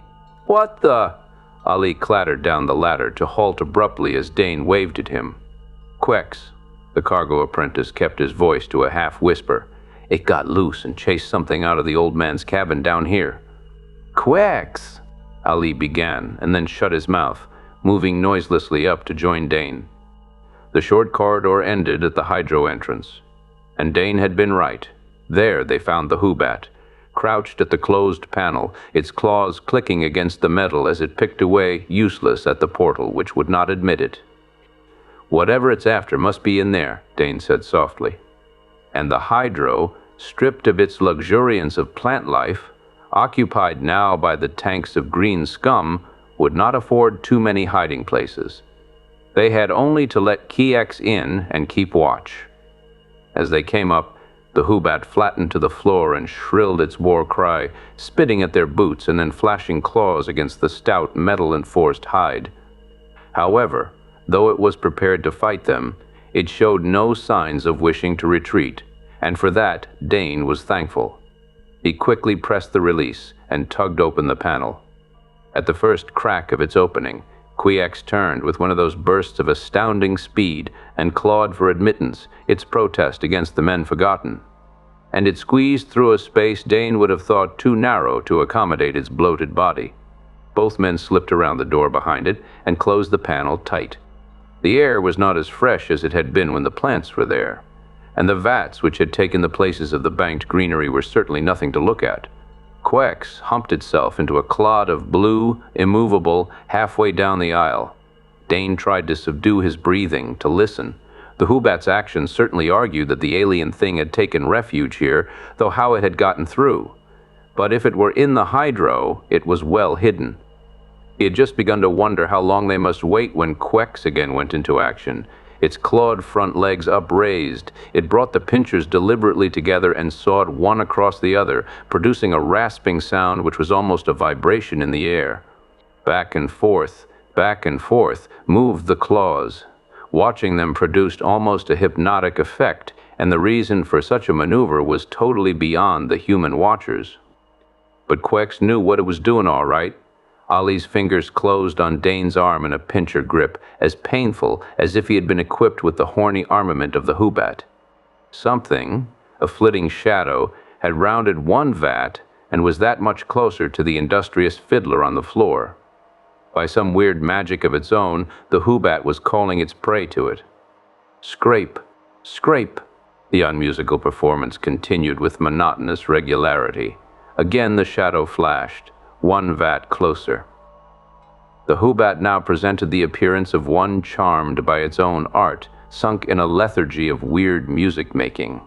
At last the enchanted came into full view, though lingering at the round side of a container, very apparently longing to flee again, but under some compulsion to approach its enchanter. Dane blinked, not quite sure that his eyes were not playing tricks on him. He had seen the almost transparent globe. Bogies of limbo had been fascinated by the weird and ugly pictures in Captain Jellicoe's collection of tri-D prints. But this creature was as impossible in its way as the horrific blue thing dragging it out of concealment. It walked erect on 2 threads of legs, with 4 knobby joints easily detected. A bulging abdomen sheathed in the horny substance of a beetle's shell ended in a sharp point. 2 pairs of small legs, folded close to the much smaller upper portion of its body, were equipped with thorn-shack terminations. The head, which constantly turned back and forth on the armor-plated shoulders, was long and narrow and split for half its length by a mouth above which were deep pits which must harbor eyes, though actual organs were not visible to the watching men. It was a palish gray in color, which surprised Dane a little. His memory of the few seconds he had seen it on the captain's desk had suggested that it was much darker, and erect as it was, it stood about 18 inches high. With head turning rapidly, it still hesitated by the side of the vat, so nearly the color of the metal that unless it moved, it was difficult to distinguish. As far as Dane could see, the Hubbat was paying it no attention. Quex might be lost in a happy dream, the result of its own fiddling, nor did the rhythm of that scraping vary. The nightmare thing made the last foot in a rush of speed which reduced it to a blur, coming to a halt before the Hubbat, its front legs whipped out to strike at its enemy. But Quax was no longer dreaming. This was the moment the Hubbat had been awaiting. One of the sawing claws opened and closed, separating the head of the lurker from its body, and before either of the men could interfere, Quex had dismembered the prey with dispatch. "Look there," Dane pointed. The Hubbat held close the body of the stranger, and where the ashy corpse came into contact with Quex's blue-feathered skin, it was slowly changing hue, as if some of the color of its hunter had rubbed off it. "Chameleon!" Ali went down on one knee the better to view the grisly feast now in progress. "Watch out!" he added sharply as Dane came to join him. One of the thin upper limbs lay where Quex had discarded it, and from the needle tip was oozing some colorless drops of fluid. "Poison?" Dane looked around for something which he could use to pick up the still jerking appendage, but before he could find anything, Quex had appropriated it, and in the end, they had to allow the Hubbat its victim in its entirety. But once Quex had consumed its prey, it lapsed into its usual hunched immobility. Dane went for the cage, and working gingerly, he and Ali got the creature back in captivity. But all the evidence now left were some smears on the floor of the hydro, smears which Ali blotted up for future research in the lab. An hour later, the four who now comprised the crew of the Queen gathered in the mess for a conference. Quex was in its cage on the table before them, asleep after all its untoward activity. "There must be more than just one," Weeks said. "But how are we going to hunt them down? With Sinbad?" Dane shook his head. Once the Hubbat had been caged and the more prominent evidence of the battle scraped from the floor, he had brought the cat into the hydro and forced him to sniff at the site of the engagement. The result was that Sinbad had gone raving mad, and Dane's hands were now covered with claw tears, which ran viciously deep. It was plain that the ship's cat was having none of the intruders, alive or dead. He had fled to Dane's cabin, where he had taken refuge on the bunk, and snarled wild-eyed when anyone looked in from the corridor. "Quex has to do it," Rip said. "But will it hunt unless it is hungry?" He surveyed the now comatose creature skeptically. They had never seen the captain's pet eat anything except some pellets which Jellicoe kept in his desk, and they were aware that the intervals between such feedings were quite lengthy. If they had to wait the usual time for Quex to feel hunger pangs once more, they might have to wait a long time. "We should catch one alive," Ali remarked thoughtfully. "If we could get Quex to fiddle it out to where we could net it." Weeks nodded eagerly. "A small net like those the Salariki use. Drop it over the thing." While Quex still drowsed in its cage, Weeks went to work with fine cord. Holding the color-changing abilities of the enemy in mind, they could not tell how many of the creatures might be roaming the ship. It could only be proved where they weren't, by where Sinbad would consent to stay. So they made plans which included both the cat and the Hubbat. Sinbad, much against his will, was buckled into an improvised harness by which he could be controlled without the handler losing too much valuable skin. And then the hunt started at the top of the ship, proceeding downward section by section.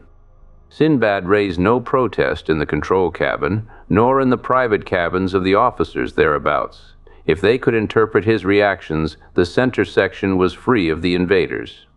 So with Dane in control of the cat and Ali carrying the caged Hubbat, they descended once more to the level which housed the hydro galley, steward's quarters, and ship's sick bay. Sinbad proceeded on his own 4 feet into the galley and the mess. He was not uneasy in the sick bay, nor in Mura's cabin, and this time he even paced the hydro without being dragged, much to their surprise, as they had thought that the headquarters of the stowaways. Could there only have been one? Weeks wanted to know as he stood by, ready with the net in his hands. Either that or else we're wrong about the hydro being their main hideout. If they're afraid of Quex now, they may have withdrawn to the place they feel the safest, Rip said. It was when they were on the ladder leading to the cargo level that Sinbad balked. He planted himself firmly and yowled against further progress until Dane, with the harness, pulled him along. "Look at Kiex." "Look at Quex." They followed Week's order. The Hubbat was no longer lethargic. It was raising itself, leaning forward to clasp the bars of its cage, and now it uttered one of its screams of rage. And as Ali went on down the ladder, it rattled the bars in a determined effort for freedom. Sinbad, spitting and yowling, refused to walk. Rip nodded to Ali. "Let it out." Tipped out of its cage, the Hubbat scuttled forward, straight for the panel which opened on the large cargo space, and there waited, as if for them to open the portal and admit the hunter to its hunting territory. Across the lock of the panel was the seal set in place by Van Ryke before the spacer had lifted from Sargo. Under Dane's inspection, it showed no crack. To all evidence, the hatch had not been opened since they left the perfumed planet, and yet the hunting. Hubbat was sure that the invading pests were within. It took only a second for Dane to commit an act which, if he could not defend it later, would blacklist him out of space. He twisted off the official seal which should remain there while the freighter was spaceborne. With Ali's help, he shouldered aside the heavy sliding panel, and they looked into the cargo space, now filled with the red wood from Sargol.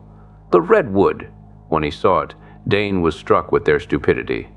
Aside from the Koro stones in the stone box, only the wood had come from the Salariki world. What if the pests had not been planted by IS agents, but were natives of Sargol being brought in with the wood? The men remained at the hatch to allow the Hubbat freedom in its hunt, and Sinbad crouched behind them, snarling and giving voice to a rumbling growl which was his negative opinion of the proceedings.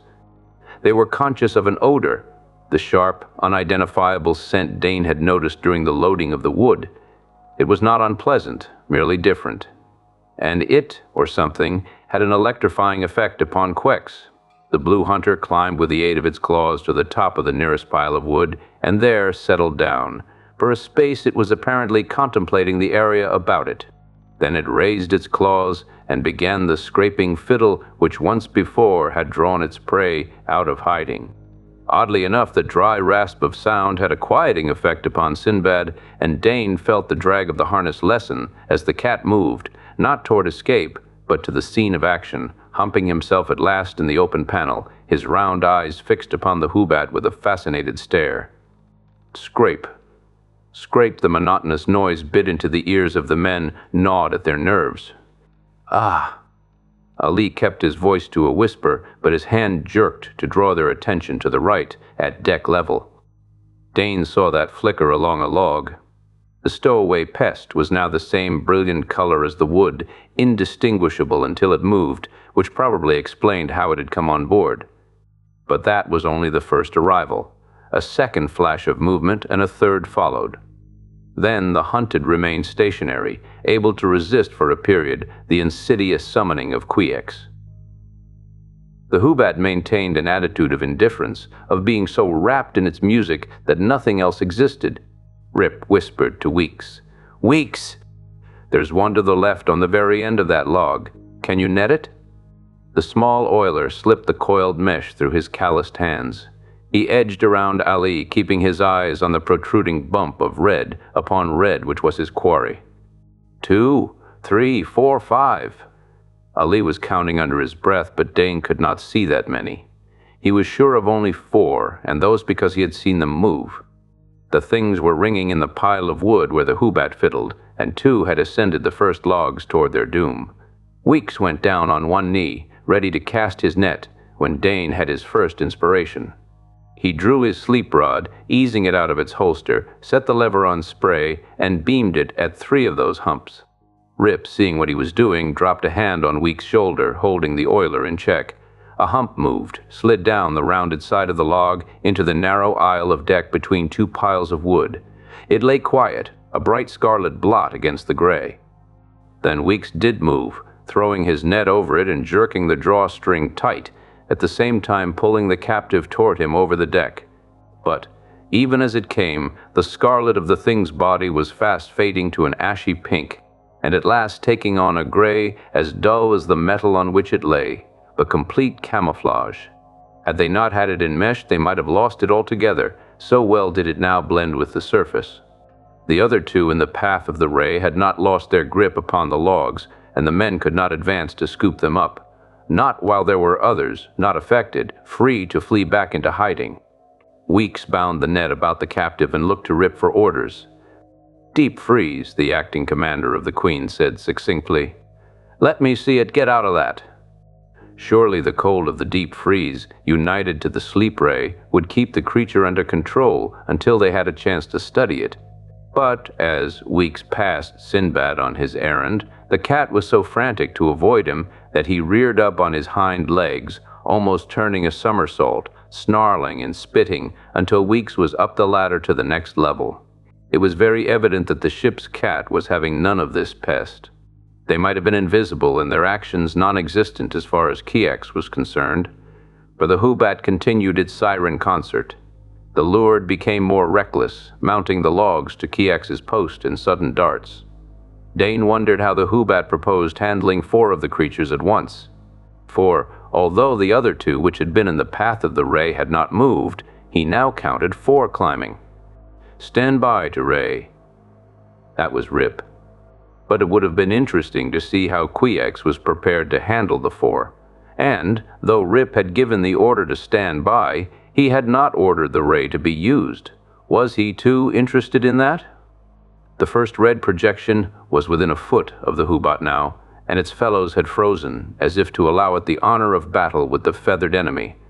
To all appearances, Kiex did not see it, but when it sprang with a whir of speed which would baffle a human, the Hoobat was ready, and its claws, halting their rasp, met around the wasp-thin waist of the pest, speedily cutting it in 2. Only this time the Hoobat made no move to unjoint and consume the victim. Instead, it squatted in utter silence, as motionless as a tri-D print. The heavy lower half of the creature rolled down the pile of logs to the deck, and there paled to the gray of its background. None of its kind appeared to be interested in its fate. The 2 which had been in the path of the ray continued to be humps on the wood. The others faced the Hoobat. But Rip was ready to waste no more time.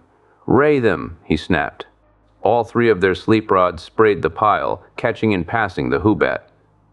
Quex's pop eyes closed, but it showed no other sign of falling under the spell of the beam. Certain that all the creatures in sight were now relatively harmless, the 3 approached the logs, but it was necessary to get into touching distance before they could even make out the outlines of the nightmare things, so well did their protective coloring conceal them. Wearing gloves, Ali detached the little monsters from their holds on the wood and put them for temporary safekeeping during a transfer to the deep freeze into the Hoobat's cage. "Kiex!" They decided to leave where it was for a space, to awaken and trap any survivor which had been too wary to emerge at the first siren song. As far as they could tell, the Hoobat was their only possible protection against the pest, and to leave it in the center of infection was the wisest course. Having dumped the now metal-colored catch into the freeze, they held a conference. "No plague," Weeks breathed a sigh of relief. "No proof of that yet," Ali caught him up short. "We have to prove it past any reasonable doubt." "And how are we going to do?" Dane began when he saw what the other had brought in from Tao's stores. A lancet and the upper half of the creature Quex had killed in the cargo hold. The needle-pointed front feet of the thing were curled up in its death throes, and it was now a dirty white shade, as if the ability to change color had been lost before it matched the cotton on which it lay. With the lancet, Ali forced a claw away from the body. It was oozing the watery liquid which they had seen on the one in the hydro. "I have an idea," he said slowly, his eyes on the mangled creature rather than on his shipmates, "that we might have escaped being attacked because they sheared off from us. But if we were clawed, we might take it too. Remember those marks on the throats and backs of the rest? That might be the entry point of this poison, if poison it is." Dane could see the end of that line of reasoning. Rip and Ali, they couldn't be spared. The knowledge they had would bring the Queen to Earth. But a cargo master was excess baggage when there was no reason for trade. It was his place to try out the truth of Ali's surmise. But while he thought, another acted. Weeks leaned over and twitched the lancet out of Ali's fingers. Then, before any of them could move, he thrust its contaminated point into the back of his hand. Don't. Both Dane's cry and Rip's hand came too late. It had been done, and Weeks sat there looking alone and frightened, studying the drop of blood which marked the dig of the surgeon's keen knife. But when he spoke, his voice sounded perfectly natural. Headache first, isn't it? Only Ali was outwardly unaffected by what the little man had just done. Just be sure you have a real one, he warned with what Dane privately considered real callousness. Weeks nodded. Don't let my imagination work, he answered shrewdly. I know. It has to be real. How long do you suppose?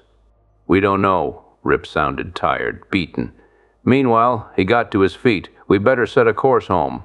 Home, Weeks repeated. To him, Terra was not his own home. He had been born in the polar swamps of Venus. But to all Solarians, no matter which planet had nurtured them, Terra was home. You, Rip's big hand fell gently on the little oiler's shoulder. Stay here with Thorson. No, Weeks shook his head. Unless I black out, I'm riding station in the engine room. Maybe the bug won't work on me anyway. And because he had done what he had done, they could not deny him the right to ride his station as long as he could during the grueling hours to come. Dane visited the cargo hold once more, to be greeted by an irate scream which assured him that Quex was again awake and on guard. Although the Hoobat was ready enough to give tongue, it still squatted in its chosen position on top of the log stack, and he did not try to dislodge it. Perhaps with Quex planted in the enemy's territory, they would have nothing to fear from any pests, not now confined in the deep freeze.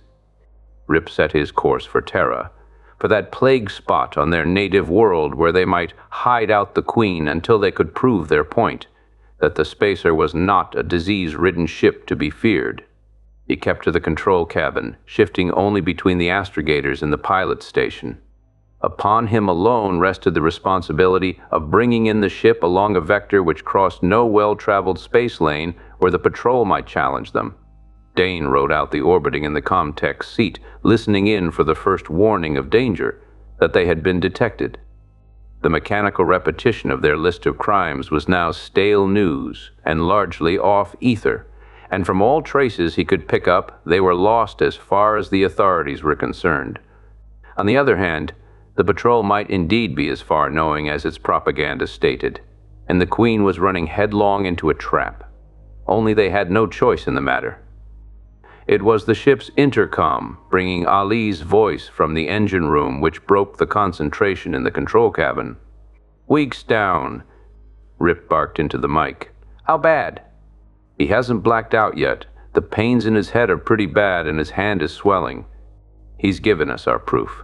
Tell him to report off. But the disembodied voice which answered that was Weeks. I haven't got it as bad as the others. I'll ride this out. Rip shook his head. But short-handed as they were, he could not argue, weeks away from his post if the man insisted upon staying. He had other, and for the time being, more important matters before him. How long they sweated out that descent upon their native world. Dane could never afterwards have testified. He only knew that hours must have passed until he thought groggily that he could not remember a time he was not glued in the seat which had been Tang's, the earphones pressing against his sweating skull, his fatigue-drugged mind being held with difficulty to the duty at hand. Sometime during that haze they made their landing. He had a dim memory of Rip sprawled across the pilot's control board, and then utter exhaustion claimed him also, and the darkness closed in. When he roused, it was to look about a cabin tilted to one side. Rip was still slumped in a muscle-cramping posture, breathing heavily. Dane bit out a forceful word born of twinges of his own, and then snapped on the visa plate. For a long moment he was sure that he was not yet awake. And then, as his dazed mind supplied names for what he saw, he knew that Rip had failed. Far from being in the center, or at least well within the perimeter of the dread Big Burn, they must have landed in some civic park or national forest. For the massed green outside, the bright flowers, the bird he sighted as a brilliant flash of wind-coasting color. Those were not to be found in the twisted horror left by man's last attempt to impress his will upon his resisting kind.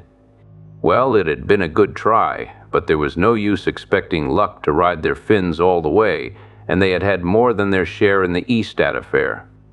How long would it be before the law arrived to collect them? Would they have time to state their case? The faint hope that they might aroused him. He reached for the comm key and a second later tore the headphones from his appalled ears. The crackle of static he knew, and the numerous strange noises which broke in upon the lanes of communication in space. But this solid, paralyzing roar was something totally new and frightening. And because it was new and he could not account for it, he turned back to regard the scene on the viewer with a more critical eye. The foliage which grew in riotous profusion was green right enough, and terra green into the bargain. There was no mistaking that. But Dane caught at the edge of comm unit for support. But what was that liver-red blossom which had just reached out to engulf a small flying thing? Feverishly, he tried to remember the little natural history he knew, sure that what he had just witnessed was unnatural, un-Terran, and to be suspect. He started the spy lens on its slow revolution in the Queen's nose to get a full picture of their immediate surroundings. It was tilted at an angle. Apparently, they had not made a fin-point landing this time, and sometimes it merely reflected slices of sky.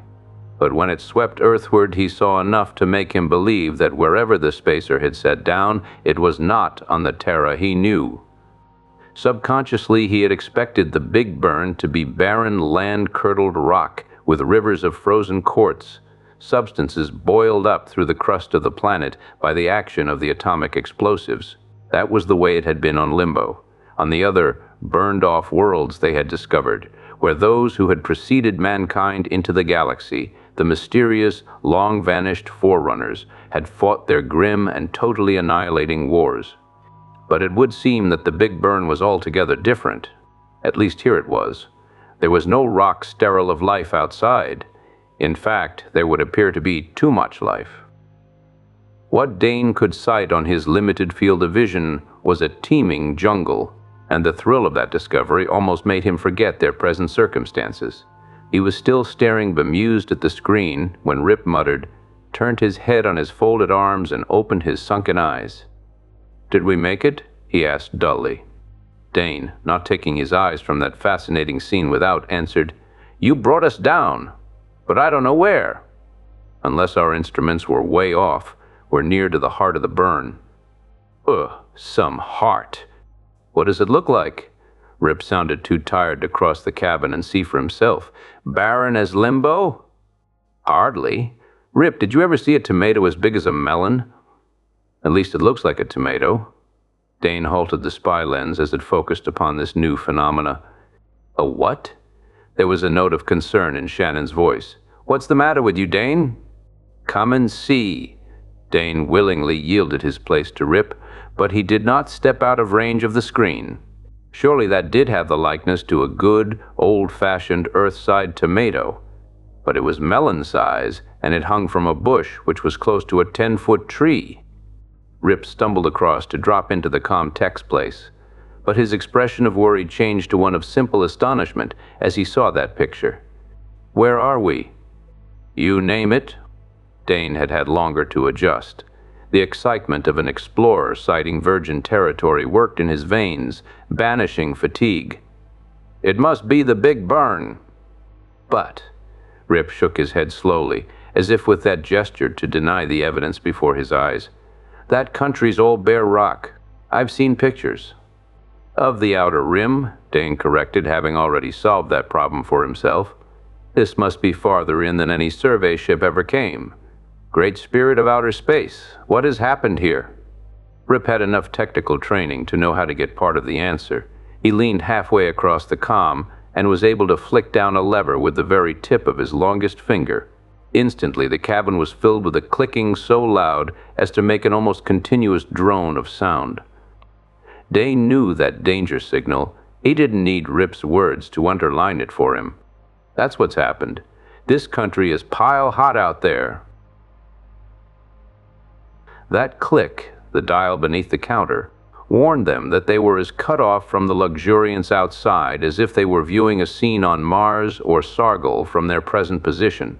To go beyond the shielding walls of the spacer into that riotous green world would sentence them to death as surely as if the patrol was without, with a flamer trained on their hatch. There was no escape from that radiation. It would be in the air one breathed, strike the one skin, and yet the wilderness flourished and beckoned. Mutations, Rip mused. Space, Tao'd go wild if he could see it. And that mention of the medic brought them back to the problem which had earthed them. Dane leaned back against the slanting wall of the cabin. We have to have a medic. Medic. Rip nodded without looking away from the screen. Can one of the flitters be shielded? The cargo apprentice persisted. That's a thought. Ali should know. Rip reached for the intercom mic. Engines. So you are alive? Ali's voice had a bite in it. About time you're contacting. Where are we? Besides being lopsided from a recruit's scrambled set-down, I mean. In the Big Burn, come topside. Wait, how's Weeks? He has a devil's own headache, but he hasn't blacked out yet. Looks like his immunity holds in part. I've sent him bunkside for a while with a couple of pain pills, so we've made it. He must have left to join them, for when Rip answered, after a fashion, into the mic there was no reply, and the clang of his boot plates on the ladder heralded his arrival at their post. There was an interval for him to view the outer world and accept the verdict of the counter, and then Rip voiced Dane's question. Can we shield one of the flitters well enough to cross that? I can't take the Queen up and earth her again. I know you can't, the acting engineer cut in. Maybe you could get her off-world, but you'll come close to blasting out when you try for another landing. Fuel doesn't go on forever, though some of you space jockeys seem to think it does. The flitter? Well, we've some spare rocket linings, but it's going to be a job and a half to get those beaten out and reassembled. And, frankly, the space whirly one who flies her had better be suited and praying loudly when he takes off. We can always try. He was frowning, already busied with the problem which was one for his department. So, with intervals of snatched sleep, hurried meals, and the time which must be given to tending their unconscious charges, Rip and Dane became only hands to be directed by Ali's brain and garnered knowledge. Weeks slept off the worst of his pain and, though he complained of weakness, he tottered back on duty to help. The flitter, an air sled intended to hold 3 men and supplies for exploring trips on strange worlds, was first stripped of all non-essentials until what remained was not much more than the pilot's seat and the motor. Then they labored to build up a shielding of the tough radiation-dulling alloy which was used to line rocket tubes, and they could only praise the foresight of Stotts who carried such a full supply of spare parts and tools. It was a task over which they often despaired, and Ali improvised frantically, performing weird adjustments of engineering structure. He was still unsatisfied when they had done. She'll fly, he admitted, and she's the best we can do, but it'll depend a lot on how far she has to go over hot country. Which way do we head her? Rip had been busy with a map of Terra, a small thing he had discovered in one of the travel recordings carried for crew entertainment. The Big Burn covers 3/4 of this continent. There's no use going north. The devastated area extends into the Arctic regions. I'd say west, there's some fringe settlements on the seacoast, and we need to contact a frontier territory. Now do we have it straight? I take the flitter, get a medic, and bring him back? Dane cut in at that point. Correct course. You stay here. If the Queen has to lift, you're the only one who can take her off-world, and the same's true for Ali. I can't ride out a blast-off in either the pilot's or the engineer's seat. And Weeks is on the sick list, so I'm elected to do the medic hunting. They were forced to agree to that. He was no hero, Dane thought, as he gave a last glance about his cabin early the next morning. The small cubby, utilitarian and bare as it was, never looked more inviting or secure. No, no hero. It was merely a matter of common sense. And although his imagination, that deeply hidden imagination with which few of his fellows credited him, shrank from the ordeal ahead, he had not the slightest intention of allowing that to deter him. The spacesuit, which had been bulky and clumsy enough on the Eastat asteroid under limited gravity, was almost twice as poorly adapted to progression on Earth. But he climbed into it with Rip's aid, while Ali lashed a second suit under the seat, ready to encase the man Dane must bring back with him. Before he closed the helmet, Rip had one last order to give, along with an unexpected piece of equipment. And when Dane saw that, he knew just how desperate Shannon considered their situation to be. For only on life-or-death terms would the astrogator apprentice have used Jellicoe's private key, opened the forbidden arms cabinet, and withdrawn that blaster. "If you need it, use this." Rip's face was very sober. Ali arose from fastening the extra suit in place. "It's ready." He came back into the corridor and Dane clanked out in his place, settling himself behind the controls. When they saw him there, the inner hatch closed and he was alone in the bay. With tantalizing slowness, the outer wall of the spacer slid back. His hands blundering with the metallic claws of the gloves, Dane buckled 2 safety belts about him.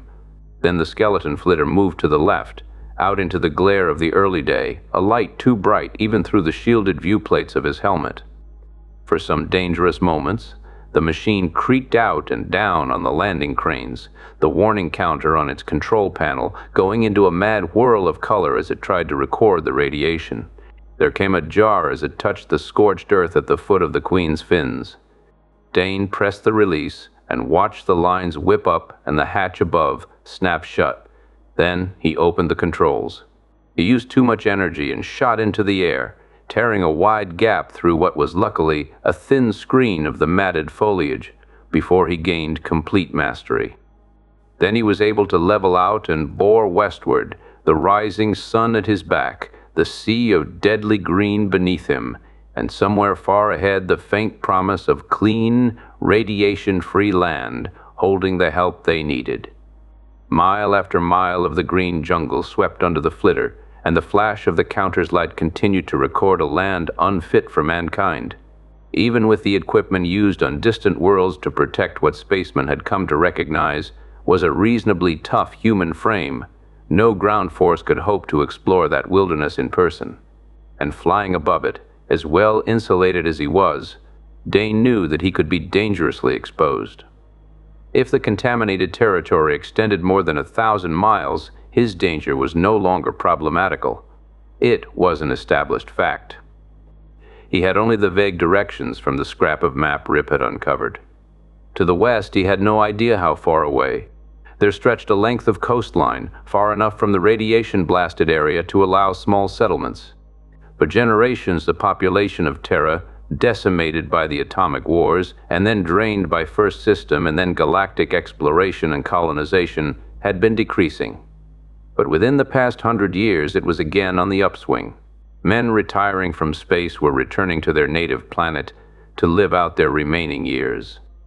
The descendants of far-flung colonists, coming home on visits, found the sparsely populated mother world appealed to some basic instinct, so that they remained. And now the settlements of mankind were on the march, spreading out from the well-established sections which had not been blighted by ancient wars. It was mid-afternoon when Dane noted that the green carpet beneath the flitter was displaying holes, that small breaks in the vegetation became sizable stretches of rocky waste. He kept one eye on the counter, and what, when he left the spacer, had been an almost steady beam of warning light was now a well-defined succession of blinks. The land below was cooling off. Perhaps he had passed the worst of the journey. But in that passing, how much had he and the flitter become contaminated? Ali had devised a method of protection for the empty suit the medic would wear. Had that held? There were an alarming number of dark ifs in the immediate future. The mutant growths were now only thin patches of stunted and yellowish green. Had man penetrated only this far into the burn, the knowledge of what lay beyond would be totally false. This effect of dreary waste might well discourage exploration. Now the blink of the counter was deliberate, with whole seconds of pause between the flashes. Cooling off? It was getting cold fast. He wished that he had a cum unit. Because of the interference and the burn, he had left it behind. but with one he might be able now to locate some settlement. All that remained was to find the seashore and, with it as a guide, flit south towards the center of modern civilization. He laid no plans of action. This whole exploit must depend upon improvisation. And, as a free trader, spur-of-the-moment action was a necessary way of life. On the frontier rim of the galaxy, where the independent spacers traced the star trails, fast thinking and the ability to change plans on an instant were as important as skill in aiming a blaster. And it was very often proven that the tongue and the brain behind it were more deadly than a flamer. The sun was in Dane's face now, and he caught sight of patches of uncontaminated earth with honest vegetation in place of the hot jungle now miles behind. That night he camped out on the edge of rough pasturage where the counter no longer flashed its warning, and he was able to shed the suit and sleep under the stars with the fresh air of early summer against his cheek and the smell of honest growing things replacing the dry scent of the spacer and the languorous perfumes of Sargol. He lay on his back, flat against the earth of which he was truly a part, staring up into the dark, inverted bowl of the heavens. It was so hard to connect those distant points of icy light, making the well-remembered patterns overhead with the sun's whose rays had added to the brown stain on his skin. Sargol's sun, the one which gave such limited light to dead Limbo, the sun under which Naxos, his first galactic port, grew its food. He could not pick them out, was not even sure that any could be sighted from Terra. Strange suns, red, orange, blue, green, white, yet here all looked alike, points of glitter. Tomorrow at dawn he must go on. He turned his head away from the sky and grass. Green Terran grass was soft beneath his cheek. Yet unless he was successful, tomorrow or the next day he might never have the right to feel that grass again. Resolutely, Dane willed that thought out of his mind, tried to fix upon something more lulling which would bring with it the sleep he must have before he went on. And in the end he did sleep, deeply, dreamlessly, as if the touch of Terra's soil was in itself the sedative his tautly strung nerves needed. It was before sunrise that he awoke, stiff and chilled. The dryness of pre-dawn gave partial light, and somewhere a bird was twittering.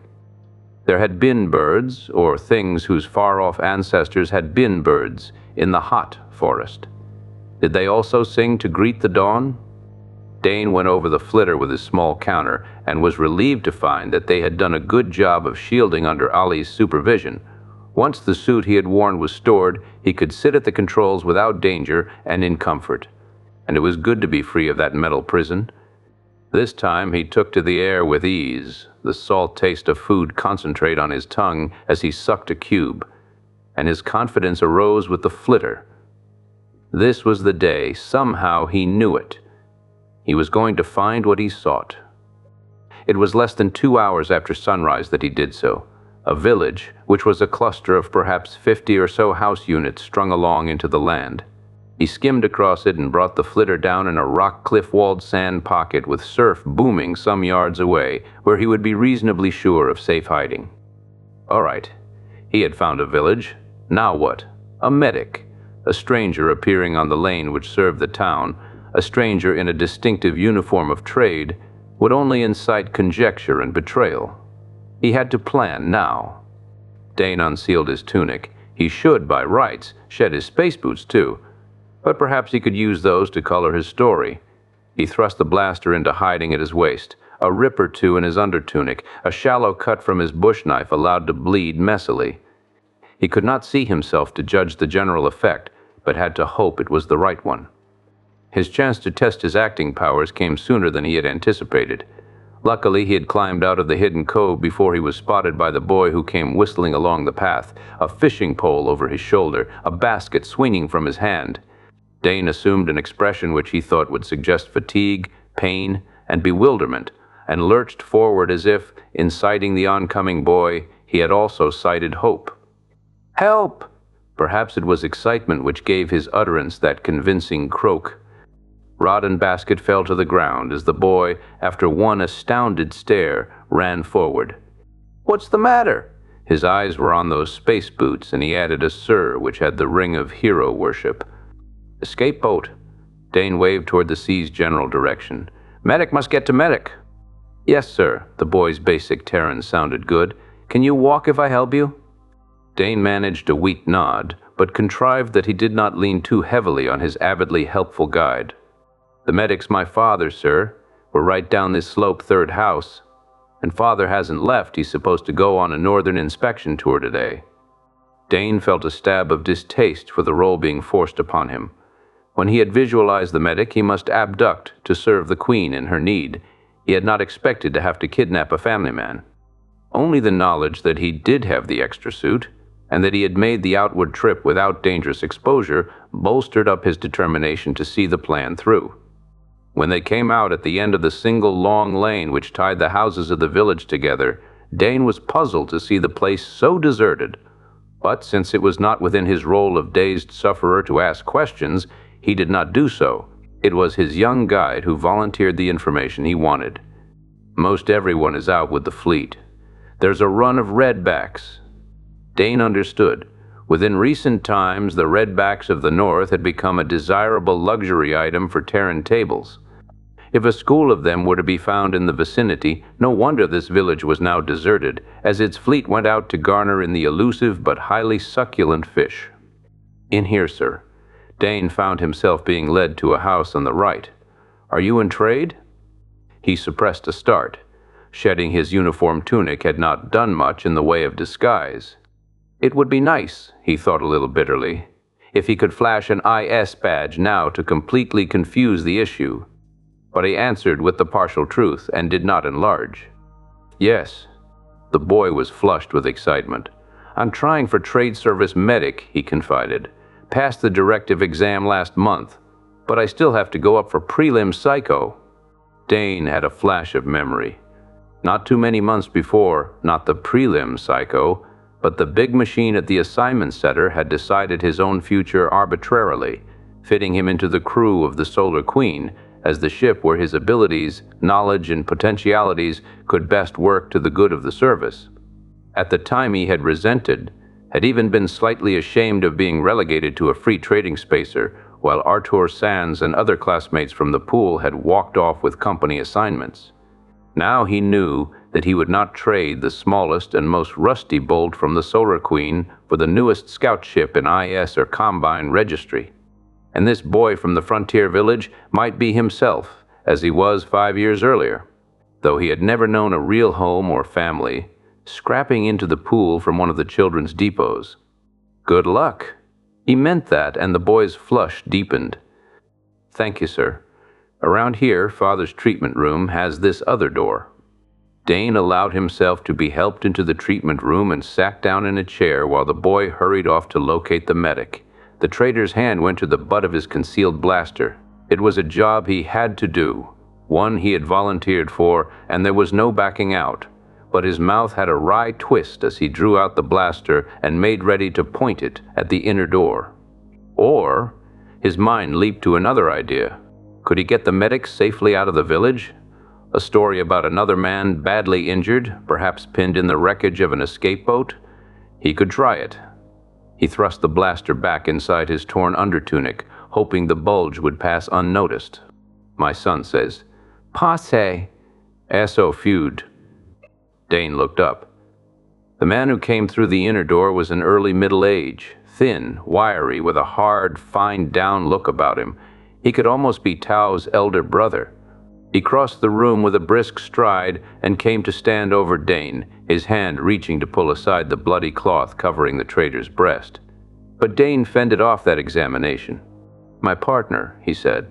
"Back there, pinned in." He jerked his hand southward. "Needs help." The medic frowned. "Most of the men are out with the fleet. Jorge," he spoke to the boy who had followed him, "go and get Lex and Hartog. Here." He tried to push Dane back into the chair as the trader got up. "Let me look at that cut." Dane shook his head. "No time now, sir. My partner's hurt bad. Can you come?" "Certainly." The medic reached for the emergency kit on the shelf behind him. "You able to make it?" "Yes." Dane was exultant. It was going to work. He could tow the medic away from the village. Once out among the rocks on the shoreline, he could pull the blaster and herd the man to the flitter. His luck was going to hold after all. Fortunately, the path out of the straggling town was a twisted one, and in a very short space they were hidden from view. Dane paused as if the pace was too much for an injured man. The medic put out a steadying hand, only to drop it quickly when he saw the weapon which had appeared in Dane's grip. "What?" His mouth snapped shut, his jaw tightened. "You will march ahead of me." Dane's low voice was steady. "Beyond that rock spur to the left, you'll find a place where it is possible to climb down to sea level. Do it!" "I suppose I shouldn't ask why?" "Not now. We haven't much time. Get moving." The medic mastered his surprise, and without further protest obeyed orders. It was only when they were standing by the flitter and he saw the suits that his eyes widened and he said, "The big burn." "Yes, and I'm desperate." "You must be, or mad." The medic stared at Dane for a long moment and then shook his head. "What is it? A plague ship?" Dane bit his lip. The other was too astute. But he did not ask why or how he had been able to guess so shrewdly. Instead, he gestured to the suit Ali had lashed beneath the seat in the flitter. "Get into that and be quick about it." The medic rubbed his hand across his jaw. "I think that you might just be desperate enough to use that thing you're brandishing about so melodramatically if I don't," he remarked in a calmly conversational tone. "I won't kill, but a blaster burn can be pretty painful. Yes, I know that, young man." And, suddenly he shrugged, put down his kit and started donning the suit. "I wouldn't put it past you to knock me out and load me aboard if I did say no." "All right." Suited, he took his place on the seat as Dane directed, and then the traitor followed the additional precaution of lashing the medic's metal-encased arms to his body before he climbed into his own protective covering. Now they could only communicate by sight, through the vision plates of their helmets. Dane triggered the controls and they arose out of the sand and rock hollow just as a party of 2 men and a boy came hurrying along the top of the cliff, Jorge and the rescuers arriving too late. The flitter spiraled up into the sunlight, and Dane wondered how long it would be before this outrage was reported to the nearest plant police base. But would any police cruiser have the hardihood to follow him into the Big Burn? He hoped that the radiation would hold them back. There was no navigation to be done. The flitter's memory should deposit them at the Queen. Dane wondered at what his silent companion was now thinking. The medic had accepted his kidnapping with such docility that the very ease of their departure began to bother Dane. Was the other expecting a trailer? Had exploration into the Big Burn from the seaside villages been more extensive than reported officially? He stepped up the power of the flitter to the top notch and saw with some relief that the ground beneath them was now the rocky waste bordering the devastated area. The metal-encased figure that shared his seat had not moved, but now the bubble had turned as if the medic were intent upon the ground flowing beneath them. The flicker of the counter began, and Dane realized that nightfall would find them still airborne. But so far he had not been aware of any pursuit. Again, he wished he had the use of a comm. Only here the radiation would blanket sound with that continuous roar. Patches of the radiation vegetation showed now, and something in the lines of the medic's tense figure suggested that these were new to him. Afternoon waned as the patches united, spread into the beginning of the jungle, as the counter was, once more an almost steady light. When evening closed in, they were not caught in darkness, for below trees, looping vines, brush, had a pale, evil glow of their own, proclaiming their toxicity with bluish halos. Sometimes pockets of these made a core of light which pulsed, sending warning fingers at the flitter which sped across it. The hour was close on midnight before Dane sighted the other light, the pink red of which winked through the ghastly blue-white with a natural and comforting promise, even though it had been meant for an entirely different purpose. The Queen had earthed with her distress lights on, and no one had remembered to snap them off. Now they acted as a beacon to draw the flitter to its berth. Dane brought the stripped flyer down on the fused ground as close to the spot from which he had taken off as he could remember. Now, if those on the spacer would only move fast enough! But he need not have worried. His arrival had been anticipated. Above, the rounded side of the spacer bulged as the hatch opened. Lines swung down to fasten their magnetic clamps on the flitter. Then once more they were airborne, swinging up to be warped into the side of the ship. As the outer port of the flitter berth closed, Dane reached over and pulled loose the lashing which immobilized his companion. The medic stood up, a little awkwardly, as might any man who wore space armor the first time. The inner hatch now opened, and Dane waved his captive into the small section which must serve them as a decontamination space. Free at last of the suits, they went through one more improvised hatch to the main corridor of the Queen, where Rip and Ali stood waiting, their weary faces lighting as they saw the medic. It was the latter who spoke first. "This is a plague ship." Rip shook his head. "It is not, sir. And you're the one who is going to help us prove that." The man leaned back against the wall, his face expressionless. "You take a rather tough way of trying to get help?" "It was the only way left us." "I'll be frank," Rip continued. "We're patrol posted." The medic's shrewd eyes went from one drawn young face to the next. "You don't look like desperate criminals," was his comment. "This your full crew?" "All the rest are your concern. That is, if you will take the job." Rip's shoulders slumped a little. "You haven't left me much choice, have you? If there is illness on board, I'm under the oath, whether you are patrol posted or not. What's the trouble?" They got him down to Tao's laboratory and told him their story. From a slight incredulity, his expression changed to an alert interest, and he demanded to see first the patients and then the pests, now immured in a deep freeze. Sometime in the middle of this, Dane, overcome by fatigue, which was partly relief from tension, sought his cabin and the bunk from which he wearily disposed Sinbad, only to have the purring cat crawl back once more when he had lain down. And when he awoke, renewed in body and spirit, it was in a new Queen, a ship in which hope and confidence now ruled. "Owen's already got it," Rip told him exultantly. "It's that poison from the little devil's claws right enough. A narcotic produces some of the affects of deep sleep. In fact, it may have a medical use. He's excited about it." "All right," Dane waved aside. Information which, under other circumstances, promising as it did a chance for future trade, would have engrossed him, to ask a question which at the moment seemed far more to the point. "Can he get our men back on their feet?" A little of Rip's exuberance faded. "Not right away. He's given them all shots. But he thinks they'll have to sleep it off." "And we have no idea how long that is going to take," Ali contributed. Time for the first time in days, Dane was struck by that. Time. Because of his training, a fact he had forgotten in the past weeks of worry now came to mind, their contract with the storm priests.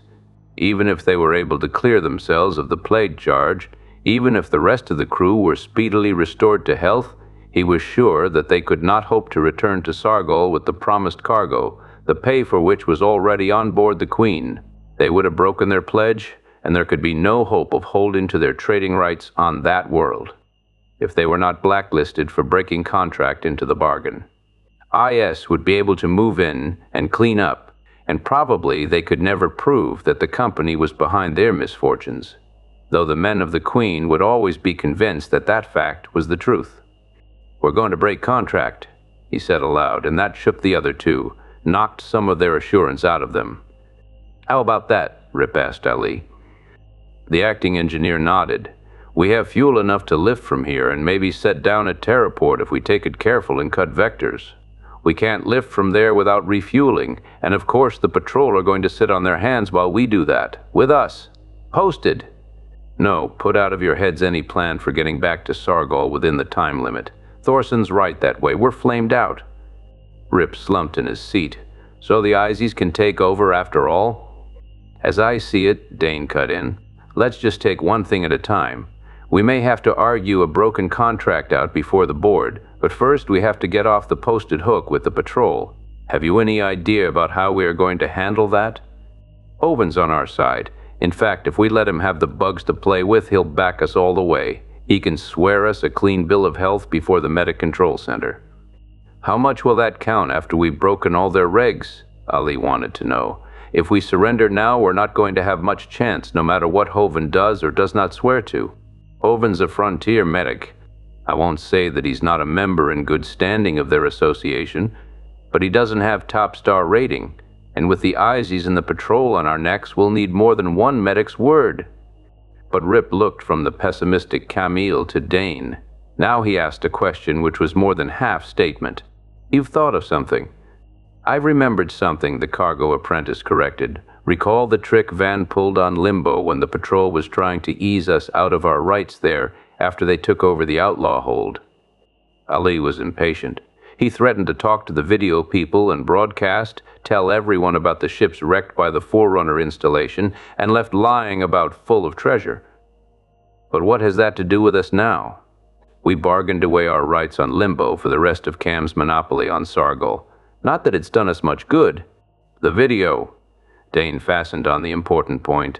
Van threatened publicity which would embarrass the patrol, and he was legally within his rights. We're outside the law now. But publicity might help again. How many Earthside people know of the unwritten law about open war on plague ships? How many who aren't spacemen know that we could be legally pushed into the sun and fried without any chance to prove we're innocent of carrying a new disease? If we could talk loud and clear to the people at large, maybe we'd have a chance for a real hearing. Right from the Terraport broadcast station, I suppose, Ali taunted. Why not?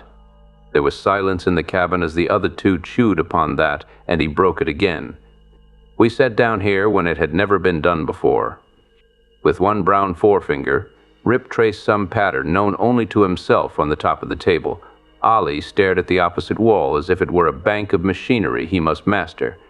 "It just might be whirly enough to work," Camille commented softly. "Or maybe we've been spaced too long and the whisperers have been chattering into our ears. What about it, Rip? Could you set us down close enough to center block there?" "We can try anything once. But we might crash the old girl bringing her in. There's that apron between the company's launching cradles and the center. It's clear there, and we could give an E-signal coming down, which would make them stay rid of it. But I won't try it, except as a last resort." Dane noticed that after that discouraging statement, Rip made straight for Jellicoe's record tapes and routed out the one which dealt with Terraport and the landing instructions for that metropolis of the starships. To land unbidden there would certainly bring them publicity, and to get the video broadcast and tell their story would grant them not only worldwide, but system-wide hearing. News from Terraport was broadcast on every channel, every hour of the day and night, and not a single viewer could miss their appeal. But first there was Hoven to be consulted. Would he be willing to back them with his professional knowledge and assurance, or would their high-handed method of recruiting his services operate against them now? They decided to let Rip ask such questions of the medic. "So you're going to set us down in the center of the big jump-off?" was his first comment, as the acting captain of the Queen stated their case. "Then you want me to fire my rockets to certify you are harmless. You don't ask for very much, do you, son?" Rip spread his hands. "I can understand how it looks to you, sir. We grabbed you and brought you here by force. We can't make you testify for us if you decide not to." "Can't you?" The medic cocked an eyebrow at him. "What about this bully boy of yours with his little blaster? He could herd me right up to the telecast, couldn't he? There's a lot of persuasion in one of those nasty little arms. On the other hand, I've a son who's set on taking out on one of these tin pots to go star hunting. If I handed you over to the patrol, he might make some remarks to me in private. You may be posted, but you don't look like very hardened criminals to me. It seems that you've been handed a bad situation and handled it as best you know. And I'm willing to ride along the rest of the way on your tail blast. Let me see how many pieces you land us in at Terraport, and I'll give you my final answer. If luck holds, we may have a couple more of your crew present by that time also." They had had no indication that the Queen had been located, that any posse hunting the kidnapped medic had followed them into the Big Burn, and they could only hope that they would continue to remain unsighted as they upped ship once more and cruised into a regular traffic lane for earthing at the port. It would be a chancy thing, and Ali and Rip spent hours checking the mechanics of that flight while Dane and the recovering Weeks worked with Hovind in an effort to restore the sleeping crew. After 3 visits to the hold and the discovery that the Hubat had uncovered no more of the pests, Dane caged the angry blue horror and returned it to its usual stand in Jellicoe's cabin, certain that the ship was clean. For Sinbad now confidently prowled the corridors and went into every cabin of storage space. Dane opened for him. And on the morning of the day they had planned for takeoff, Hovind at last had a definite response to his treatment. Craig Tao roused, stared dazedly around, and asked a vague question. The fact he immediately relapsed once more into semi-coma did not discourage the other medic. Progress had been made, and he was now sure that he knew the proper treatment. They strapped down at 0 hour and blasted out of the weird green wilderness they had not dared to explore, lifting into the arch of the sky, depending upon Rip's knowledge to put them safely down again. Dane once more rode out the takeoff at the comm unit, waiting for the blast of radiation-borne static to fade so that he could catch any broadcast. Turned back last night. The high level of radiation makes it almost certain that the outlaws could not have headed into the dangerous central portion. Search is now spreading north. Authorities are inclined to believe that this last outrage may be a clue to the vanished Solar Queen, a plague ship warned off and patrol posted after her crew plundered an E-stat belonging to the Intersolar Corporation. Anyone having any information concerning this ship or any strange spacer report at once to the nearest Terra Police or patrol station. Do not take chances. Report any contact at once to the nearest Terra Police or patrol station. That's putting it strongly, Dane commented as he relayed the message. Good as giving orders for us to be flamed down at sight? Well, if we set down in the right spot, Rip replied, they can't flame us out without blasting the larger part of Terraport Field with us. And I don't think they are going to do that in a hurry. Dane hoped Shannon was correct in that belief. It would be more chancy than landing at the E-stat or in the Big Burn, to gauge it just right and put them down on the Terraport apron where they could not be flamed out without destroying too much, where their very position would give them a bargaining point, was going to be a top-star job. If Rip could only pull it off. He could not evaluate the niceties of that flight. He did not understand all Rip was doing. But he did know enough to remain quietly in his place, ask no questions, and await results with a dry mouth and a wildly beating heart. There came a moment when Rip glanced up at him, one hand poised over the control board. The pilot's voice came tersely, thin and queer. Pray it out, Dane. Here we go. Dane heard the shrill of a riding beam, so tearing he had to move his earphones. They must be almost on top of the control tower to get it like that. Rip was planning on a set-down where the Queen would block things neatly. He brought his own fingers down on the EE red button to give the last and most powerful warning. That, to be used only when a ship landing was out of control, should clear the ground below. They could only pray it would vacate the port they were still far from seeing. Make it a fin point, Rip. He couldn't repress that one bit of advice, and was glad he had given it when he saw a ghost grin tug for a moment at Rip's full lips. Good enough for a check ride? They were riding her flaming jets down as they would on a strange world. Below the port must be wild. Dane counted off the seconds. 2, 3, 4, 5. Just a few more, and they would be too low to intercept without endangering innocent coasters and ground huggers. When the last minute during which they were still vulnerable passed, he gave a sigh of relief. That was one more point on their side. In the earphones was a crackle of frantic questions, a gabble of orders screaming at him. Let them rave. They'd know soon enough what it was all about. Oddly enough, in spite of the tension which must have boiled within him, Rip brought them in with a perfect 4-fin point landing, one which, under the circumstances, must win him the respect of master star pilots from the rim. Though Dane doubted whether if they lost, that skill would bring Shannon anything but a long term in the moon mines. The actual jar of their landing contact was mostly absorbed by the webbing of their shock seats, and they were on their feet, ready to move almost at once. The next operation had been planned. Dane gave a glance at the screen. Ringed now about the Queen were the buildings of Terraport. Yes, Any attempt to attack the ship would endanger too much of the permanent structure of the field itself. Rip had brought them down, not on the rocket-scarred outer landing space, but on the concrete apron between the assignment center and the control tower, a smooth strip usually sacred to the parking of officials' ground scooters. He speculated as to whether any of the latter had been converted to molten metal by the exhausts of the Queen's descent. Like the team they had come to be, the 4 active members of the crew went into action. Ali and Weeks were waiting by an inner hatch, medic Hoven with them. The engineer apprentice was bulky in a spacesuit, and 2 more of the unwieldy body coverings waited beside him for Rip and Dane. With fingers which were inclined to act like thumbs, they were sealed into what would provide some protection against any blaster or sleep ray. Then, with Hoven, conspicuously wearing no such armor, they climbed into one of the ship's crawlers. Weeks activated the outer hatch, and the crane lines plucked the small vehicle out of the Queen, swinging it dizzily down to the blast-scored apron. "Make for the tower." Rip's voice was thin in the helmet combs. Dane, at the controls of the crawler, pulled on as Ali cast off the lines which anchored them to the spacer. Through the bubble helmet he could see the frenzied activity in the aroused port. An anthill into which some idle investigator had thrust a stick and given it a turn or two was nothing compared with Terraport after the unorthodox arrival of the Solar Queen. "Patrol mobile coming in on southeast vector," Ali announced calmly. "Looks like she mounts a portable flamer on her nose." "So?" Dane changed direction, putting behind him a customs checkpoint, aware as he ground by that stand of a line of faces at its vision ports. Evasive action, and he'd have to get the top speed from the clumsy crawler.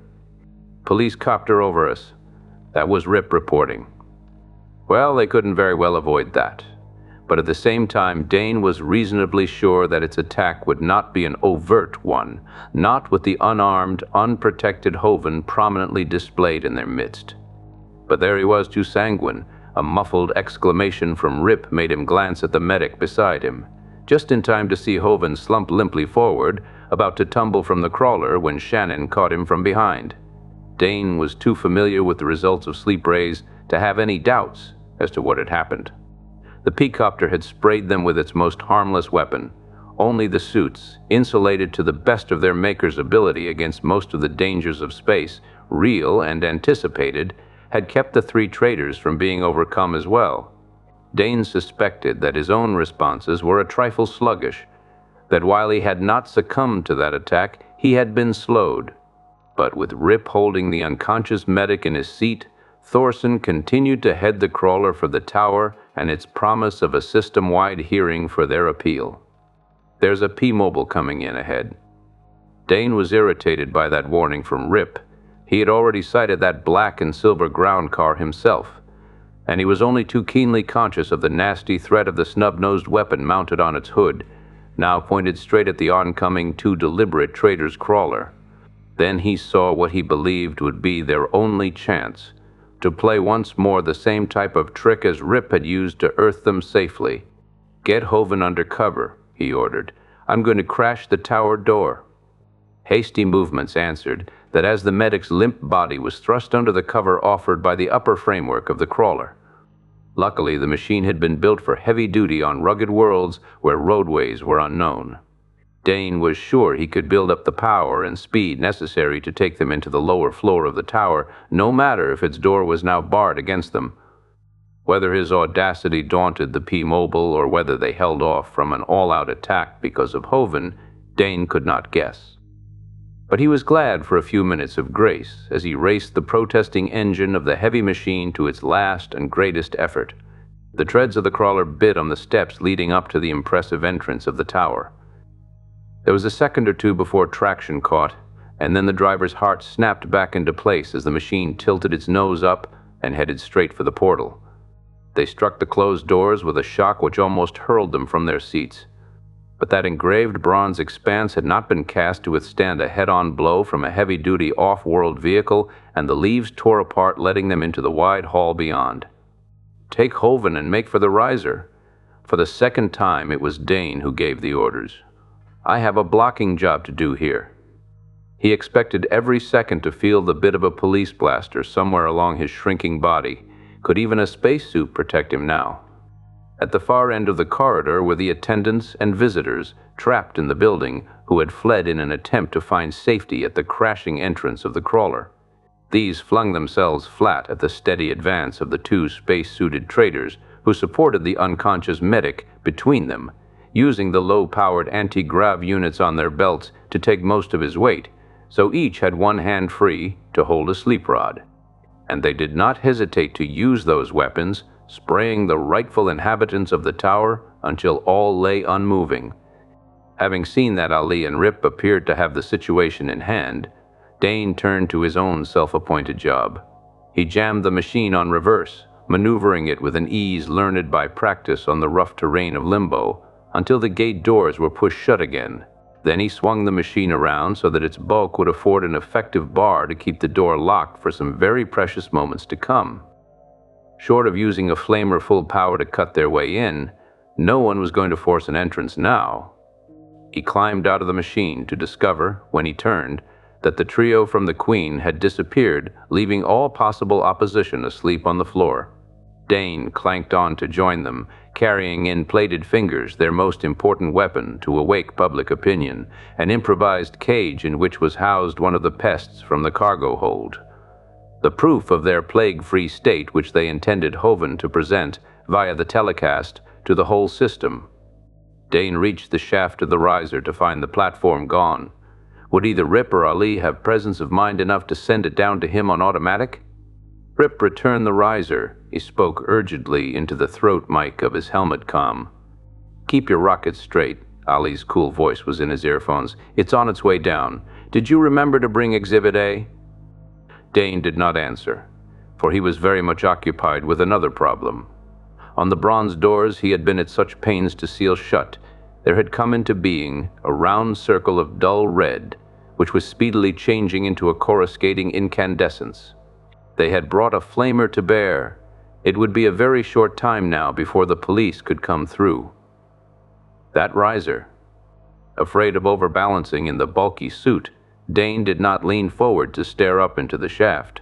But, as his uncertainty reached a fever pitch, the platform descended, and he took 2 steps forward into temporary safety, still clutching the cage. At the first try, the thick fingers of his gloved hand slipped from the lever and he hit it again, harder than he intended, so that he found himself being wafted upward with a speed which did not agree with the stomach, even one long accustomed to spaceflight. And he almost lost his balance when it came to a stop many floors above. But he had not lost his wits. Before he stepped from the platform, he set the dial on a point which would lift the riser to the top of the shaft and hold it there. That might trap the traders on the broadcasting floor, but it would also ensure them time before the forces of the law could reach them.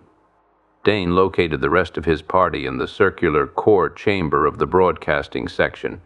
He recognized a backdrop he had seen thousands of times behind the announcer who introduced the newscasts.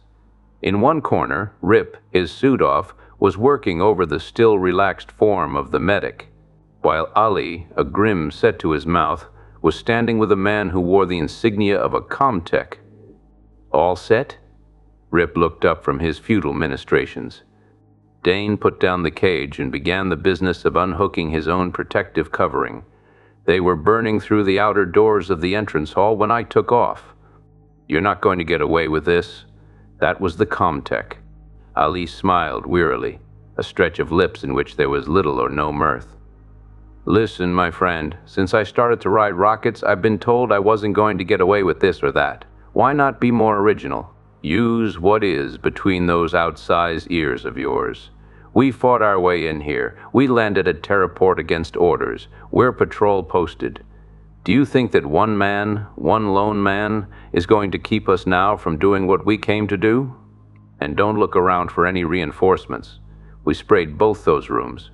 You can run the emergency hookup single-handed, and you're going to. We're free traders." Ha! The man had lost some of his assurance as he stared from one drawn young face to another. "I see you begin to realize what that means. Out on the rim we play rough, and we play for keeps. I know 100 ways to set you screaming in 3 minutes, and at least 10 of them will not even leave a mark on your skin. Now do we get service, or don't we?" "You'll go to the chamber for this," snarled the tech. "All right. But first we broadcast. Then maybe someday a ship that's run into bad luck will have a straighter deal than we've had. You get on your post. And we'll have the play back on, remember that. If you don't give us a clear channel, we'll know it. How about it, Rip? How's Hoven?" Rip's face was a mask of worry. "He must have had a full dose. I can't bring him around." Was this the end of their bold bid? Let each or all of them go before the screen to plead their case. Let them show the caged pest. But without the professional testimony of the medic, the weight of an expert opinion on their side, they were licked. Well, sometimes luck did not ride a man's fins all the way in. But some stubborn core within Dane refused to let him believe that they had lost. He went over to the medic, huddled in a chair. To all appearances, Hoven was deeply asleep, sunk in the semi-coma the sleep ray produced. And the frustrating thing was that the man himself could have supplied the counter to his condition, given them the instructions how to bring him around. How many hours away was a natural awaking? Long before that, their hold on the station would be broken. They would be in the custody of either police or patrol. "He's sunk," Dane voiced the belief which put an end to their hopes. But Ali did not seem concerned. Camille was standing with their captive, an odd expression on his handsome face, as if he were striving to recall some dim memory. When he spoke, it was to the comm. "You have an HDOS here?" The other registered surprise. "I think so." Ali made an abrupt gesture. "Make sure," he ordered, following the man into another room. Dane looked to Rip for enlightenment. "What in the great nebula is an HDOS?" "I'm no engineer. It may be some gadget to get us out of here." "Such as a pair of wings?" Dane was inclined to be sarcastic. The memory of that incandescent circle on the door some 20 floors below stayed with him. Tempers of police and patrol were not going to be improved by fighting their way around or over the obstacles the traitors had arranged to delay them. If they caught up to the outlaws before the latter had their chance for an impartial hearing, the result was not going to be a happy one as far as the Queen's men were concerned. Ali appeared in the doorway.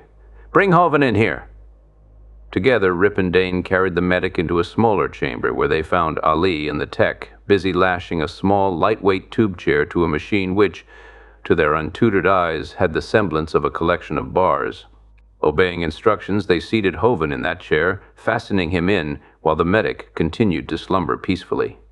Uncomprehendingly, Rip and Dane stepped back while, under Ali's watchful eye, the comtech made adjustments and finally snapped some hidden switch. Dane discovered that he dared not watch too closely what followed. Inured as he thought he was to the tricks of hyperspace, to acceleration and anti-gravity, the oscillation of that swinging seat, the weird swaying of the half-recumbent figure, did things to his sight and to his sense of balance which seemed perilous in the extreme. But when the groan broke through the hum of Ali's mysterious machine, all of them knew that the engineer apprentice had found the answer to their problem, that Hoven was waking. The medic was bleary-eyed and inclined to stagger when they freed him, and for several minutes he seemed unable to grasp either his surroundings or the train of events which had brought him there. Long since the police must have broken into the entrance corridor below. Perhaps they had by now secured a riser which would bring them up. Ali had forced the comtech to throw the emergency control which was designed to seal off from the outer world the entire unit in which they now were. But whether that protective device would continue to hold now, none of the three were certain. Time was running out fast. Supporting the wobbling Hoven, they went back into the panel room, and under Ali's supervision, the comtech took his place at the control board. Dane put the cage with the pest well to the fore on the table of the announcer and waited for Rip to take his place there with the trembling medic. When Shannon did not move, Dane glanced up in surprise. This was no time to hesitate. But he discovered that the attention of both his shipmates was now centered on him. Rip pointed to the seat. "You're the talk merchant, aren't you?" the acting commander of the Queen asked crisply. "Now's the time to shout the lingo." They couldn't mean, but it was very evident that they did. Of course, a cargo master was supposed to be the spokesman of a ship, but that was in matters of trade, and how could he stand there and argue the case for the Queen? He was the newest joined, the greenest member of her crew. Already his mouth was dry and his nerves tense. But Dane didn't know that none of that was revealed by his face or manner. The usual impassiveness which had masked his inner conflicts since his first days at the pool served him now. And the others never noted the hesitation with which he approached the announcer's place. Dane had scarcely seated himself, one hand resting on the cage of the pest, before Ali brought down 2 fingers in the sharp sweep which signaled the comtech to duty. Far above them, there was a whisper of sound which signified the opening of the playback. They would be able to check on whether the broadcast was going out or not. Although Dane could see nothing of the system-wide audience which he currently faced, he realized that the room and those in it were now visible on every tuned-in video set. Instead of the factual cast, the listeners were about to be treated to a melodrama which was as wild as their favorite romances. It only needed the break-in of the patrol to complete the illusion of action-fiction crime variety. A second finger moved in his direction, and Dane leaned forward. He faced only the folds of a wall-wide curtain, but he must keep in mind that in truth there was a sea of faces before him, the faces of those whom he and Hoven, working together, must convince if he were to save the Queen and her crew. He found his voice, and it was steady and even. He might have been outlining some stowage problem for Van Ryck's approval. People of Terra, Martian, Venusian, asteroid colonist, inwardly, they were still all Terran, and on that point he would rest. He was a Terran appealing to his own kind. People of Terra, we come before you to ask justice. From somewhere the words came easily, flowing from his lips to center on a patch of light ahead. And that justice rang with a kind of reassurance. It would be more chancy than landing at the Eastad or in the Big Burn. To gauge it just right and put them down on the Terraport apron where they could not be flamed out without destroying too much, where their very position would give them a bargaining point, was going to be a top-star job. If Rip could only pull it off. He could not evaluate the niceties of that flight. He did not understand all Rip was doing. But he did know enough to remain quietly in his place, ask no questions, and await results with a dry mouth and a wildly beating heart. There came a moment when Rip glanced up at him, one hand poised over the control board. The pilot's voice came tersely, thin and queer. "Pray it out, Dane. Here we go." Dane heard the shrill of a riding beam, so tearing he had to move his earphones. They must be almost on top of the control tower to get it like that. Rip was planning on a set-down where the Queen would block things neatly. He brought his own fingers down on the EE red button to give the last and most powerful warning. That, to be used only when a ship landing was out of control, should clear the ground below. They could only pray it would vacate the port they were still far from seeing. "Make it a fin point, Rip." He couldn't repress that one bit of advice, and was glad he had given it when he saw a ghost grin tug for a moment at Rip's full lips. Good enough for a check ride? They were riding her flaming jets down as they would on a strange world. Below, the port must be wild. Dane counted off the seconds. 2, 3, 4, 5. Just a few more, and they would be too low to intercept without endangering innocent coasters and groundhuggers. When the last minute during which they were still vulnerable passed, he gave a sigh of relief. That was one more point on their side. In the earphones was a crackle of frantic questions, a gabble of orders screaming at him. Let them rave. They'd know soon enough what it was all about. Chapter 16. The Battle of the Video. Oddly enough, in spite of the tension which must have boiled within him, Rip brought them in with a perfect 4-fin point landing, one which, under the circumstances, must win him the respect of master star pilots from the rim.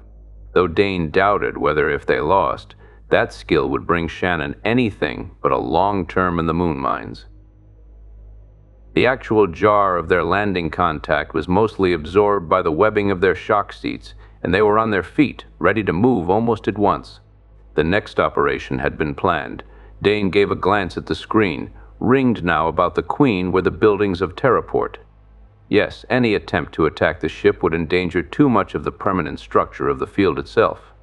Rip had brought them down, not on the rocket-scarred outer landing space, but on the concrete apron between the assignment center and the control tower, a smooth strip usually sacred to the parking of officials' ground scooters. He speculated as to whether any of the latter had been converted to molten metal by the exhausts of the Queen's descent. Like the team they had come to be, the 4 active members of the crew went into action. Ali and Weeks were waiting by an inner hatch, medic Hoven with them. The engineer apprentice was bulky in a spacesuit, and 2 more of the unwieldy body coverings waited beside him for Rip and Dane. With fingers which were inclined to act like thumbs, they were sealed into what would provide some protection against any blaster or sleep ray. Then with Hoven, conspicuously wearing no such armor, they climbed into one of the ship's crawlers. Weeks activated the outer hatch, and the crane lines plucked the small vehicle out of the Queen, swinging it dizzily down to the blast-scored apron. "Make for the tower!" Rip's voice was thin in the helmet coms. Dane at the controls of the crawler pulled on as Ali cast off the lines which anchored them to the spacer.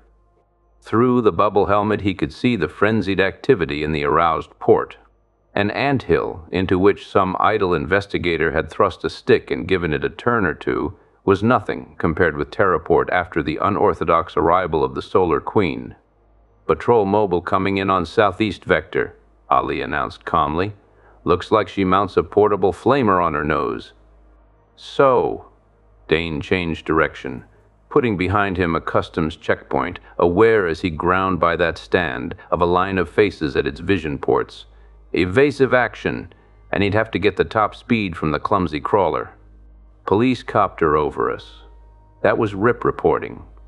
Well, they couldn't very well avoid that, but at the same time Dane was reasonably sure that its attack would not be an overt one, not with the unarmed, unprotected Hoven prominently displayed in their midst. But there he was, too sanguine.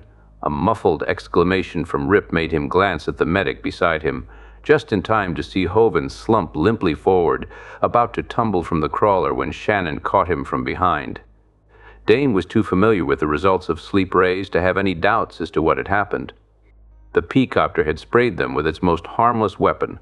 Only the suits, insulated to the best of their maker's ability against most of the dangers of space, real and anticipated, had kept the 3 traitors from being overcome as well. Dane suspected that his own responses were a trifle sluggish, that while he had not succumbed to that attack, he had been slowed. But with Rip holding the unconscious medic in his seat, Thorson continued to head the crawler for the tower, and its promise of a system-wide hearing for their appeal. "There's a P-mobile coming in ahead." Dane was irritated by that warning from Rip.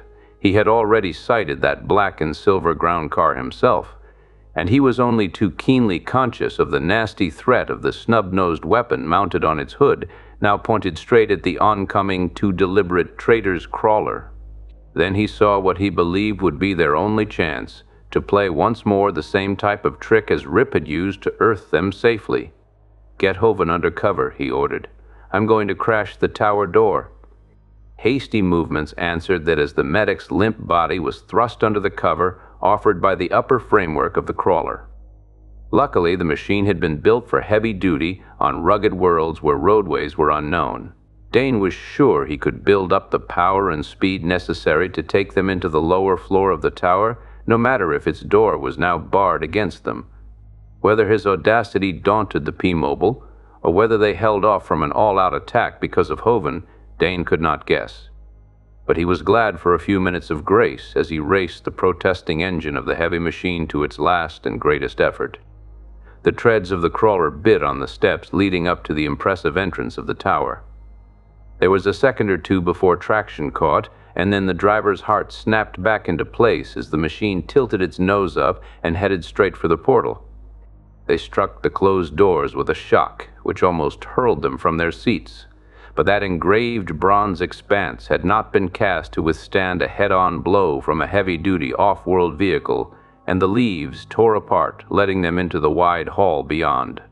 "Take Hoven and make for the riser." For the second time it was Dane who gave the orders. "I have a blocking job to do here." He expected every second to feel the bit of a police blaster somewhere along his shrinking body. Could even a spacesuit protect him now? At the far end of the corridor were the attendants and visitors, trapped in the building, who had fled in an attempt to find safety at the crashing entrance of the crawler. These flung themselves flat at the steady advance of the two spacesuited traders who supported the unconscious medic between them, using the low-powered anti-grav units on their belts to take most of his weight, so each had one hand free to hold a sleep rod.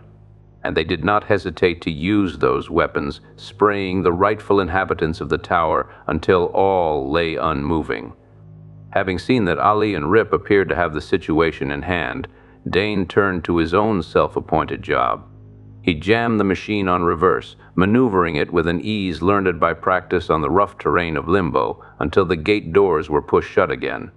Then he swung the machine around so that its bulk would afford an effective bar to keep the door locked for some very precious moments to come. Short of using a flamer full power to cut their way in, no one was going to force an entrance now. He climbed out of the machine to discover, when he turned, that the trio from the Queen had disappeared, leaving all possible opposition asleep on the floor.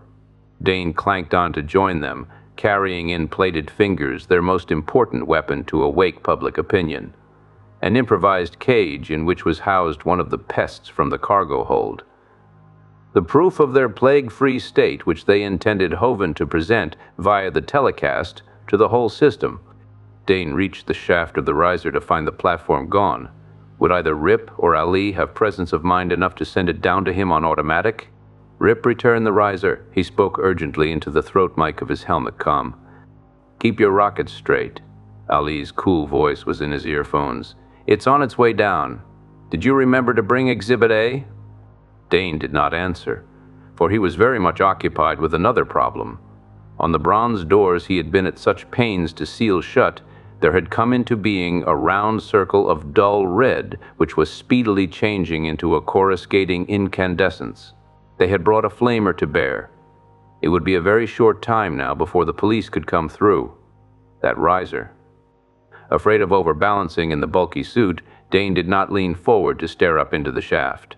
But as his uncertainty reached a fever pitch, the platform descended, and he took 2 steps forward into temporary safety, still clutching the cage. At the first try, the thick fingers of his gloved hand slipped from the lever, and he hit it again, harder than he intended, so that he found himself being wafted upward with a speed which did not agree with a stomach, even one long accustomed to spaceflight. And he almost lost his balance when it came to a stop many floors above. But he had not lost his wits. Before he stepped from the platform, he set the dial on a point which would lift the riser to the top of the shaft and hold it there. That might trap the traders on the broadcasting floor, but it would also ensure them time before the forces of the law could reach them. Dane located the rest of his party in the circular core chamber of the broadcasting section. He recognized a backdrop he had seen thousands of times behind the announcer who introduced the newscasts. In one corner, Rip, his suit off, was working over the still relaxed form of the medic, while Ali, a grim set to his mouth, was standing with a man who wore the insignia of a Comtech. "All set?" Rip looked up from his futile ministrations. Dane put down the cage and began the business of unhooking his own protective covering. They were burning through the outer doors of the entrance hall when I took off. "You're not going to get away with this?" That was the Comtech. Ali smiled wearily, a stretch of lips in which there was little or no mirth. "Listen, my friend. Since I started to ride rockets, I've been told I wasn't going to get away with this or that. Why not be more original? Use what is between those outsized ears of yours. We fought our way in here. We landed at Terraport against orders. We're patrol posted. Do you think that one man, one lone man, is going to keep us now from doing what we came to do? And don't look around for any reinforcements. We sprayed both those rooms. You can run the emergency hookup single-handed, and you're going to. We're free traders." Ha! The man had lost some of his assurance as he stared from one drawn young face to another. "I see you begin to realize what that means. Out on the rim we play rough, and we play for keeps. I know 100 ways to set you screaming in 3 minutes, and at least 10 of them will not even leave a mark on your skin. Now do we get service, or don't we? You'll go to the chamber for this, snarled the tech. All right, but first we broadcast. Then maybe someday a ship that's run into bad luck will have a straighter deal than we've had. You get on your post, and we'll have the playback on. Remember that? If you don't give us a clear channel, we'll know it. How about it, Rip? How's Hoven? Rip's face was a mask of worry. He must have had a full dose. I can't bring him around. Was this the end of their bold bid? Let each or all of them go before the screen to plead their case? Let them show the caged pest? But without the professional testimony of the medic, the weight of an expert opinion on their side, they were licked. Well, sometimes luck did not ride a man's fins all the way in. But some stubborn core within Dane refused to let him believe that they had lost. He went over to the medic huddled in a chair. To all appearances, Hoven was deeply asleep, sunk in the semi-coma the sleep ray produced. And the frustrating thing was that the man himself could have supplied the counter to his condition, given them the instructions how to bring him around. How many hours away was a natural awaking? Long before that, their hold on the station would be broken. They would be in the custody of either police or patrol. "He's sunk," Dane voiced the belief which put an end to their hopes. But Ali did not seem concerned. Camille was standing with their captive, an odd expression on his handsome face, as if he were striving to recall some dim memory. When he spoke, it was to the comtech. "You have an HDOS here?" The other registered surprise. "I think so." Ali made an abrupt gesture. "Make sure," he ordered, following the man into another room. Dane looked to Rip for enlightenment. What in the great nebula is an HDOS? I'm no engineer. It may be some gadget to get us out of here. Such as a pair of wings? Dane was inclined to be sarcastic. The memory of that incandescent circle on the door some 20 floors below stayed with him. Tempers of police and patrol were not going to be improved by fighting their way around or over the obstacles the traitors had arranged to delay them. If they caught up to the outlaws before the latter had their chance for an impartial hearing, the result was not going to be a happy one as far as the Queen's men were concerned. Ali appeared in the doorway. "Bring Hoven in here." Together, Rip and Dane carried the medic into a smaller chamber where they found Ali and the tech busy lashing a small, lightweight tube chair to a machine which, to their untutored eyes, had the semblance of a collection of bars. Obeying instructions, they seated Hoven in that chair, fastening him in, while the medic continued to slumber peacefully. Uncomprehendingly, Rip and Dane stepped back while, under Ali's watchful eye, the comtech made adjustments and finally snapped some hidden switch. Dane discovered that he dared not watch too closely what followed. Inured as he thought he was to the tricks of hyperspace, to acceleration and anti-gravity, the oscillation of that swinging seat, the weird swaying of the half-recumbent figure, did things to his sight and to his sense of balance, which seemed perilous in the extreme. But when the groan broke through the hum of Ali's mysterious machine, all of them knew that the engineer apprentice had found the answer to their problem, that Hoven was waking. The medic was bleary-eyed and inclined to stagger when they freed him, and for several minutes he seemed unable to grasp either his surroundings or the train of events which had brought him there. Long since the police must have broken into the entrance corridor below. Perhaps they had by now secured a riser which would bring them up. Ali had forced the comtech to throw the emergency control which was designed to seal off from the outer world the entire unit in which they now were. But whether that protective device would continue to hold now, none of the three were certain. Time was running out fast. Supporting the wobbling Hoven, they went back into the panel room, and under Ali's supervision, the comtech took his place at the control board. Dane put the cage with the pest well to the fore on the table of the announcer and waited for Rip to take his place there with the trembling medic. When Shannon did not move, Dane glanced up in surprise. This was no time to hesitate, but he discovered that the attention of both his shipmates was now centered on him. Rip pointed to the seat. "You're the talk merchant, aren't you?" the acting commander of the Queen asked crisply. "Now's the time to shout the lingo." They couldn't mean, but it was very evident that they did. Of course, a cargo master was supposed to be the spokesman of a ship, but that was in matters of trade. And how could he stand there and argue the case for the Queen? He was the newest joined, the greenest member of her crew. Already his mouth was dry and his nerves tense. But Dane didn't know that none of that was revealed by his face or manner. The usual impassiveness which had masked his inner conflicts since his first days at the pool served him now, and the others never noted the hesitation with which he approached the announcer's place. Dane had scarcely seated himself, one hand resting on the cage of the pest, before Ali brought down 2 fingers in the sharp sweep which signaled the com-tech to duty. Far above them there was a whisper of sound which signified the opening of the playback. They would be able to check on whether the broadcast was going out or not. Although Dane could see nothing of the system-wide audience which he currently faced, he realized that the room and those in it were now visible on every tuned-in video set. Instead of the factual cast, the listeners were about to be treated to a melodrama, which was as wild as their favorite romances. It only needed the break-in of the patrol to complete the illusion of action, fiction crime variety.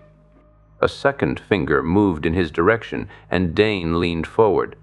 He faced only the folds of a wall-wide curtain, but he must keep in mind that in truth there was a sea of faces before him, the faces of those whom he and Hoven, working together, must convince if he were to save the Queen and her crew. He found his voice, and it was steady and even. He might have been outlining some stowage problem for Van Rieke's approval. People of Terra. Martian, Venusian, asteroid colonist. Inwardly, they were still all Terran, and on that point he would rest. He was a Terran appealing to his own kind. People of Terra, we come before you to ask justice. From somewhere the words came easily, flowing from his lips to center on a patch of light ahead. And that justice rang with a kind of reassurance.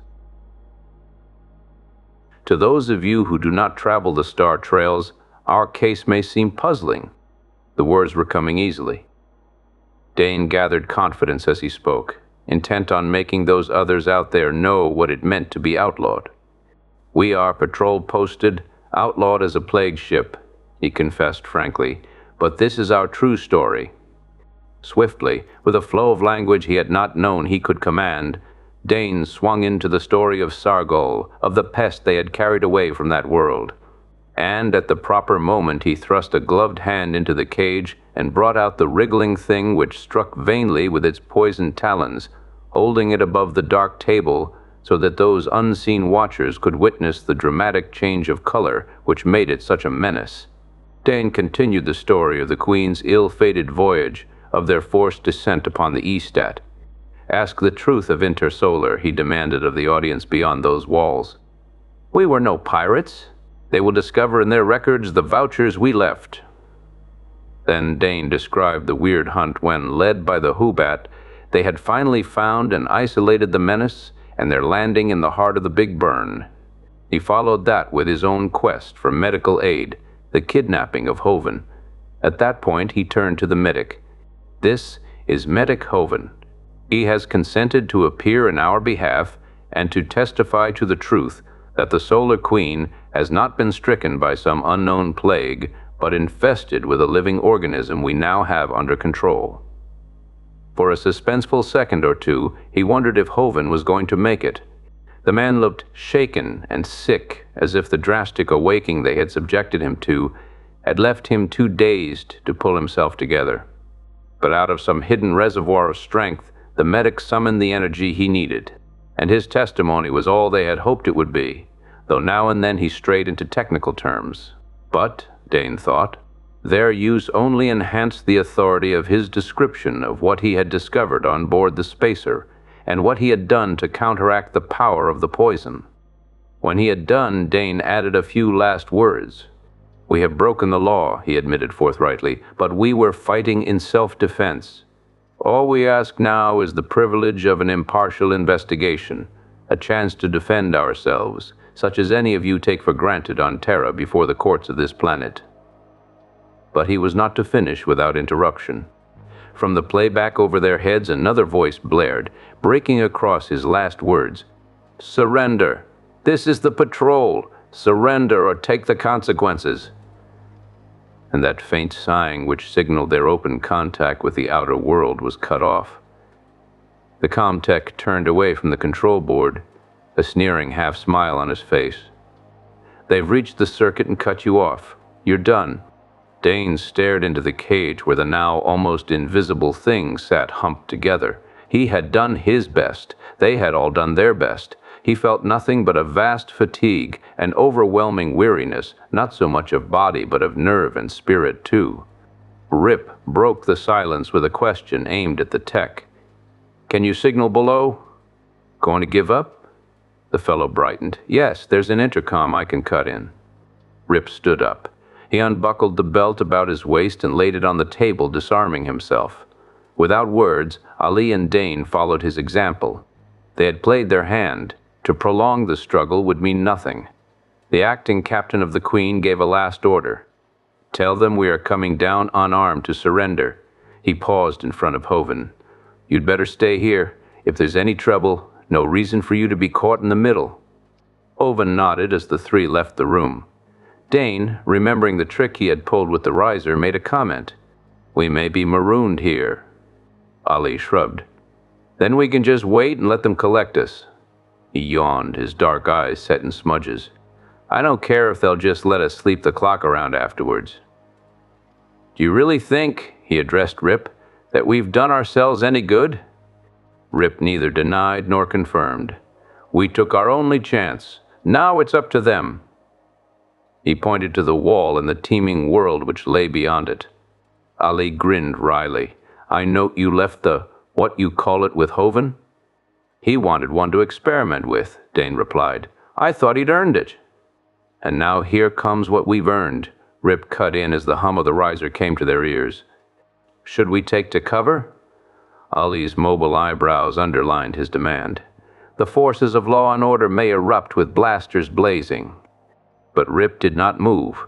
He faced the riser door squarely and, drawn by something in that stance of his, the other two stepped in on either side so that they fronted the dubious future as a united group. Whatever came now, the Queen's men would meet it together. In a way, Ali was right. The four men who emerged all had their blasters or riot-stun rifles at ready, and the sights of those weapons were trained at the middles of the free traders.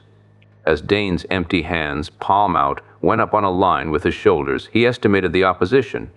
2 were in the silver and black of the patrol, 2 wore the forest green of the Terra Police. But they all looked like men with whom it was better not to play games. And it was clear they were prepared to take no chances with the outlaws.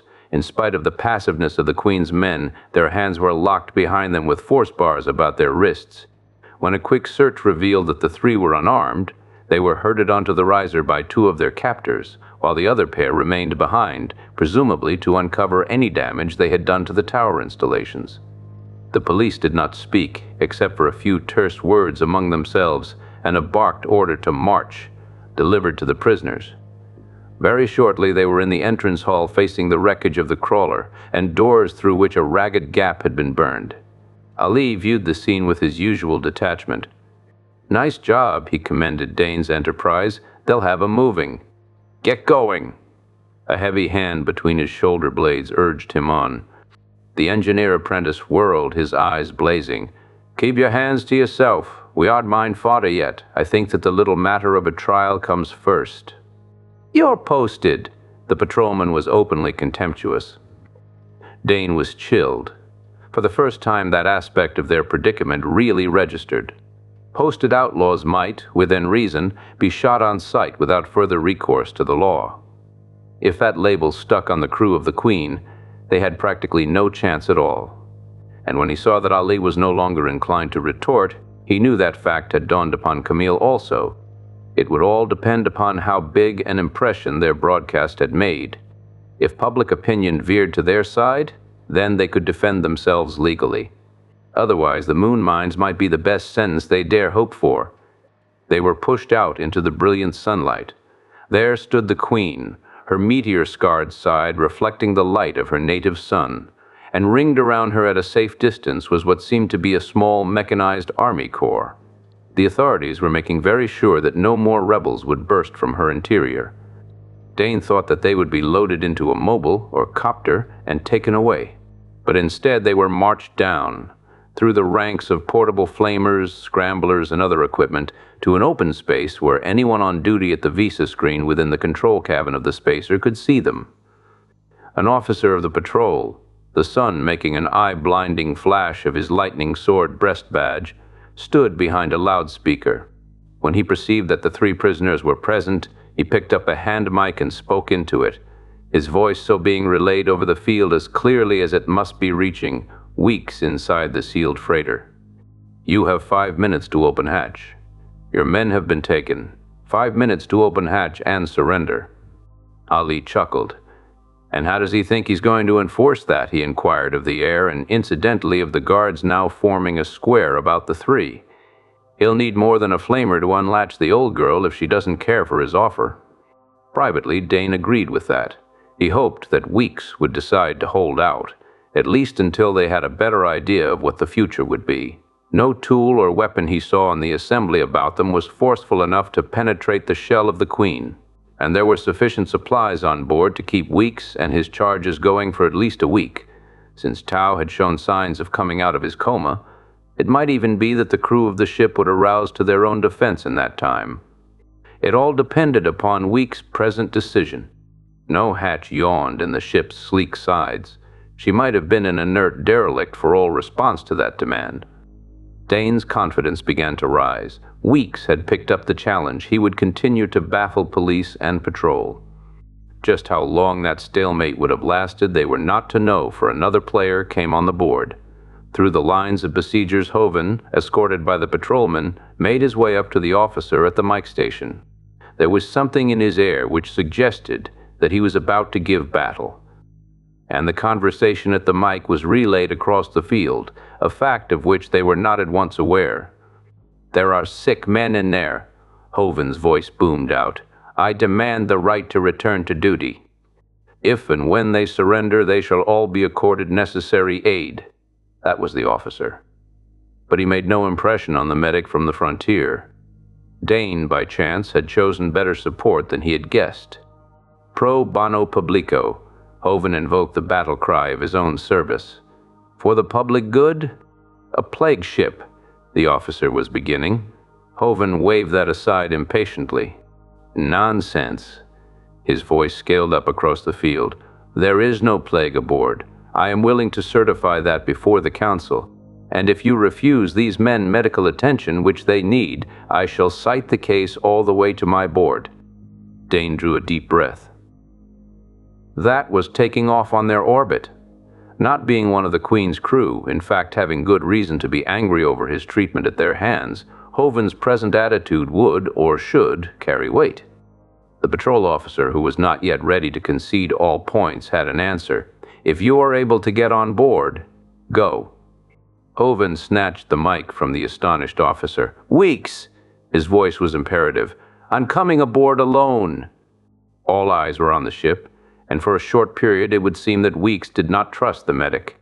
Then, high in her needle nose, one of the escape ports, not intended for use except in dire emergency, opened and allowed a plastic link ladder to fall link by link.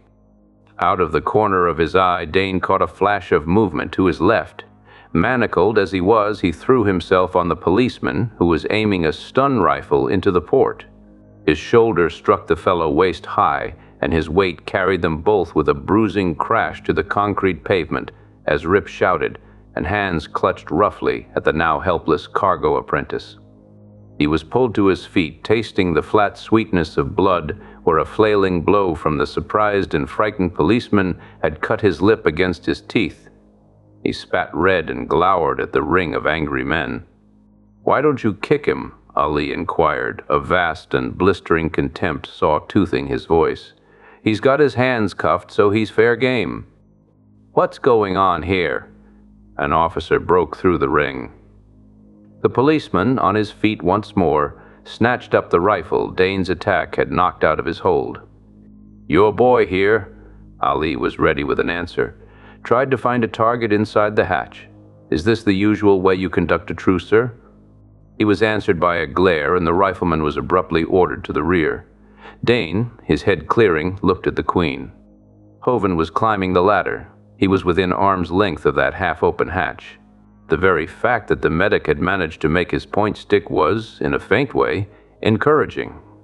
But the three were not allowed to enjoy that small victory for long. They were marched from the field, loaded into a mobile, and taken to the city several miles away. It was the patrol who held them in custody, not the Terra Police.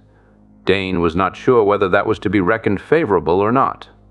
As a free trader, he had a grudging respect for the organization he had seen in action on Limbo. Sometime later, they found themselves, freed of the force bars, alone in a room which, bare-walled as it was, did have a bench on which all three sank, thankfully. Dane caught the warning gesture from Ali. They were under unseen observation, and they must have a listening audience, too, located somewhere in the maze of offices. "They can't make up their minds," the engineer apprentice settled his shoulders against the wall. "Either we're desperate criminals or we're heroes. They're going to let time decide." "If we're heroes," Dane asked a little querulously, "what are we doing locked up here? I'd like a few Earthside comforts, beginning with a full meal." "No thumbprinting, no psycho-testing," Rip mused. "Yes, they haven't put us through the system yet. And we decidedly aren't the forgotten men." "Wipe your face, child," Ali said to Dane. "You're still dribbling." The cargo apprentice smeared his hand across his chin and brought it away red and sticky. Luckily, his teeth remained intact.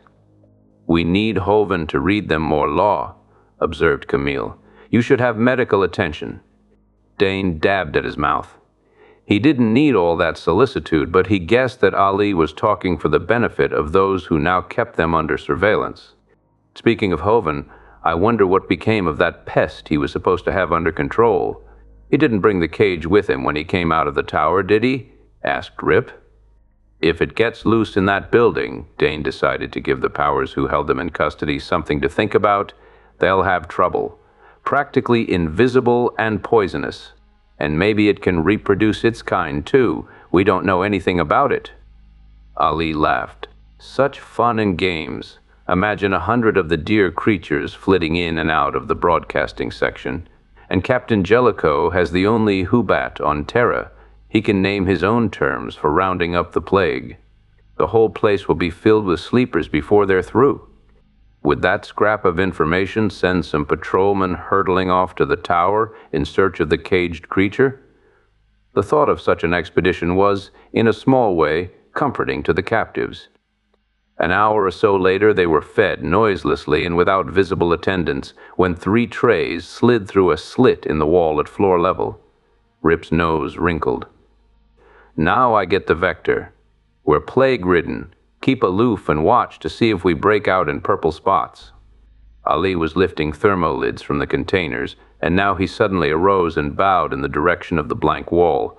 "Many, many thanks," he intoned. "Nothing but the best. A sub-commander's rations at least. We shall deliver top-star rating to this thoughtfulness when we are questioned by the powers that shine." It was good food. Dane ate cautiously because of his torn lip, but the whole adventure took on a more rose-colored hue. The lapse of time before they were put through the usual procedure followed with criminals, this excellent dinner. It was all promising. The patrol could not yet be sure how they were to be handled. "They fed us," Ali observed as he clanged the last dish back on a tray. "Now you'd think they'd bed us. I could do with several days and nights of bunt time right about now." But that hint was not taken up, and they continued to sit on the bench as time limped by. According to Dane's watch, it must be night now, though the steady light in the windowless room did not vary. What had Hoven discovered in the Queen? Had he been able to rouse any of the crew? And was the spacer still inviolate, or had the Terra Police and the patrol managed to take her over? He was so very tired, his eyes felt as if hot sand had been poured beneath the lids, his body ached, and at last he nodded into naps from which he awoke with jerks of the neck. Rip was frankly asleep, his shoulders and head resting against the wall, while Ali lounged with closed eyes. Though the cargo apprentice was sure that Camille was more alert than his comrades, as if he waited for something he thought was soon to occur. Dane dreamed. Once more he trod the reef rising out of Sargol's shallow sea, But he held no weapon, and beneath the surface of the water a gorp lurked. When he reached the break in the water-washed rock just ahead, the spidery horror would strike, and against its attack he was defenseless. Yet he must march on, for he had no control over his own actions. "Wake up!" Ali's hand was on his shoulder, shaking him back and forth with something close to gentleness. "Must you give an imitation of a space-whirly moonbat?" "The gorp!" Dane came back to the present and flushed. He dreaded admitting to a nightmare, especially to Ali, whose poise he had always found disconcerting. "No gorps here. Nothing but—" Camille's words were lost in the escape of metal against metal as a panel slid back in the wall. But no guard wearing the black and silver of the patrol stepped through to summon them to trial. Van Rycke stood in the opening, half smiling at them with his customary sleepy benevolence. "Well, well, and here's our missing ones." His purring voice was the most beautiful sound Dane thought he had ever heard. "And so we landed here, sir," Rip concluded his report in the matter-of-fact tone he might have used in describing a perfectly ordinary voyage, say between Terraport and Luna City, a run of no incident and dull cargo carrying. The crew of the Solar Queen, save for Tau, were assembled in a room somewhere in the vastness of patrol headquarters. Since the room seemed a comfortable conference chamber, Dane thought that their status must now be on a higher level than that of patrol-posted outlaws. But he was also sure that if they attempted to walk out of the building, that effort would not be successful. Van Rycke sat stolidly in his chosen seat, fingers of both hands laced across his substantial middle. He had sat as impassively as the captain while Rip had outlined their adventures since they had all been stricken. Though the other listeners had betrayed interest in the story, the senior officers made no comments. Now Jellicoe turned to his cargo master. "How about it, Van? What's done is done." Dane's elation vanished as if ripped away by a Sargolian storm wind. The cargo master didn't approve, so there must have been another way to achieve their ends, one the younger members of the crew had been too inexperienced or too dense to see. "If we blasted off today, we might just make cargo contract." Dane started. That was it, the point they had lost sight of during their struggles to get aid. There was no possible chance of upping the ship today. Probably not for days to come, or ever if the case went against them. So they had broken contract and the board would be down on them for that. Dane shivered inside. He could try to fight back against the patrol. There had always been a slight feeling of rivalry between the free traders and the space police. But you couldn't buck the board and keep your license and so have a means of staying in space. A broken contract could cut one off from the stars forever. Captain Jellicoe looked very bleak at that reminder. "The Izies will be all ready to step in. I'd like to know why they were so sure we had the plague on board." Van Rycke snorted. I can supply you 5 answers to that. For one, they may have known the affinity of those creatures for the wood, and it would be easy to predict as a result of our taking a load on board. Or again, they may have deliberately planted the things on us through the Salariki. But we can't ever prove it. It remains that they are going to get for themselves the Sargolian contract unless— He stopped short, staring straight ahead of him at the wall between Rip and Dane, and his assistant knew that Van was exploring a fresh idea. Van's ideas were never to be despised, and Jellicoe did not now disturb the cargo master with questions. It was Rip who spoke next and directly to the captain. "Do you know what they plan to do about us, sir?"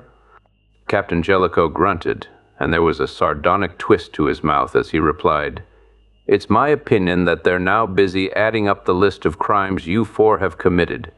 Maybe they had to turn the big HG computer loose on the problem. The tally isn't in yet. We gave them our automat flight record, and that ought to give them more food for thought." Dane speculated as to what the experts would make of the mechanical record of the Queen's past few weeks. The section dealing with their landing in the Big Burn ought to be a little surprising. Van Rycke got to his feet and marched to the door of the conference room. It was opened from without, so quickly. Dane was sure that they had been under constant surveillance.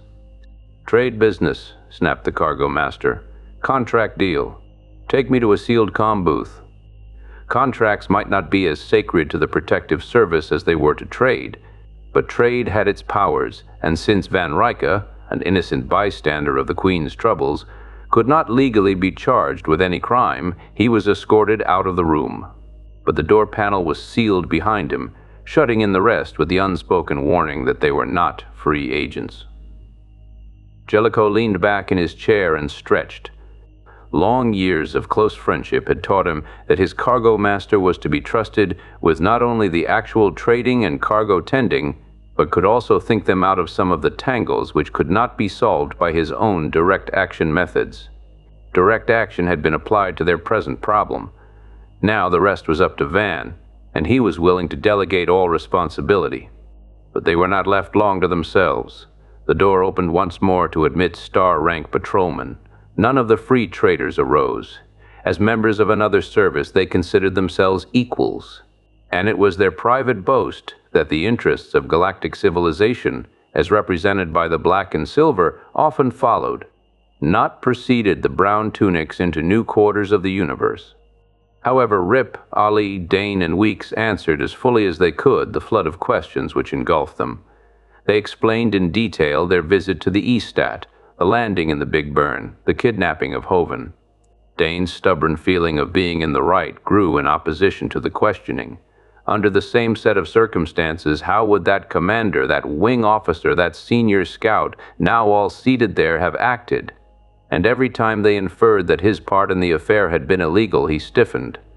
Sure, there had to be law and order out on the rim, and doubly sure it had to cover and protect life on the softer planets of the inner systems. He wasn't denying that on Limbo, he, for one, had been very glad to see the patrol blast their way into the headquarters of the pirates holed up on that half-dead world, and he was never contemptuous of the men in the field.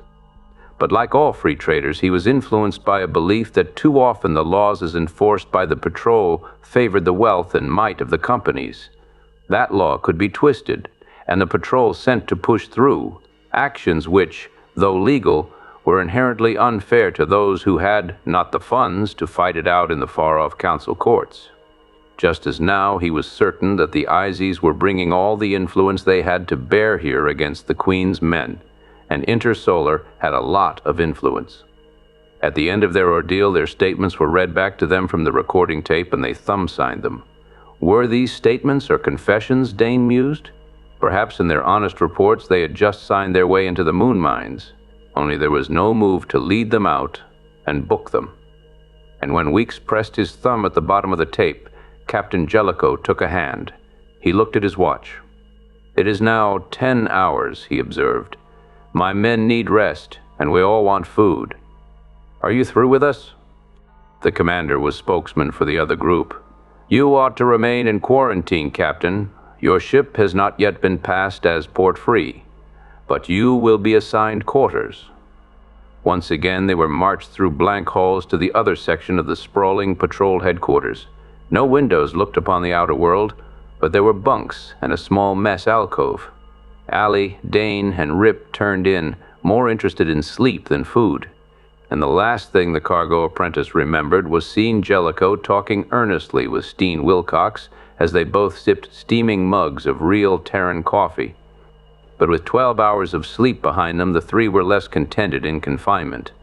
No one had come near them, and Van Rycke had not returned, which fact the crew clung to as a ray of hope. Somewhere, the cargo master must be fighting their battle, and all Van's vast store of trade knowledge, all his knack of cutting corners and driving a shrewd bargain, enlisted on their behalf, must win them some concessions. Medic Tau came in, bringing Hoven with him. Both looked tired but triumphant, and their report was a shot in the arm for the now uneasy traders. "We've rammed it down their throats," Tau announced. "They're willing to admit that it was those poison bugs and not a plague."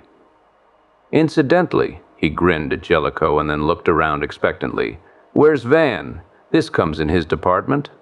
We're going to cash in on those the kids dumped in the deep freeze. TerraLab is bidding on them. I said to see Van. He can arrange the best deal for us. Where is he?" "Gone to see about our contract," Jellicoe reported. "What's the news about our status now?" "Well, they've got to wipe out the plague ship listing. Also, we're big news. There are about 20 video men rocketing around out in the offices trying to get in and have us do some spot broadcasts. Seems that the children here," he jerked his thumb at the 3 apprentices, "started something. An interstellar invasion couldn't be bigger news. Human interest by the tankful. I've been on video twice, and they're trying to sign up Hovind almost steady." The medic from the frontier nodded. "Wanted me to appear on a 3-week schedule," he chuckled. "I was asked to come in on Our Heroes of the Starlines and 2 quiz programs. As for you, you young criminal," he swung to Dane, "you're going to be fair game for about 3 networks." "It seems you transmit well," he uttered the last as if it were an accusation, and Dane squirmed. "Anyway, you did something with your crazy stunt. And, Captain, 3 men want to buy your Hubat. I gather they are planning a showing of how it captures those pests. So be prepared." Dane tried to visualize a scene in which he shared top billing with Quex and shuddered. All he wanted now was to get free of Terra for a nice, quiet, uncomplicated world where problems could be settled with a sleep rod or a blaster, and the video screen was unknown. Having heard of what awaited them without, the men of the Queen were more content to be incarcerated in the quarantine section. But as time wore on and the cargo master did not return, their anxieties awoke. They were fairly sure by now that any penalty the patrol or the Terra police would impose would not be too drastic. But a broken contract was another and more serious affair, a matter which might ground them more effectively than any rule of the law enforcement bodies. Angelico took to pacing the room, while Tang and Wilcox, who had started a game of 4-dimensional chess, made countless errors of move, and Stotts glared moodily at the wall, apparently too sunk in his own gloomy thoughts to rise from the mess table in the alcove. Though time had ceased to have much meaning for them except as an irritating reminder of the now sure failure of their Sargolian venture, they marked the hours into a second full day of detention before Van Ryke finally put in appearance. The cargo master was plainly tired, but he showed no signs of discomposure. In fact, as he came in, he was humming what he fondly imagined was a popular tune. Jellicoe asked no questions. He merely regarded his trusted officer with a quizzically raised eyebrow. But the others drew around.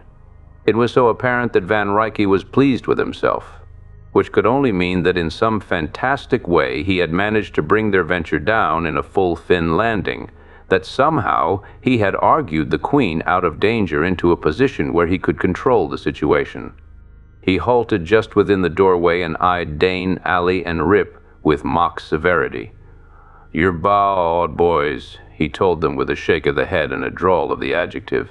"You've been demoted 10 files each on the list." Which must put him on the bottom rung once more, Dane calculated swiftly, or even below, though he didn't see how he could fall beneath the rank he held at assignment. However, he found the news heartening instead of discouraging. Compared to a bleak sentence at the moon mines, such demotion was absolutely nothing, and he knew that Van Ryke was breaking the worst news first. "You also forfeit all pay for this voyage," the cargo master was continuing. But Jellicoe broke in. "Board fine?" At the cargo master's nod, Jellicoe added, "Ship pays that." "So I told them," Van Ryke agreed. "The Queen's warned off Terra for 10 solar years. They could take that, too. Other free traders got back to their home ports, perhaps once in a quarter century. It was so much less than they had expected that the sentence was greeted with a concentrated sigh of relief. No Earthside leave. All right, no leave. They were not, after their late experiences, so entranced with Terraport that they wanted to linger in its environs any longer than they had to. "We lose the Sargol contract." "Why?" That did hurt, but they had resigned themselves to it since the hour when they had realized that they could not make it back to the perfumed planet. "To interstellar," Wilcox asked the important question. Van Ryke was smiling broadly, as if the loss he had just announced was in some way a gain. "Noto Combine." "Combine?" the captain echoed, and his puzzlement was duplicated around the circle. "How did Intersolar's principal rival come into it?" "We've made a deal with Combine," Van Ryke informed them. "I wasn't going to let IS cash in on our loss, So I went to Vickers at Combine and told him the situation. He understands that we were in solid with the Salariki and that the IZs are not. And a chance to point a blaster at IS's tail is just what he has been waiting for. The shipment will go out to the Storm Priests tomorrow on a light cruiser. It'll make it on time. Yes, a light cruiser. One of the fast ships maintained by the big companies could make the transition to Sargol with a slight margin to spare. Stotts nodded his approval at this practical solution. I'm going with it. That did jerk them all up short.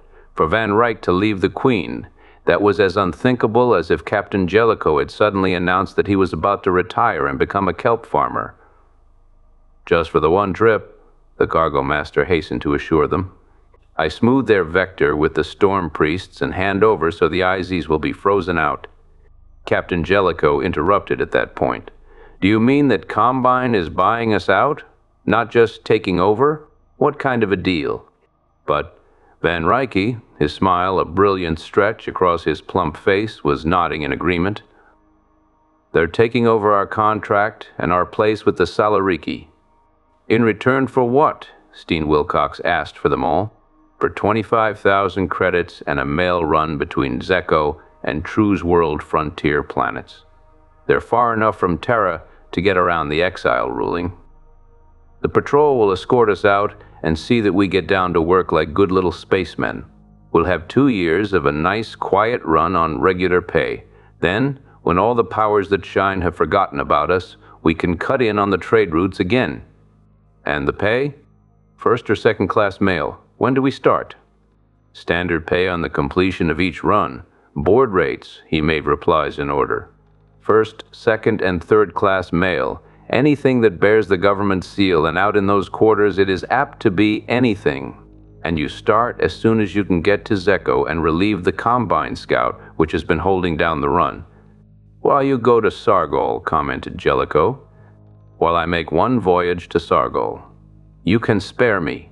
He dropped one of his big hands on Dane's shoulder and gave the flesh beneath it a quick squeeze. Seeing as how our juniors helped pull us out of this last mix-up, we can trust them about an inch farther than we did before.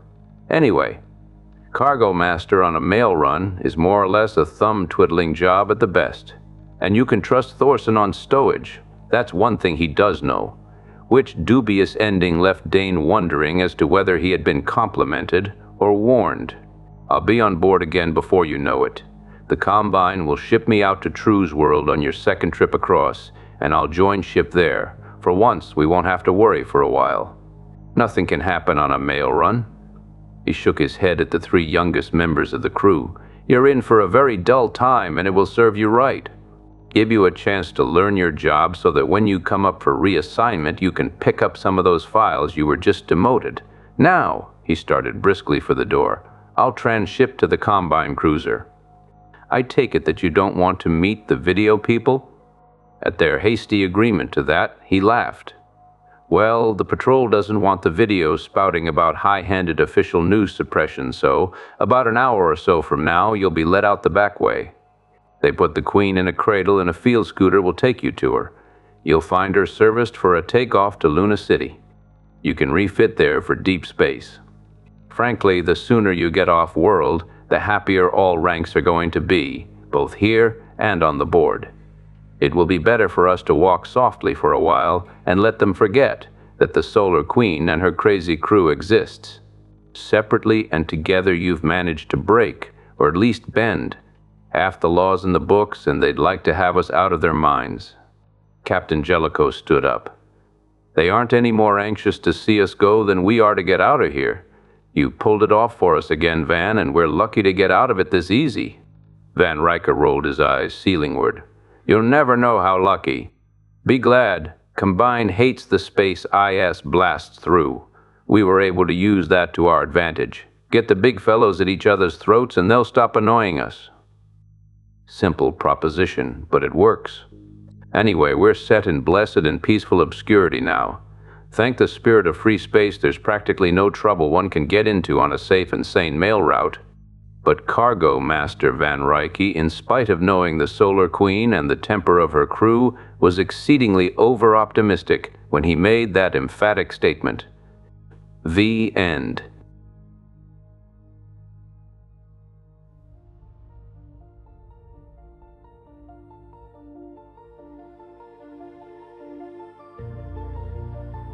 Thank you for listening to Plague Ship by Andre Norton. We hope you enjoyed this journey into classic science fiction.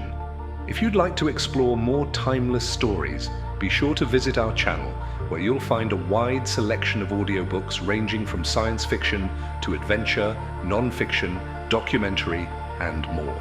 If you enjoyed this audiobook, don't forget to like the video, subscribe to the channel, and leave a comment letting us know which stories you'd like to hear next. Your engagement helps us continue to bring classic literature to life for listeners like you. Visit our channel page to discover more great audiobooks that may pique your interest. Thank you again for listening, and we look forward to having you with us on our next adventure.